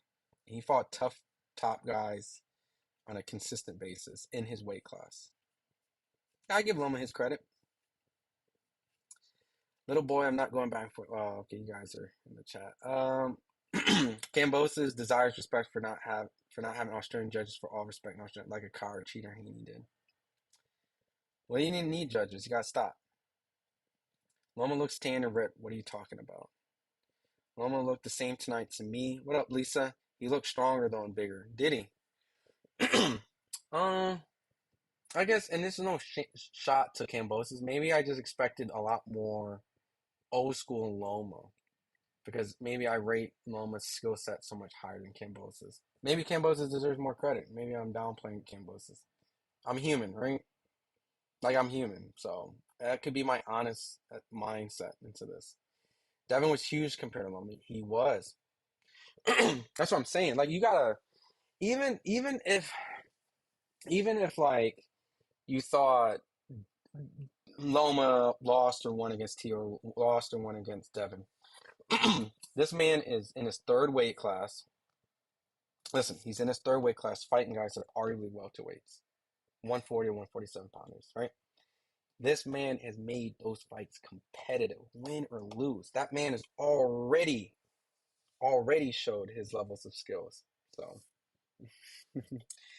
so he's already a top-notch fighter. So you can never discredit Lomachenko. Um, but are you? Oh, okay. Loma lost the Matrix moves, but Loma already beat Haney.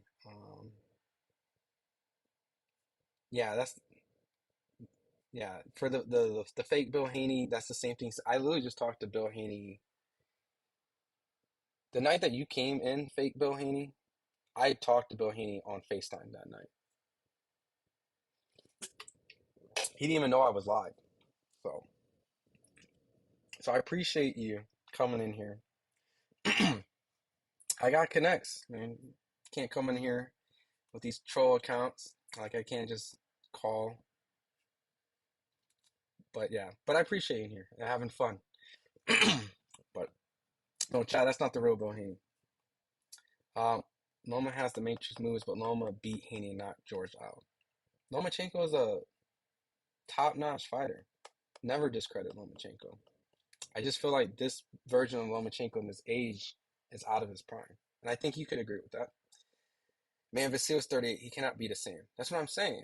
Like, it's not insane to go, this guy is older and he's not the same.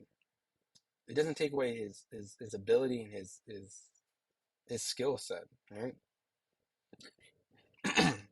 I think timing matters in boxing, and this timing is not in favor of Lomachenko. I think if Loma and Devin fought 3, 4 years ago, I think Loma would have clearly won. I don't even think there would have been a controversy, right? I think he would have had enough at that point. So, and it was more in Devin's favor to fight Loma at the time he did. Devin made weight with Loma. Haney can't move up with power. Devin couldn't hurt Loma. Politics, Loma's smarter. Devin blew up 20 pounds after the weigh-ins. Loma is clean laundry, wash. Damn, you're savage. Stranger, Haney dropped Prograis, who was dang near the hardest puncher at 140. Stop it. And had a title. Loma anyways to fight. Shakur didn't fight Tio. It's not comparable. Shakur's on a different level. There's levels to this. Haney definitely is a weight bully. Shakur ain't no level. Shakur needs to fight Loma. I agree. That should be one of the next fights. Nobody expects injuries and fights. If you step in the ring, it's just that. No excuses. I agree. I've always been like that. Loma was spinning Kambosos. Kambosos didn't even know where Loma was at. Loma didn't use as much head movement. Got lazy a little bit because he was getting bored. Maybe. I don't I don't want to not criticize someone. If that was the case, then you're still gonna get my fair, honest opinion. If it was because he was lazy and bored or he was not as sharp, you were getting hit, right? So that's part of the criticism. Stop getting bored and stop getting lazy, right? But I think that's a fair assessment, Lisa. I think if that's how you feel, I think that's fair. But I hope he doesn't get bored and lazy with Tank or Shakur, because that'll be a problem. Tank and Loma is like Rigo versus Nonito. Really? I think it's more like Loma versus Rigo. Like, I think it's just a huge size difference. Shakur is inexperienced. I don't think so. He sparred Lomachenko. Shakur can't sell, but if he fights Loma and wins, I want to see how Frank. I want to see how Frank does against Tank. But the rematch is next. Um, they wait Frank, but Cruz rematch. No, Cruz isn't fighting Tank next. Frank is fighting Tank. I literally did their press conference last week. They did a face off and everything. Then Shakur will sell. Shakur spars with Terrence for fun. Loma was too quick for Kambosos. I agree. Sparring doesn't mean shit. Sparring versus ring. No, I'm not saying. I'm just saying like he's been in the ring with them. So if he's been in the ring with them, he's gonna have an idea, and he's gonna have an idea where he's like, yeah, I want to fight this guy. I'm confident in my ability. So I don't think Shakur's been wanting Lomachenko. It's the fact that does Lomachenko want to fight Shakur? I've never heard Lomachenko said he wanted to fight Shakur. I'm not saying Lomachenko was ducking Shakur. He might have had better opportunities like fighting Devin for Undisputed. I'm just saying that Shakur's always asked for Lomachenko, and Lomachenko's never asked for Shakur.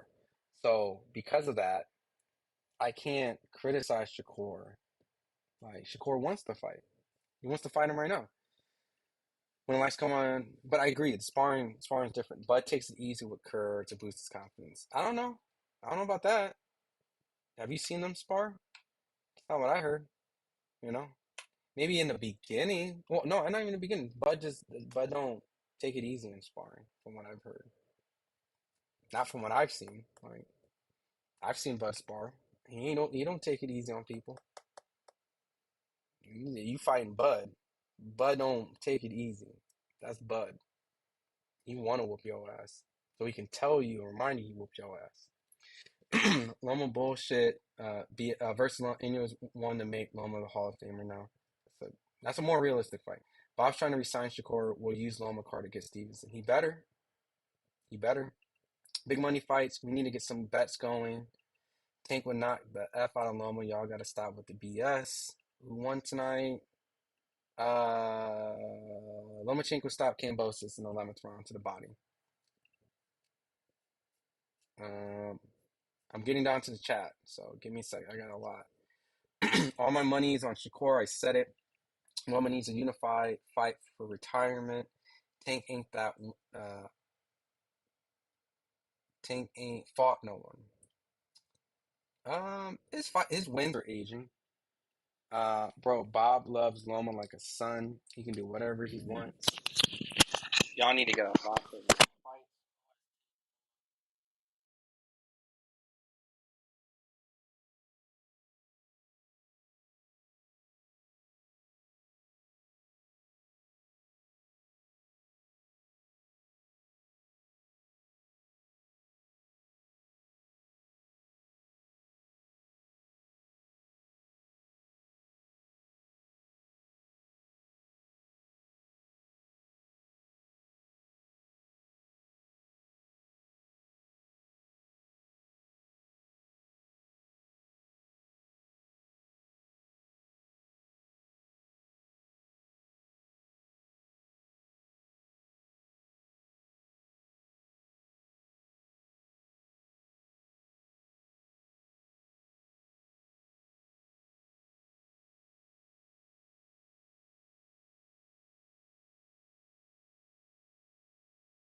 Yo, can you hear me? My bad. Yo, this kid's on meds, right? Okay. I took my AirPods out. Yo, I was muted this whole fucking time. Oh my God. Oh my God. Yo, I am so sorry. I am so sorry. I'm so sorry. I totally forgot my mic was my headset. This is why I should have read the chat ahead. All right, real quick. I know there's a lot of stuff in here, and I'm literally probably like 10 minutes, 5 minutes out because I'm reading all the chats. So the people's chat I read, I'm sorry, I'm just not gonna go back to it. I took my AirPods out because of simply they were dying, and I forgot. I can't talk to you guys without it. Yo, throw L's in the chat. Throw a whole bunch of L's in the chat because I just fucking L'd this stream so hard. Just throw tons of L's. Just L L L L L. I'll eat them. All right, my bad. Are you guys cool if I don't want to skip the chat, right? That's the problem. The reason why I didn't see it because I'm from behind. Like no Diddy. L again. I'm eating so many L's. All right. It's because I'm just trying to catch up. Start from fresh. L, we can't hear you. You were muted for 5, 10 minutes. Oh yeah, just throw them L's, bro. Throw them L's. L's, man. I'm gonna eat them. Fuck.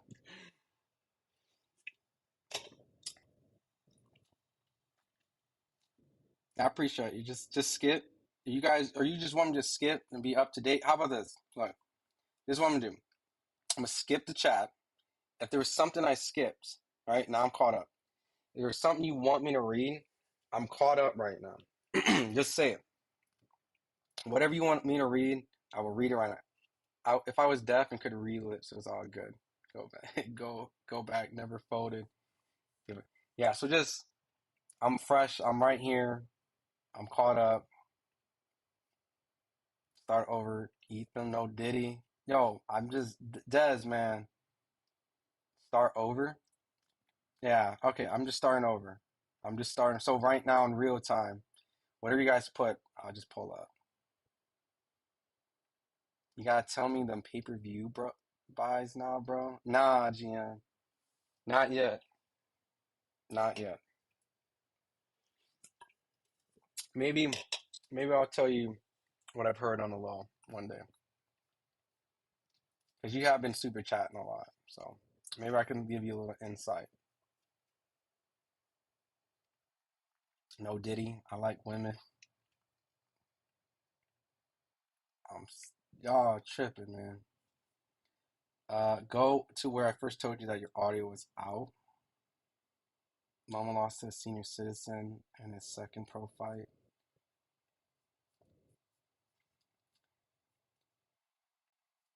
Just I just don't wanna no sound, bro. Okay, okay, okay. Oh damn. You even fucking super chat I was on mute. See, this is why I need to just read the most common up to date chat. Because I'm so behind. I appreciate that super chat. Just yo, GM, just follow me on my Instagram or Twitter. Follow me on Twitter. No, actually, I don't know. I'll tell you. I'll tell you. Because I don't like screenshots.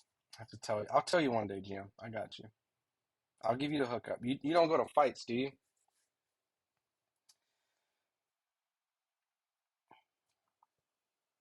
New name, LL Cool J. I'll take it. You know why? Because he had an album called "The Greatest of All Time." So I'll take it. I'll take it. You have a kinker sore? That's TMI, bro. Thoughts on Anyway versus Tank? I think Tank is too big. I think that's a fantasy matchup. I think it's unfair. I think we got to respect weight classes. And I think anyway, skill for skill and accomplishment is a higher placement on my pound for pound list than Tank. I think Tank is skilled, and I think that it's completely unfair.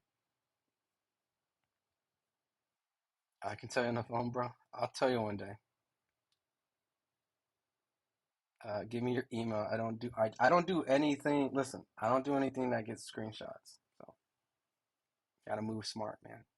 I don't know UGM, but I know you've been asking for a minute. So um, does you good fight hype? Appreciate you stream, my dude. Yeah, no, I'm just on here just kicking it with you guys, man. Look, actually, matter of fact, we got some stuff from the press conference. Like,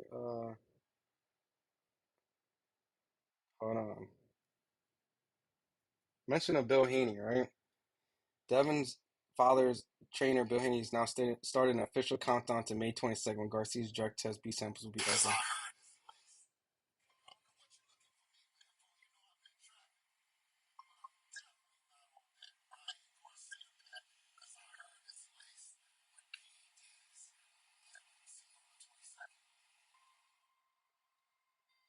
Oh my God, yo, the countdown, May 22nd. Yo, check this out.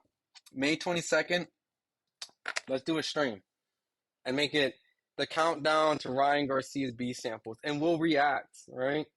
If he passed or failed, maybe we'll do like a full 24-hour stream. No, fuck that, that's too much. Maybe we'll do like a 15-hour stream or 12-hour stream, just chilling, waiting, anticipating if my man innocent or not, right? Um, Pause, Michael J. You have three. What? That slip should have been called a knockdown. Really? It was that. It was really a knockdown. Loma hit him right in the chin and Kambosos. See that the angle that they showed looked like he slipped. I didn't see the replay. I didn't watch it. Anyway, Duck Tank. Stop. Ian Duck him, man. And I would have Tank beat anyway because of that size. How many employees work for FightHype? A lot of employees. Daniel Navarrete, my guy, man. Canelo versus Charles, 650 to 520,000 versus Munguia. That I do whatever I want costs over 100,000 customers. So it's like he's taking an extra pay cut for Balonga. Yeah, bro, you know we want that David Benavidez fight. My man Daniel Navarrete, the super chat king, man, he knows what's up. We want that David Benavidez fight. We don't want to hear nothing else, you know. I mean, I'm cool with the Crawford fight. You know what I mean? I mean that's on paper considered a cherry, right? Um, just simply because the fact that go on mute and tell me. Just because he's three divisions smaller, you know. So, what's up, KG man? What message you retracting, man? Don't be out here retracting messages. Anyone tank the same height and reach? Nah, man. Tank, different weight class. Neri put anyway down. Tank lands on him. It's over. I agree. Who do you think is the biggest chance to beat Tank at 135? Shakur. Shakur. I mean, I think it's respectable to put Lomachenko in that conversation. I just think Tank, in my opinion, right, beats Lomachenko. I think Shakur is Tank's toughest fight at 135, without a doubt. It's too loud. Oh shit, was I playing it too loud? May 22nd, second is sample B. Let's go live. Let's do it. I thought the audio went back out, but you're good. Oh, okay. It was out, man. Fucking, I'm tripping over here. Garcia will only fail the Coco test. Sample B day. Three wieners. What do you even mean? Why do you say that, Michael J? Why do you keep saying you have three wieners? Garcia failing that test? Excuse you? Uh, I think I look. What's your cash app? Um, is that yo? You don't have to.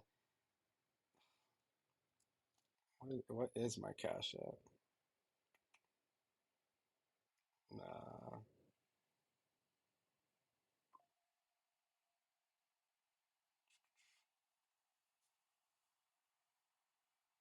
that's it. Just my name. $ Ron Goodall. Appreciate the $2 super chat. You know, anytime you super chat, like that helps me cover stuff. I used all the super chat money you guys gave me to go to Philly yesterday and go see Jerron Ennis. So you guys helped me travel to that. So Larry is his cash app. Um, Johnny, did you run into drunk David Morrell Canelo fight? Yo, so that's real quick. You see the guy that says Puerto Rican KG? He's the one. He's the one that ran into David Morrell at the Canelo fight when he was talking spicy. Yeah, that's my guy right there. So right there, the Puerto Rican King KG right here. He's gonna be at the Mike. He was at the John Ennis presser yesterday with me, and then he's going to Mike Tyson, Jake Paul, and he was at the Canelo fight week. He interviewed Crawford coming out of that fight. Like he's doing his thing. So no, he's the one that did that. Bivol beats them all. Any fans is upset. Your boy got beat by a coke kid. Yeah, Devin did lose that fight. Um, Crawford's Canelo would be a legendary fight. Yo, if Crawford beat Canelo, that shit would be fucking crazy. Canelo would knock out Bud, and I'm the biggest Bud fan. That's a tough fight. Tough fight. Tough fight. I'll be rooting for Bud to win that fight. I think that'd be a legendary win. Kambosos is trash. Yo, chill out, man. You know, one thing I respect about Kambosos is he fought, think about it, fought Tio, Devin twice, and then Lomachenko. And I feel like if he beat Lomachenko, he would have fought Shakur. He would have went for Shakur or Tank. Kambosos is a warrior. I didn't even think he was gonna get stopped. Like, I kind of was like very curious if Lomachenko was gonna stop him. So that's why I give him credit because Kambosos has a lot of heart, bro. Like, so and he did beat Tio, man. It was definitely an underdog win. So Canelo's ducking Benavidez and Bivol. I mean, I can't see duck. You talking about Bivol the rematch? Yeah, he didn't want to fight him at 168. He wanted to fight him 175. So I was not happy with that. He should have fought him at 168. That was a weird reason why he didn't want to fight him. He wanted to fight him for his belt, not for his belts. Larry's his cash out. Benavidez is another weight bully. Could be. A lot of people criticize him fighting 160 pounders, right? Versus 168 pounders, but he's going to 175 to fight Alexander. So we'll see how he looks there. Loma's ducking Shakur. I want Loma to fight Shakur. Loma's never asked for Shakur. Loma can make the Shakur fight. Congrats. Um, to me, I can't remember what I said. Canelo's small. Canelo's too small though. The fact that he even boxes at the weight is crazy. It is crazy. Canelo's a Hall of Famer. He's one of the regardless if he fights David or not, you gotta respect him. Benavidez needs to fight Bivol. I agree. Canelo's a neutral welterweight. Canelo, look, I'm telling you, when it's fight week, I might pick Canelo to beat David Benavidez. Right now, I got David Benavidez, but I don't know. I know how I am, man. Never thought we rocking with Ron from FightHype, which I appreciate you. Never. Look on the real. When my mic went out and you guys stayed here, screaming, and fixed my mic, I appreciate all you guys. All right. Like I don't know what time, what city you guys are at, or what time zone you guys are at, but you guys could go straight to sleep like right after this. Like you guys don't have to be up rocking with me, right? Just I'm just a dude that covers boxing. Let's see, yeah, some views. I'm just a dude that just covers boxing, right? So I appreciate you guys just being in here, right?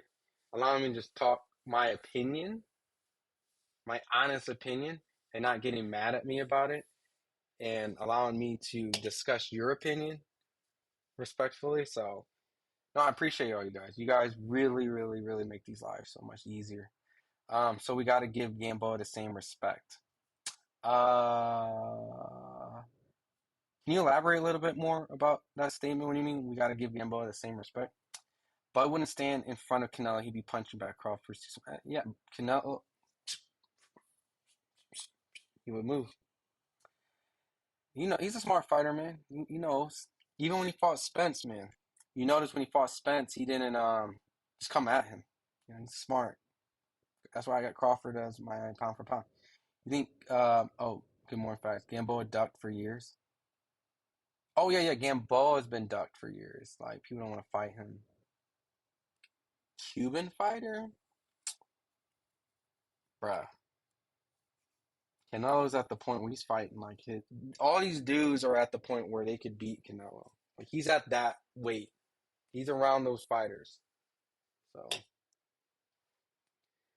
um, Bivol was embarrassed Canelo. Yeah, I was at that fight. I was surprised the judges gave it a Bivol, not because I thought Canelo won the fight. You know how boxing is.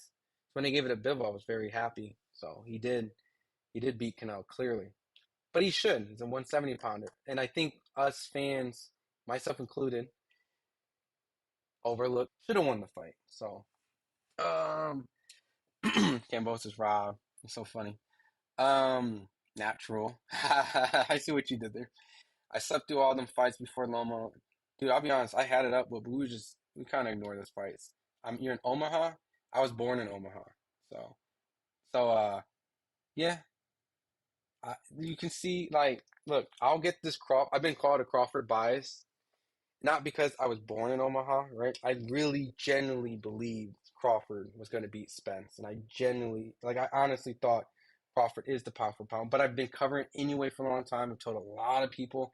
If you look back at FightHype, there's so many early anyway videos, and they came from me. At the end of the videos, there was the credits, like, So I'm very biased for anyway. I'm very biased for Crawford. You can say it's because I'm half Asian, or I was born in Omaha, or yada yada yada. Like, I don't care. Like, I'm just being honest with you guys. But yeah, I was born in Omaha. Shout out to Omaha. I've been there after. I don't have any memories from Omaha, but Crawford's the reason why I went back to Omaha, and covered a fight. I covered him out there in Omaha. Been to his fights. Been to his gym. All that stuff. Crawford's a cool ass dude. Cool ass dude. You're in London. I always wanted to cover a fight in London, and I honestly, this is my opinion. I think the most educated boxing fans are in London, just because I think boxing's more mainstream in London. You guys have a lot more people to. There's a lot more resources, a lot more better. Like, everything's better as a boxing fan in the UK, personally. And I think that when you guys die hard root for your fighters, but you guys aren't crazy. I think between Mexico and UK have probably the best boxing fans, personally, from what I've seen. So I never covered a fight in Mexico and never covered a fight in the UK, but I hope one day. Um, but all the big fights happen in America, so I always am a little biased when it comes to big fights should typically happen to America. Not that all of them have to, because there's a world out there that exists. I think there's a lot of big fights that should be in the UK and Japan and all that stuff. So I'm not an advocate that anyway has to come to America and stuff like that. But I don't know. I just feel like there's more passion with the British and Mexican fans out there. I do. So I hope I can go and cover a fight out there. Because he fought Bud and Ting and Pitbull and Devin. Yo, Gamboa fought everybody. Never fought your could do, bro. He shot to you. I appreciate it. Anti-sanction. Our Fight Hype social media page is going to be more active soon. They have potential. Um, they could probably be. I just to keep the structure straight. Like, YouTube is kind of like our main hub. So if videos go up on social media, they are kind of a special moment, right? I can't really speak on it because I don't run the social media. Everything is ran by the owner, Ben Thompson. So maybe.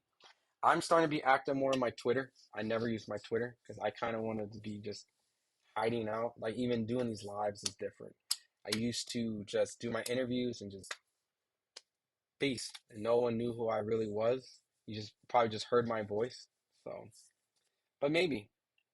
And Ron, you're not biased. I mean, this is my take about being biased, right? I think everybody's biased, and I think that everyone, and it's not a shot at anyone, but it's like when people say like they're trying to be objective, like, being objective is like, this is a fact. A fact is, this is a Red Bull can. You can't disprove it. That's a fact. That's an objective thing. Ryan Garcia failing his A sample for Ostring is a fact. Kambosos is getting stopped, or like the corner stopped, that's a fact. But giving your honest opinion comes from some sort of bias liking, right? You like something, right? Like a pound for pound list. I'm biased. I think Crawford is pound for pound. I think Inouye is probably number two. That's, the guy who I thought won this fight comes from sort of biased perspective. And a lot of people they won't keep it real with you. But like when you get to know these fighters and you talk to them and kind of build a relationship, it's almost insane to not be a little biased, right?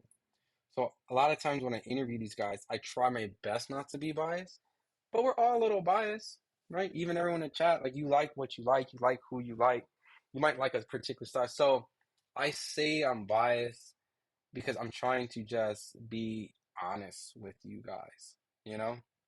And I think to be more genuine with you guys and for you guys to connect and just respect me more, I think it's fair for me to be transparent with my opinion so that you guys can agree or disagree with me respectfully. And I think hiding behind just trying to be objective, right? It's not being honest and true. I think everyone's allowed to have an opinion, and I think that's the real objective thing. So I'm just trying to give you my honest, biased opinion, right? I think you guys would you guys respect me more if I kind of was just tell you my honest biasism, right? I think it would be more fair, right? Instead of trying to hide behind stuff. Freddie facts, but they ducked him for years. Yeah, they did. No one really wanted to fight him. Ryan Garcia's ducking Boots, telling him to fight. Yo, I interviewed Boots, and Boots was all about fighting Ryan, but that's why you look familiar. You probably know. Nah, I was a military kid, so I don't really have history in Omaha.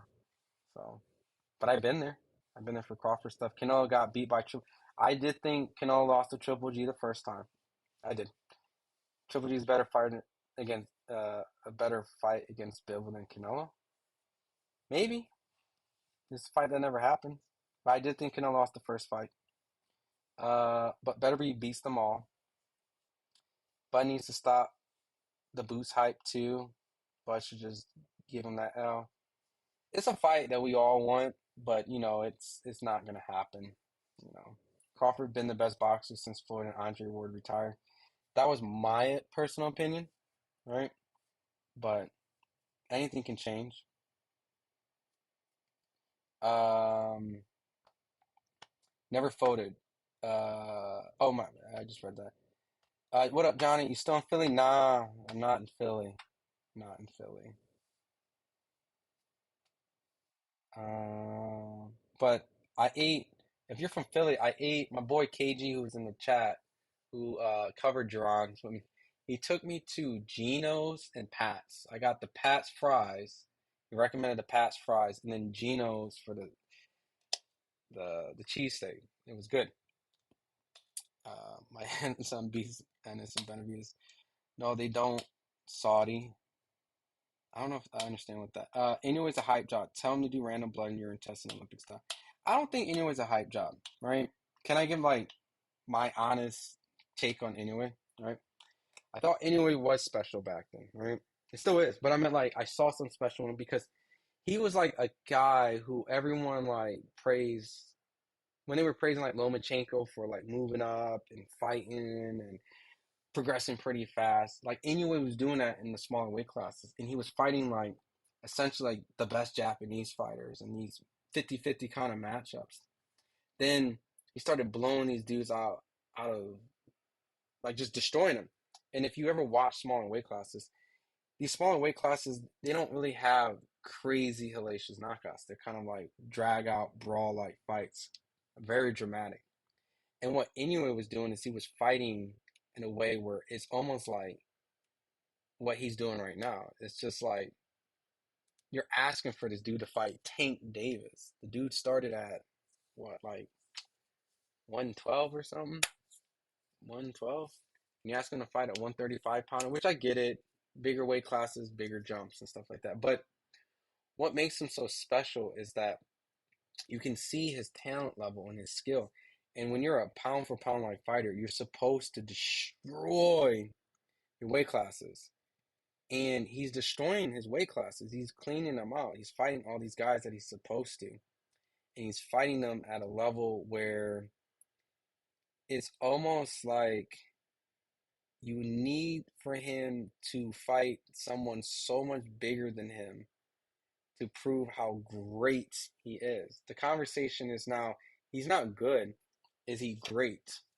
And I don't think he's a hype job.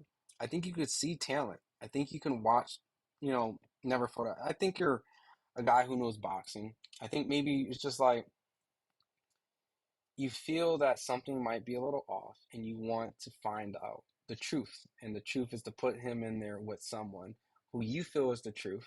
This is hard to follow a smaller weight class. And if he proves you wrong, right? You like, did you have him beating Fulton? Because I had a lot of people had that as like kind of a 50-50 fight. I was actually, I had anyway beaten Fulton, but I didn't think he was going to destroy him like that. And I think Fulton's a hell of a fighter. So the random blood and urine testing, I mean, look, if Ryan Garcia fails drug testing and can fight,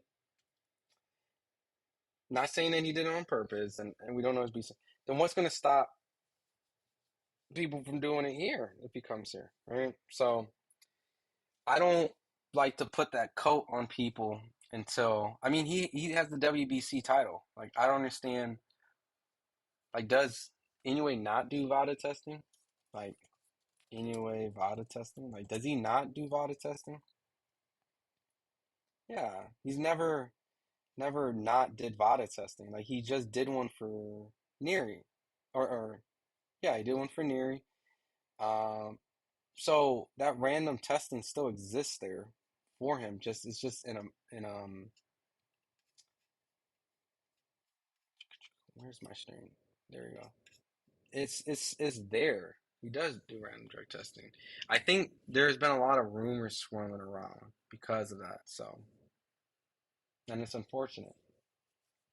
Uh, my best fighting city in America is Philly, no doubt. A lot of talented guys from Philly. Freddie Wayne. Objectivity is difficult in this area. Feel is not a fact. I agree. So I would definitely be honest with my feels. Mm, listen, all these modern fighters are on the gear. Probably. I think for me, and it's wise for me not to single anyone out specifically, because that happened to my former colleague, right? He kind of got himself in some hot water in his opinions when he gave a take on, anyway. But he was really talking about a lot of people, but they clipped it on people until they actually fail, you know, because I think that's unfair. Fighters now that couldn't lace up the old school fighters' boots. A lot of people feel that way. There's a difference in being biased and being a glazing ass channel who only push narratives for fighters that get access to. Yeah, I get what you're saying, and I know that with us, we have obviously a huge platform, right? And so with that big platform, who 9 times 10 who don't want to be on FightHype when they want to come up. So we do have a lot more accessibility. We do get a lot more opportunities, and smaller channels. Like I had a smaller channel when I first started. And so, like, you kind of had to work what you had to work with. But I think a lot of us are biased, right? And I think it's the human nature to be biased, right? I think it's just hard to recognize and come out in the public and think everyone wants to have credibility because if you don't have credibility, what you say, people can smell the bullshit. So instead of me trying to hide my bias, I think it's just better for me to just tell you what I'm biased about. Like for example, I like slick defensive fighters and I like fighters who hit and don't get hit. And personally, I do like a good slugfest, but my judging criteria might be more biased towards a slick defensive fighter. So that's my bias perspective on fighters I like and how I score fights. Does it mean it's right all the time? No. But I think and reading a little bit more, being a glazing edge channel who only push narratives for fighters that they get. I just think it's just human nature to do that, you know? And there's a lot of times like when I cover a fighter, like today, like I'll be honest, I was picking Loma to win, but I actually have a relationship with Kambosos. Like I hung around him, interviewed, like he's cool. He's a cool guy. I don't have that with Lomachenko. So my bias pick, who I want to win, is Kambosos. But the person I think is going to win is Lomachenko, right? So um, I'm okay with publicly saying those type of things, and I think that people are really afraid that's going to mess their credibility up. And I don't really. I think that you guys are so smart that you can read people so I think it's just better that way. But we are naturally biased by default. So Offutt Air Force Base, yeah, I was actually born there. All military brats lived in, yeah, yeah, I definitely did. Fake pages played out. Nah, I actually have a good relationship with the Haneys. So hence why, hear me out. That's why I in my heart generally believe that very close fight, which I thought fight of the year, I thought Devin edged the fight. I thought it was a 7-5 Devin, or it could have been 6-6. Lomachenko winning is not out of the realm, but I can openly admit that maybe I could be biased, right? I could be maybe influenced by my relationships because I've covered them for a while. It's not because I have access to them, but once again, I would rather had Devin win the fight, in that case. Now, when Devin fought Ryan, I've been pretty the better one this year too, and so I kind of was a torn a little bit.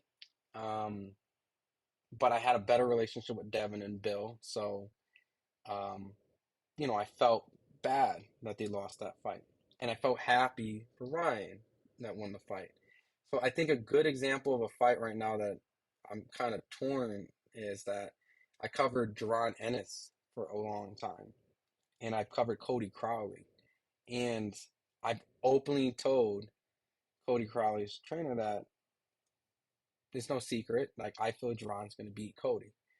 Um, but my bias can't kick in because I have a want and need for both sides to win. So, same with if Crawford fought Boots. I'm biased with Crawford and I'm biased with Boots. So, when I think if I'm biased for both, I think I can give a better, more objective take. But even that's hard to do. So, Waters getting knocked out by Zhang. That's a tough fight for Deontay, dude.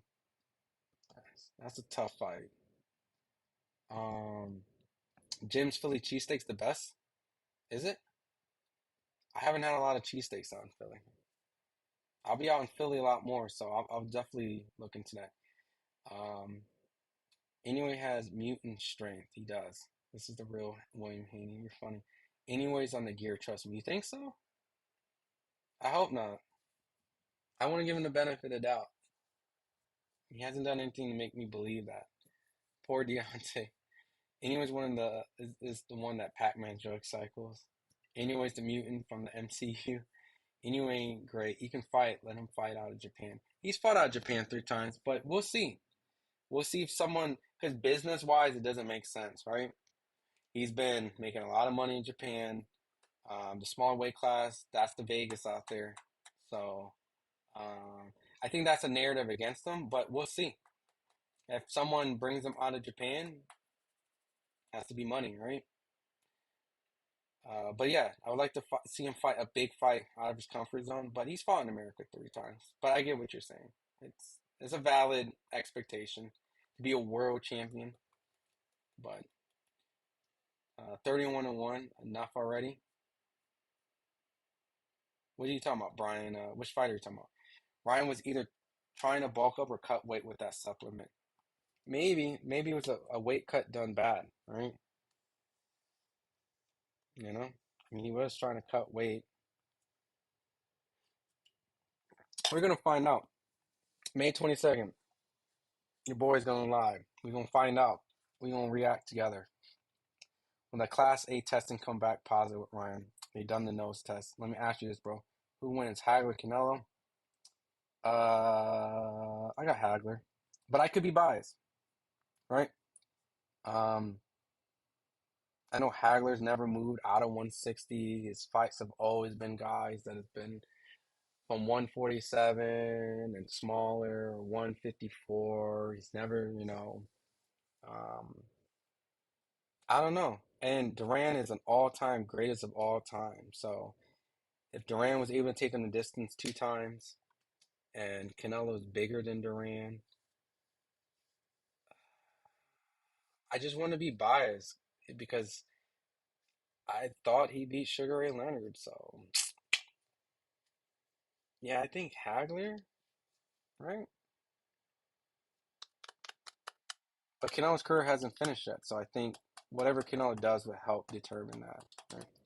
Respect your honesty, having a bias. We all do, man. That's what I just want to make sure that people understand. Like when people say they're not biased, no, they are. Bud versus Hearns or Leonard or Duran. Phew.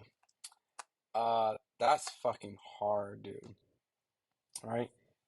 Well, I mean, Leonard beat Hearns and Duran, but Duran beat Leonard the first time, so I can't exclude Duran. And Hearns did knock out Duran, but Hearns did lose to Iron Barkley, which Duran beat Barkley. So Styles. That's a tough. That's tough. And being fair and as much as it could be biased for Bud because I actually know him and I've interviewed all three of those guys. Hagler's the only one I've never interviewed, which is sad.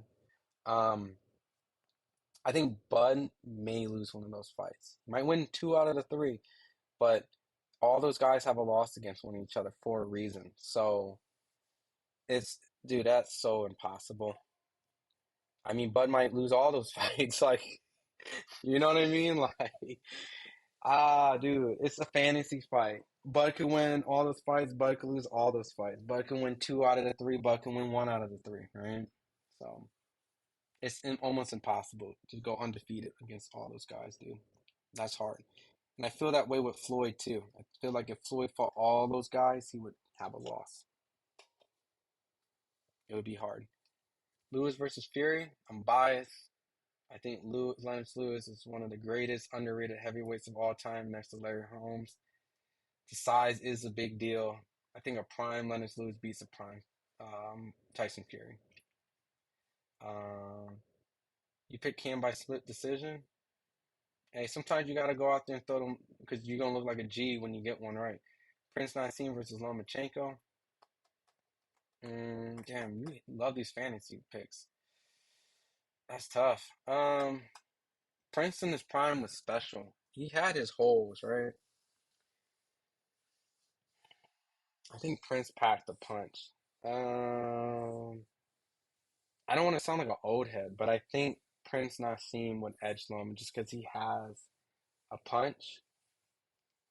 Yeah, but it depends on what version of Prince, right? Is it the Prince that fought? Are we talking about Prince versus Kevin Kelly and Barrera because he was very vulnerable, or like Prince and when he was focused, right? Not so because Prince has had some very suspect performances. So Loma lost to Haney 9-3.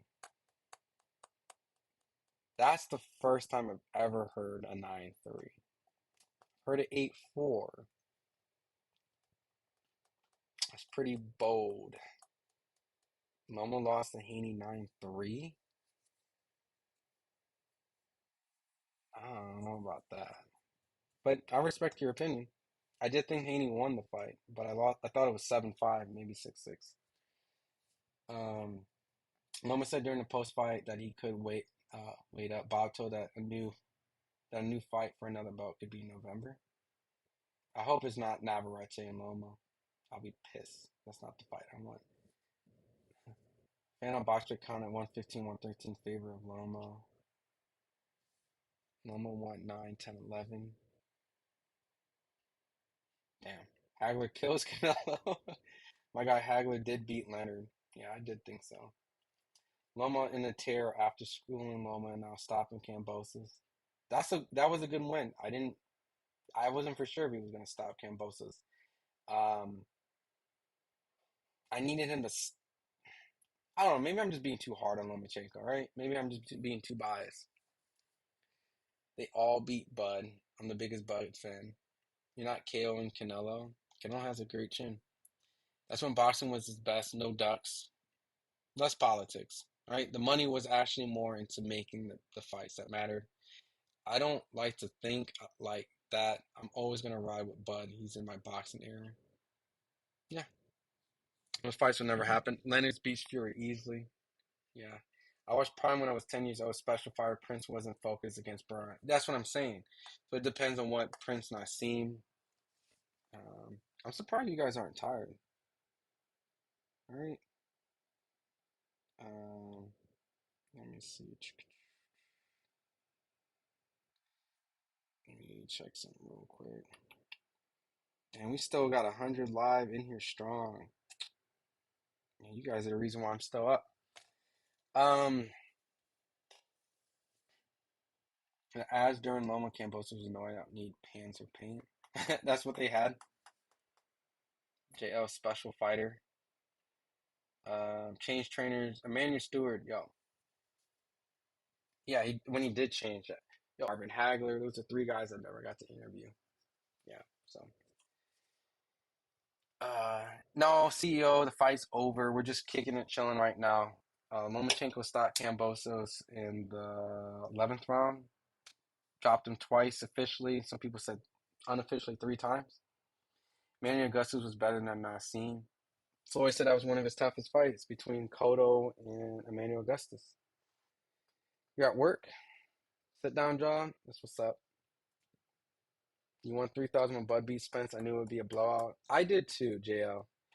Um, I thought he was gonna wash Spence, but seeing it in real time when I was at the fight, uh, that was unreal. Like that was like very euphoria, like the Kendrick Lamar song. And Spence is a cool guy. Like I've interviewed him. Like I like Spence. Like in person. Like he's super chill. Like so I don't have anything against Spence, and I've covered so many Bud fights. I'm probably biased towards Bud. So, but like when you get a big fight like that that's been built up for that long, and you got it right, and you were at the fight, like it was like, And when I covered for other outlets, everyone used to always get on me. They're like, "Oh, you're a Bud fan," but I'm being my honest, genuine self, right? So, it's just past midnight here in Vegas. Oh, so you live in Vegas? Okay, I live in Vegas also, so that makes sense why we bumped into. I'm trying to put a like I'm trying to think like I've only met you one time at a fight, Johnny. Duncan's been going on boxing since the Great White Hype days. It always has. It always has. Jack Johnson, that was Black Murderers Row, right? When they were separating world title fights from color, the color leagues and stuff like that. You can consider that ducking, right? You know, Sonny Liston had to go through a gauntlet of fighters. You know, just it's just always been that. Um, but I agree, never voted. What's the next fight you're going to? Gervonta Davis versus Frank Martin, David Benavidez versus Alexander. That would be my next fight. I'm gonna be covering your boy, man, David. Um, I won 10K of Benavidez for Andre fight. You know what? I thought Andre was gonna do better against David than Caleb did, but all it did just show us how nice Caleb Plant is, bro. And I really like Caleb Plant as a fighter. Like, and he's a cool ass dude. Um, but I was wrong. Not saying that I got Andre beating David. I just thought Andre was gonna pose a little bit more threat. And I talked to his dad, and I think his dad said the same thing too. I think he said he was very nervous in that fight. So the way that David dispatched Andre was very impressive because Andre is a front runner, right? Meaning that he does really well early on, and you can see there was glimpses of it. But David took him apart early, not late. That's what he kind of falls apart. So yeah, that was like very poised, a very mature David Benavidez. That might be his best performance. But his best win is still probably Caleb Plant. Just hindsight. You were at the Spence Brook fight? Oh, bro. What you wanted to do is I threw chocolate brownies at Errol Spence. What was that atmosphere like? And that's another case. I was biased for Spence, American bias, right? Um, but yeah, you won 10K on Benavidez. Andre, what did you bet? Like, what did you bet? Like a mid-round stoppage? Freddie Wayne, it was the most amazing beatdown I've ever seen in boxing. I mean, that Floyd and Gotti was, I was young, but yeah, that was a beatdown too. So people dream of having performance like what Crawford did with Spence. That was like a dream performance for any young fighter. Yeah, facts over feelings, man. I love boxing. Brooke was winning that fight. Brooke eyes, cheekbones was insane after Triple G. Yo, I scored Spence winning. Like my honest feeling, because I was rooting for Spence. Um, I was nervous up to that point because I thought Spence was losing the fight too. I thought Kell Brook on the scorecards was winning. He was getting the better of Spence. He was turning him. He was beating him in the inside. I did think Earl was landing a lot of low blows in that fight that wasn't called. But when he did get the knockdown and he did break his, I was like, oof, oof, bring that belt home. But yeah, I did think Brooke was winning that fight. How dare Heaney ask for a rematch with Ryan and avoid a rematch with Loma? You know, I really wish Devin did do the rematch with Lomachenko. I know for two things. One, he wasn't going to go back down to 135. And two, he probably felt some type of way where there was a lot of emotions in that fight. He told me that, he waited years for this fight. And now, like, he felt like he was a sore loser. There's just, I wanted a rematch just for him to right his, it's not his wrong because he won. Like, he didn't have to, but when fighters have controversial close fights, I love rematches because that just shows like you believe in yourself. And so, but he couldn't make the weight no more. So it's just, I get it. I get it. So, but it's good for he, and whatever that saying is, good for these, not for he. So there is probably some um, double standards. I agree. The great white hype days. We miss old boxing when the best fought the best, the Duck era. Look at the fighter Kid Chocolate. He would have been great. You're talking about the modern Peter Quillen? Yeah, Peter Quillen's a cool guy. When I lived in New York, I covered him. Yeah, that Danny Jacobs fight. Yeah, tore him up. Caleb can box his ass off. I think he's heavily underrated. Any on his judges fight with Loma live in Vegas. Is it fair? I don't think boxing's ever fair, if you want my honest opinion. It would make so much money, but I still have not convinced myself to bet because I hate the feeling of losing money. Tank versus Frank will be a close fight. Just watch. They've sparred each other, you know, so I know that they know each other.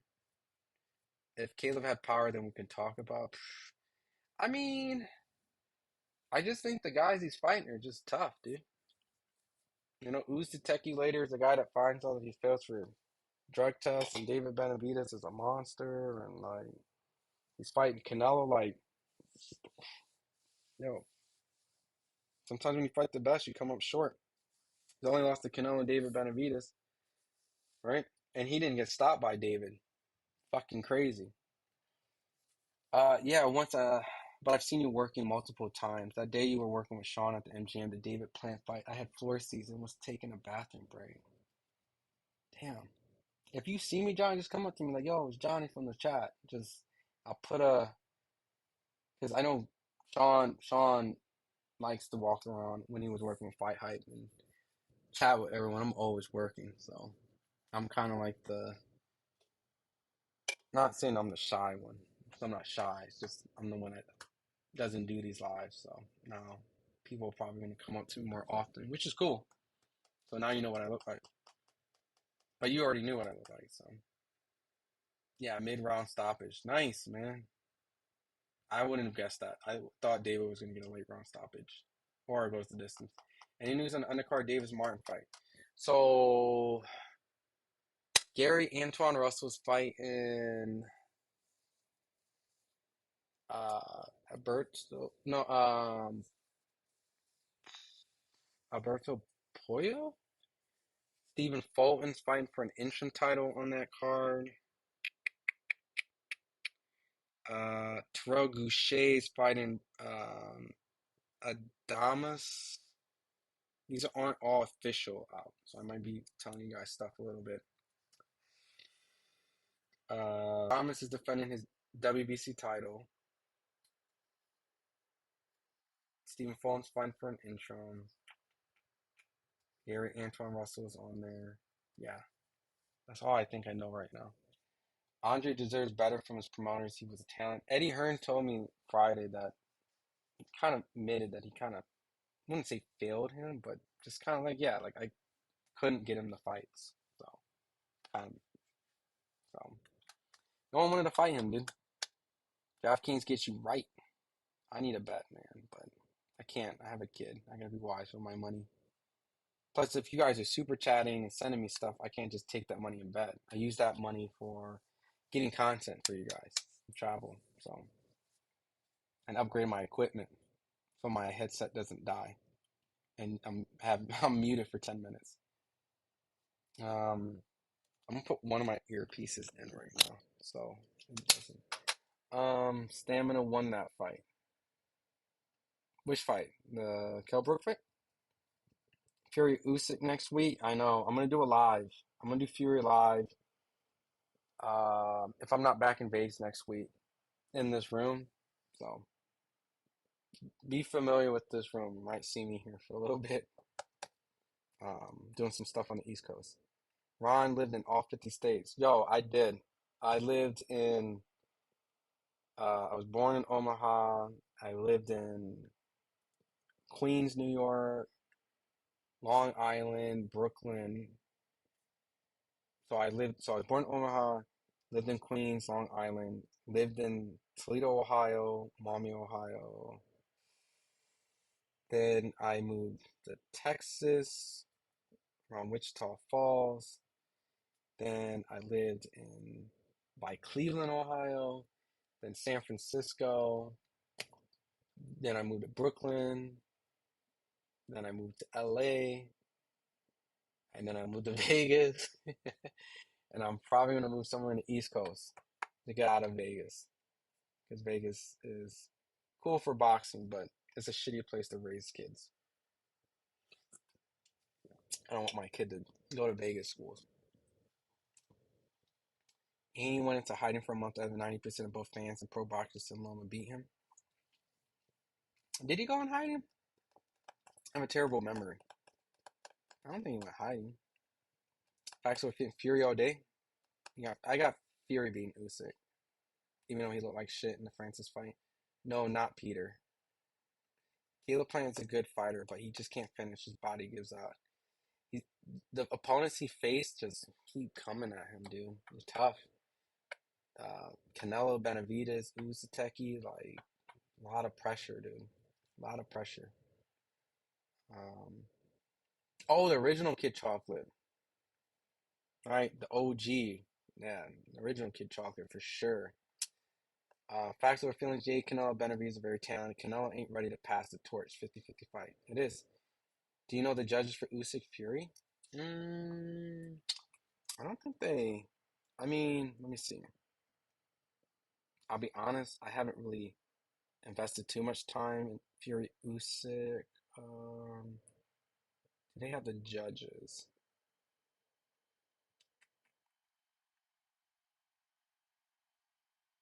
I don't think they have announced.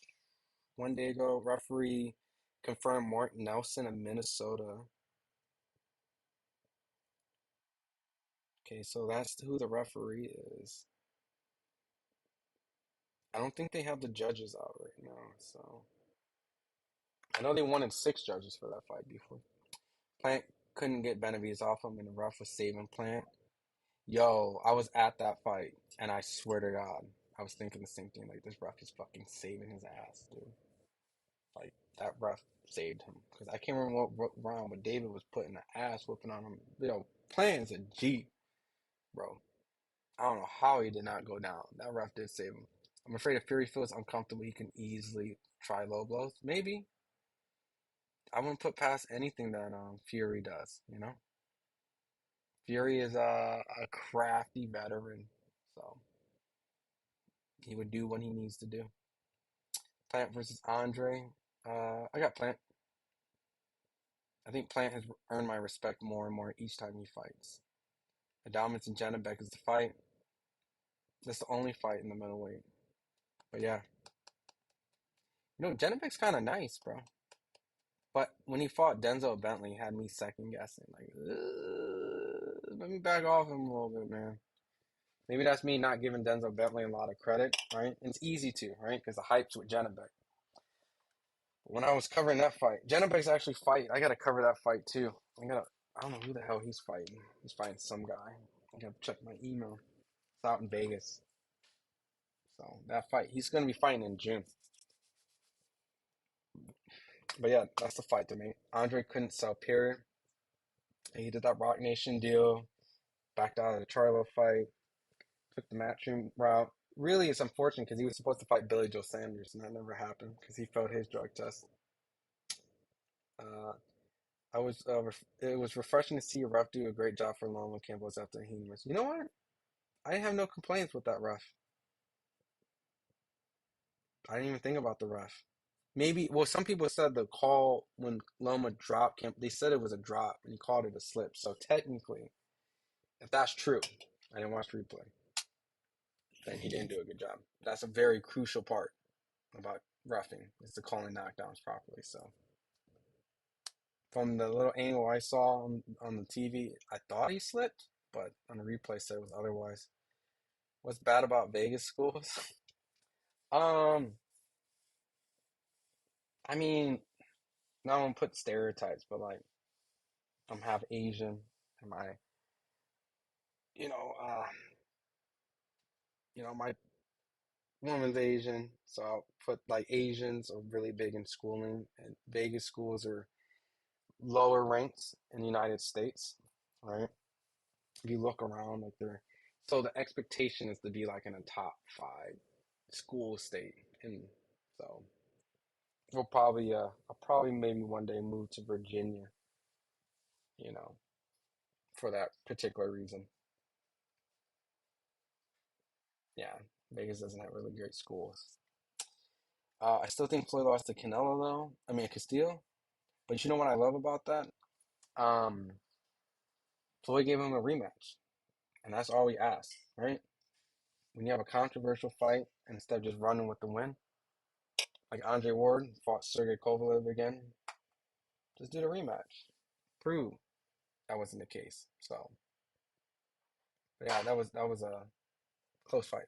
There are three types of fighting in boxing: level A, B, and C, regardless of weight class.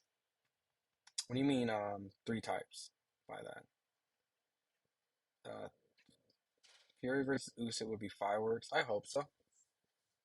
We haven't had an undisputed fight since Lennox Lewis. Gary A. Russell versus Matias. I will love that fight.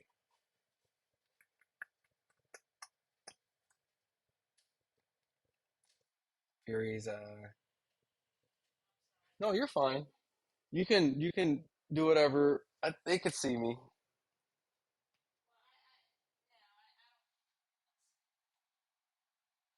You're fine.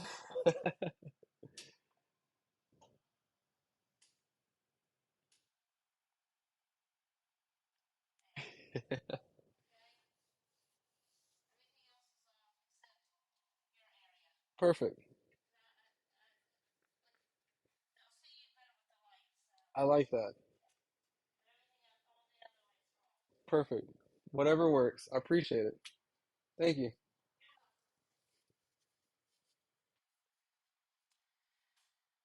Um, call me crazy, but what happened to?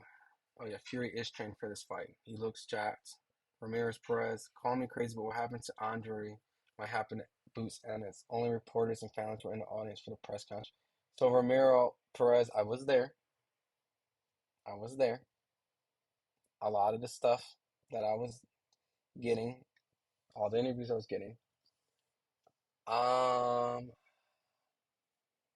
there was probably maybe like 100 people there, maybe 100.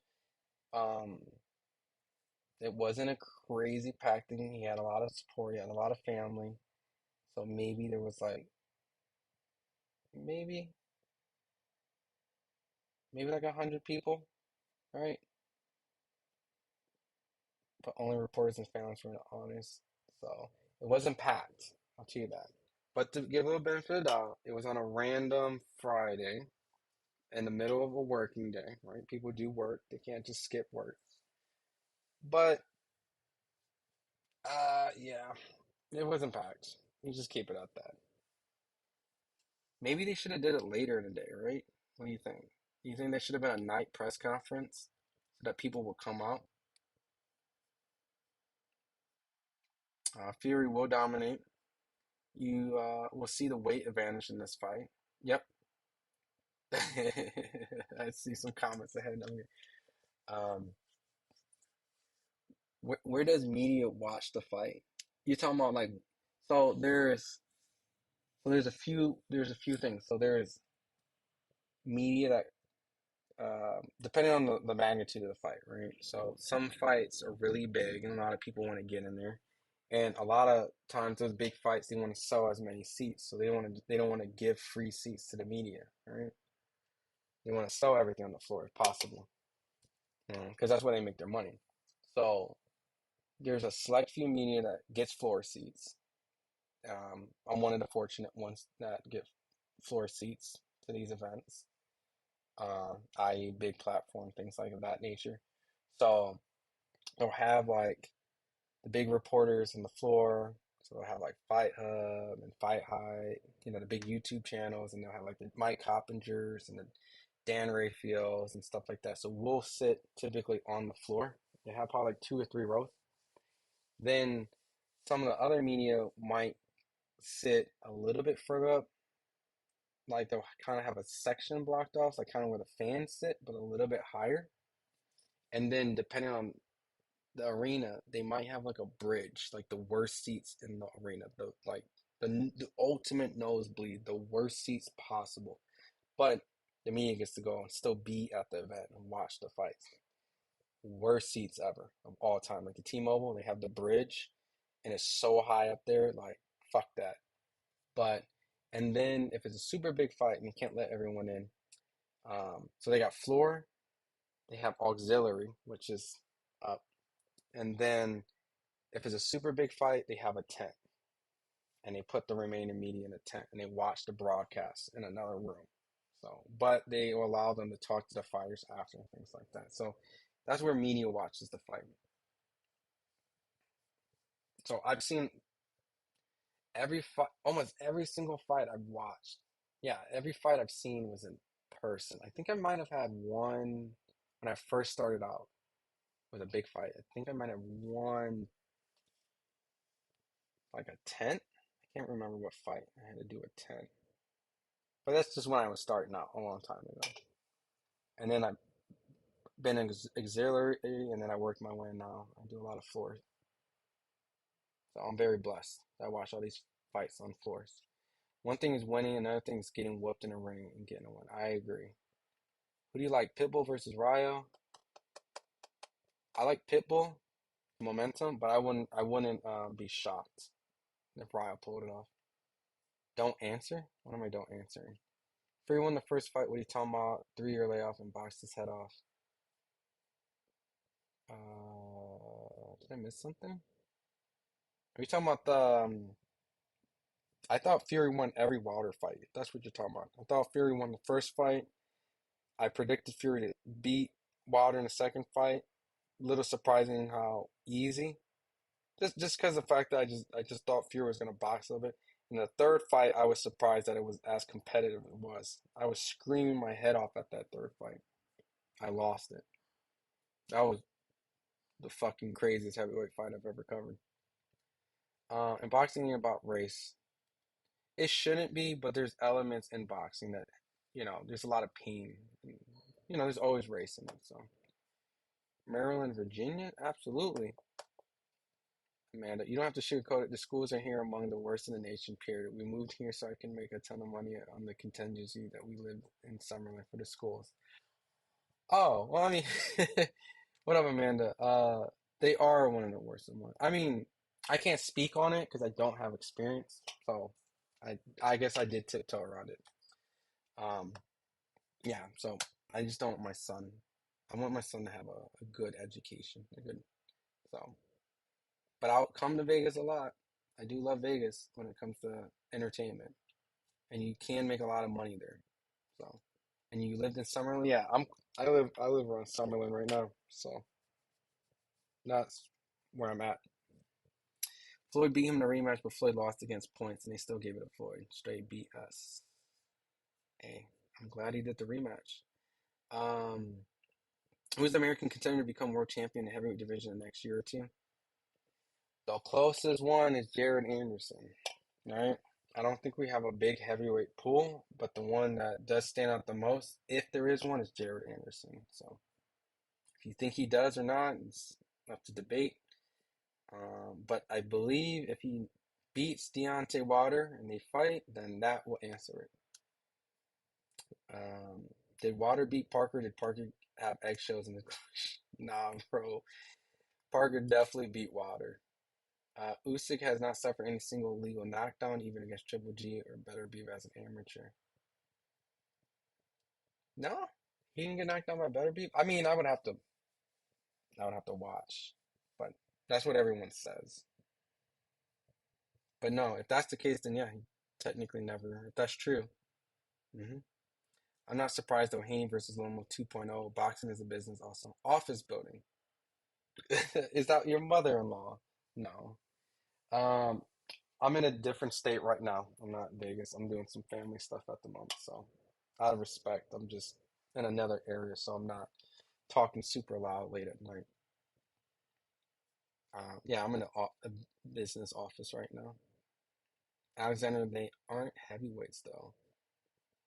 That wasn't Cody's trainer. That was Cody's manager.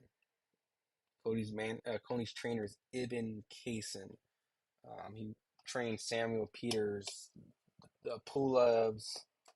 He's going to be training Rob Safar versus Kovalev coming up on the Usyk Fury undercard since we're talking about that. So no. But yeah, his manager was talking spicy, bro. I didn't expect that. That shit was crazy. And then Bozy was like, we could fight right now. We can. But I should have fought Boots instead of emailing him the belt. But I was trying to get Canelo. Plus, he couldn't, like, when he signed to fight Spence, they agreed to a rematch. And so they were trying to force the mandatory during the time when they knew he was legally obligated to give Spence a rematch. So they stripped him in that time. So, nothing you can do. And I can't fault Boots for being given that belt too. So it's just it is what it is. Loma called Ward's hit versus Kofit as illegal. What do you think? I respect people's opinions. I'm always, um, I thought that when Ward caught Kovalev and he hurt him, I felt that at any point from that point, Ward was going to finish him. He wanted to go to the body because he got the little insight that Kovalev was weak to the body, so he attempted. The ref didn't call it a low blow, so it's fair. Um, I just wish, because this is me being honest. I thought, and I'm a Ward fan, I thought Ward lost the first Kovalev fight. I thought it was a great fight. I thought he truly lost. As close as the fight was, the knockdown was the difference why Ward lost the fight. Um, he lost like a round or two, a point or two to me. So I did think Ward lost the fight. I appreciate him doing the rematch, and I did actually thought Ward was going to stop him. And strangely enough, it did happen. He did hurt him. So it's one of those unfortunate things because if it wasn't that controversial belt line situation, same thing with like how people feel about Daniel Dubois beat Usyk with the um, I just thought Ward was going to stop him regardless from that point. So I think it took away what Ward did getting Kovalev to that position. He rocked him. So um, it is what it is. He did give Kovalev the rematch, and so a third fight would have been great. But if Ward won the first one, which I didn't think he won, and then he won the second one by stoppage, if you're Ward, why would you give him a third time? Why am I giving you constantly over? You had two chances. You had two, right? And I respect the first fight that people felt was controversial, so I give you another one. So that's my take. And I'm being honest. I thought Kovalev did beat Ward, and the reason why I thought Kovalev beat Ward is because I was a Ward fan. I was rooting for Ward, and so when you know that feeling when you know like your guy got beat, and as much as I was biased for Ward, I was like, he got beat. So when they were like Ward won, I was like, I'll take the win as a fan, but I was like, how do you defend this though, right? So Cove's another weight bully. I'm sorry, could be, yeah. He's fighting a cruiserweight. He's in cruiserweight right now. He's about to fight a cruiserweight. Actually, he's fighting Rob Safar, the cruiserweight. So I went to Yard versus Yard. Oh, Yard. I went to the Yard. Oh, Yard. Yeah, dude. That was close. He could have won that fight, man. That was a good fight, man. My fantasy fights Ward versus Kawasaki. Kawasaki was yo, hats off to Kawasaki, man, because I didn't think he was gonna beat Bernard Hopkins. I just didn't. So props to him. The Jeff Lacey shit, I know that was American hype. A lot of people thought Jeff Lacey was gonna school him. But when he earned my respect, he came to America and fought Bernard. And I know Roy was the underdog, but he got up from a legit knockdown from Roy Jones and then schooled him. So props to Kawasaki, man. Highly underappreciated, highly overlooked. Um, People get so sensitive when you say your own opinion. Yeah, that's just boxing. They're that bad. If my kids weren't in Palo Verde, I would have stayed my ass in the Midwest. Yeah, they're bad, right? Yeah, so yeah, I'm taking. So as much as I love covering boxing, and it's easy to cover boxing, live in Vegas, it's just I can't raise my child at this school. But props to you, Amanda. I'm sure your home raising is what makes the difference, though, right? Because it's really about not just bringing your kids to school, it's when they come home as parents, right? Parker whooped Wilder, never folded, and we'll say that's cap. And I'm raising. No, Wilder did. I mean, Parker did whoop him, and I thought, look, I felt like everyone was like, "Yo, man, Wilder about to kill Parker." Yo, yo, yo, and I was like, I don't know. I don't know, man. It's Joseph Parker, man. I got a lot of British friends who really have heavily invested in heavyweight boxing, and they've really enlightened me into a lot of my heavyweight picks, right? So they've heavily influenced me, and like I said, British fans are smart, especially in the heavyweight division. Um, so my gut instinct was Parker was going to probably upset. I wasn't surprised, but at the same time, when it was going down, I was like, "Dang, bro, Wilder's getting bullied." So it was bad. That was bad. Ryan whooped Haney badly. On paper, it was close, but yeah, he punished Devin. Yes, I know that would better be Bam versus Strada next month. I was thinking about covering that fight, but I think I'm just gonna do a round. One of these, hang out with you guys. Traveling is tiring. That's in Arizona. It's not that far from, but still. I don't know, man. I don't know. I think I still have time to apply if I want to go. If I get someone to cover it with me, I'll consider it, but doing that by myself, I don't know. But I've interviewed Bam. I think Bam's the truth. I think Bam Styles and Strada, man, that's a pound for pound fighter. Anyone who doesn't think Bam's a good fighter, let alone a pound for pound fighter, if you Styles and Strada's a hater. Usyk isn't a natural heavyweight though; he's a cruiserweight. Yep. De La Hoya and Chavez Banks, Pernell Whitaker. You think Chavez and De La Hoya spanked Whitaker? Are you trolling me? Ramirez also? The only one that spanked Pernell was Trinidad. You got to be trolling me now.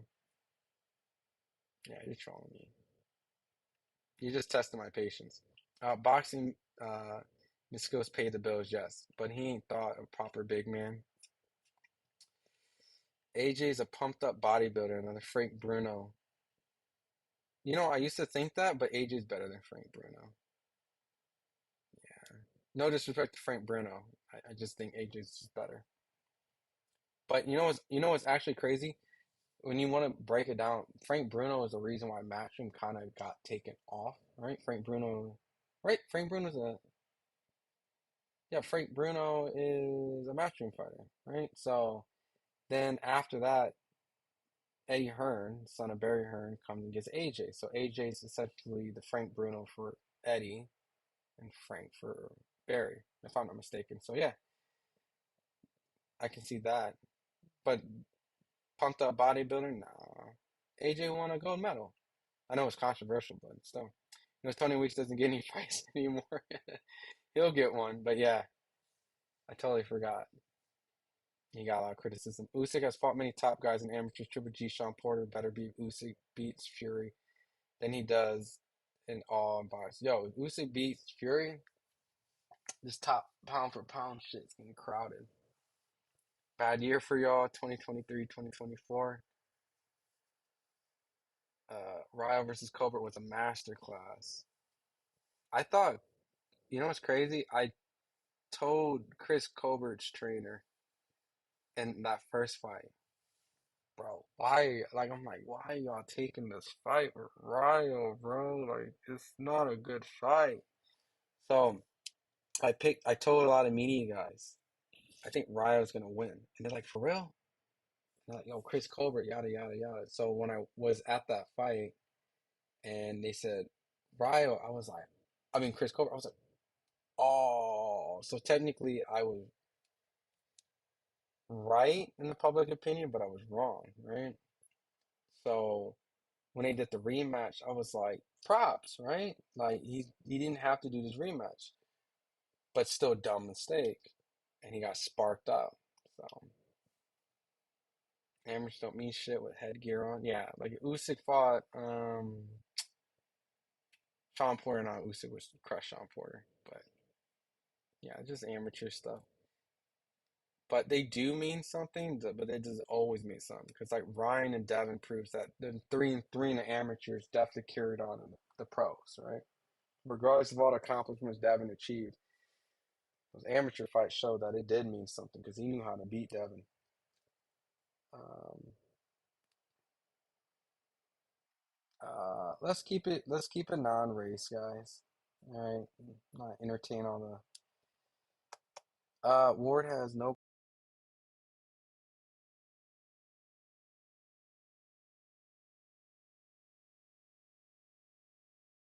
All right, cool. I didn't want to have the mistake with my headset again.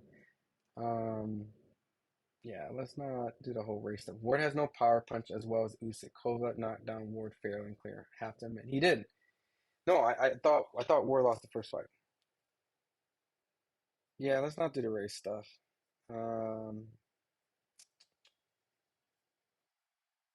uh, no matter what, Waters' basic boxing skills got him to become a world champion, make millions suits him. He was also a bronze medalist too, guys. I know it's not the prettiest storyline, but and he did drop Fury what, how many times in those fights? So,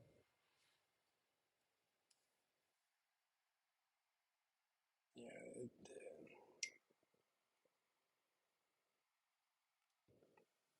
Um, the real GOAT was okay. Trinidad fought an old winner, Kurt De La Hoya didn't. He did. I thought Trinidad was the only one that legitimately gave Purnell a non-controversial win, right? Because I think De La Hoya and Purnell was debated till today. Chavez was considered a robbery, and what he said Ramirez. That's the one that he got robbed of his first title fight, and then he rematched and won. Everything, all his losses were controversial, but Trinidad. Salvador Sanchez did whoop Azuma Nelson. Salvador Sanchez was the truth, boy. So was Azuma Nelson, but Salvador, man. Great amateurs like Loma and Usa have a big chance to be great pros. Average, unlikely, of course. Yes, Barry Hearns, yep.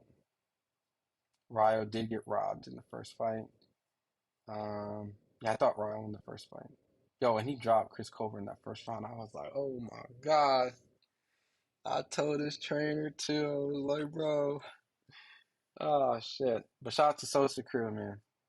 Good people. Chris Colbert's trainer's a good guy, like a really good guy. Got a lot of love for him. Floyd birthed Canelo. You guys are crazy. I like more the Mayweather era than this era of boxing. Keep it boxing, yeah. Whitaker was bruised up by De La Hoya. That's the person I always wish I got to interview. And I don't want to base it on other people's opinions. A lot of people said Purnell was kind of a dick in interviews, but maybe that's their experience. People used to tell me Terrence was a dick. But, when you get to know someone, they're not. Um, Usyk versus Masvidal. Salvador Sanchez is the GOAT. So unfortunate, dude, that he went too soon. Dubois knocked him down. You tell me Fury ain't knocking him out? I got Fury beating Usyk, but you never know. It's heavyweight boxing. I actually thought AJ was going to beat Usyk. I didn't. So I was wrong. So anything happened. I thought Fury was going to beat the shit out of Francis. I was wrong. But I did pick AJ to stop on Francis, so thank God AJ restored us. So yeah, yeah. What time is it? Yeah,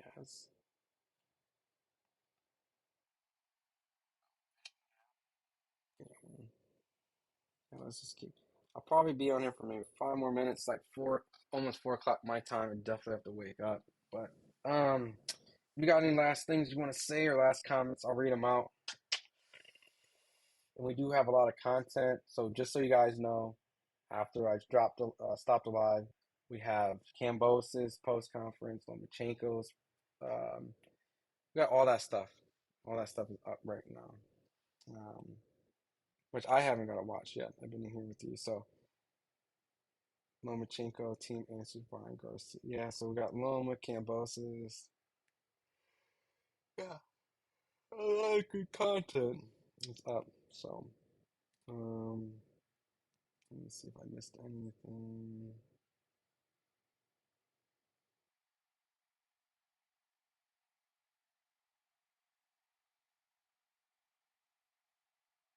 Okay, cool.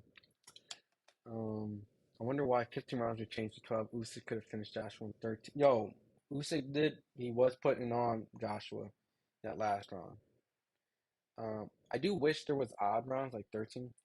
I heard two reasons why they stopped 15 rounds. Two. I don't know how true. One was there was around the time when Boom Boom Mancini fought the Korean fighter Kim, and they felt that the 15 rounds was the cause of it.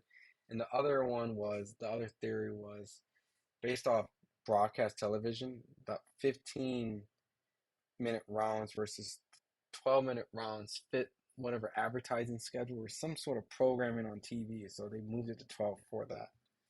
So, but that's kind of I've heard it's either between a death or TV programming, and so 12 worked better. Uh, what static robot, AJ? Pranav was a great, beautiful defense he had. Rest in peace, Whitaker. Um, I knew for a fact Pernell Whitaker was going to be at Dimitri Bivol versus Joe Smith in Verona, New York. And I don't know if it's like it was the International Boxing Hall of Fame. I can't remember. They usually do Verona, New York fights around that time. So I knew Pernell Whitaker was going to be there.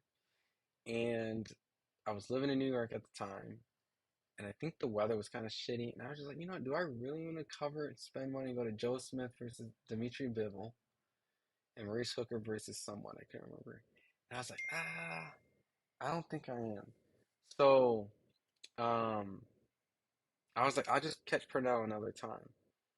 And then within like a week or so, Purnell passed away. And so I was sick. So at that moment, I was like, you know what? If I really want to interview a person, life is short. You never know what happened. So I missed that opportunity. Sucks. Fury didn't train for Francis. Yeah, that's what everyone says. So I hope he trained for Usyk. If they want people to treat them right here, they should keep that. Yeah, I'm just personally, guys. If you guys could just keep the racist stuff on that stuff, I'm just not gonna read it. I respect all you guys. Yeah, it's a beautiful sport, but when they hate on your own opinion, it's a wrap. You can disagree on opinions, just yeah.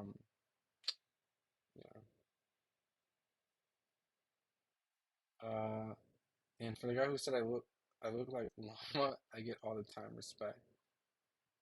Well, Lama's a winner tonight, so it's a compliment. You look like Caleb Plant. Caleb, no. Fantasy fight. Would have loved to see Salvador Sanchez versus Ogwe. I agree. Shit, I would have loved to see a lot of fights with Salvador Sanchez, personally. Floyd would have spanked Sanchez. I don't think he's overrated. It's a fantasy fight. What up, CEO? Are you the dude that owns this channel? I assumed it was a big company. I do not own it. And we have a moderate size of people that cover from coast to coast in different places. I'm not the owner. I'm the lead managing editor. So, $5 super chat. Yo, Raphael 32. I really appreciate it. These super chats do help travel. We have to see if Navarrete can handle the power at 130. He can't beat Oshiki fight. Yo, just so you know, Navarrete is fighting next week. He's fighting for the vacant WBO at 135. He's fighting Dennis Baricek. I just interviewed Navarrete.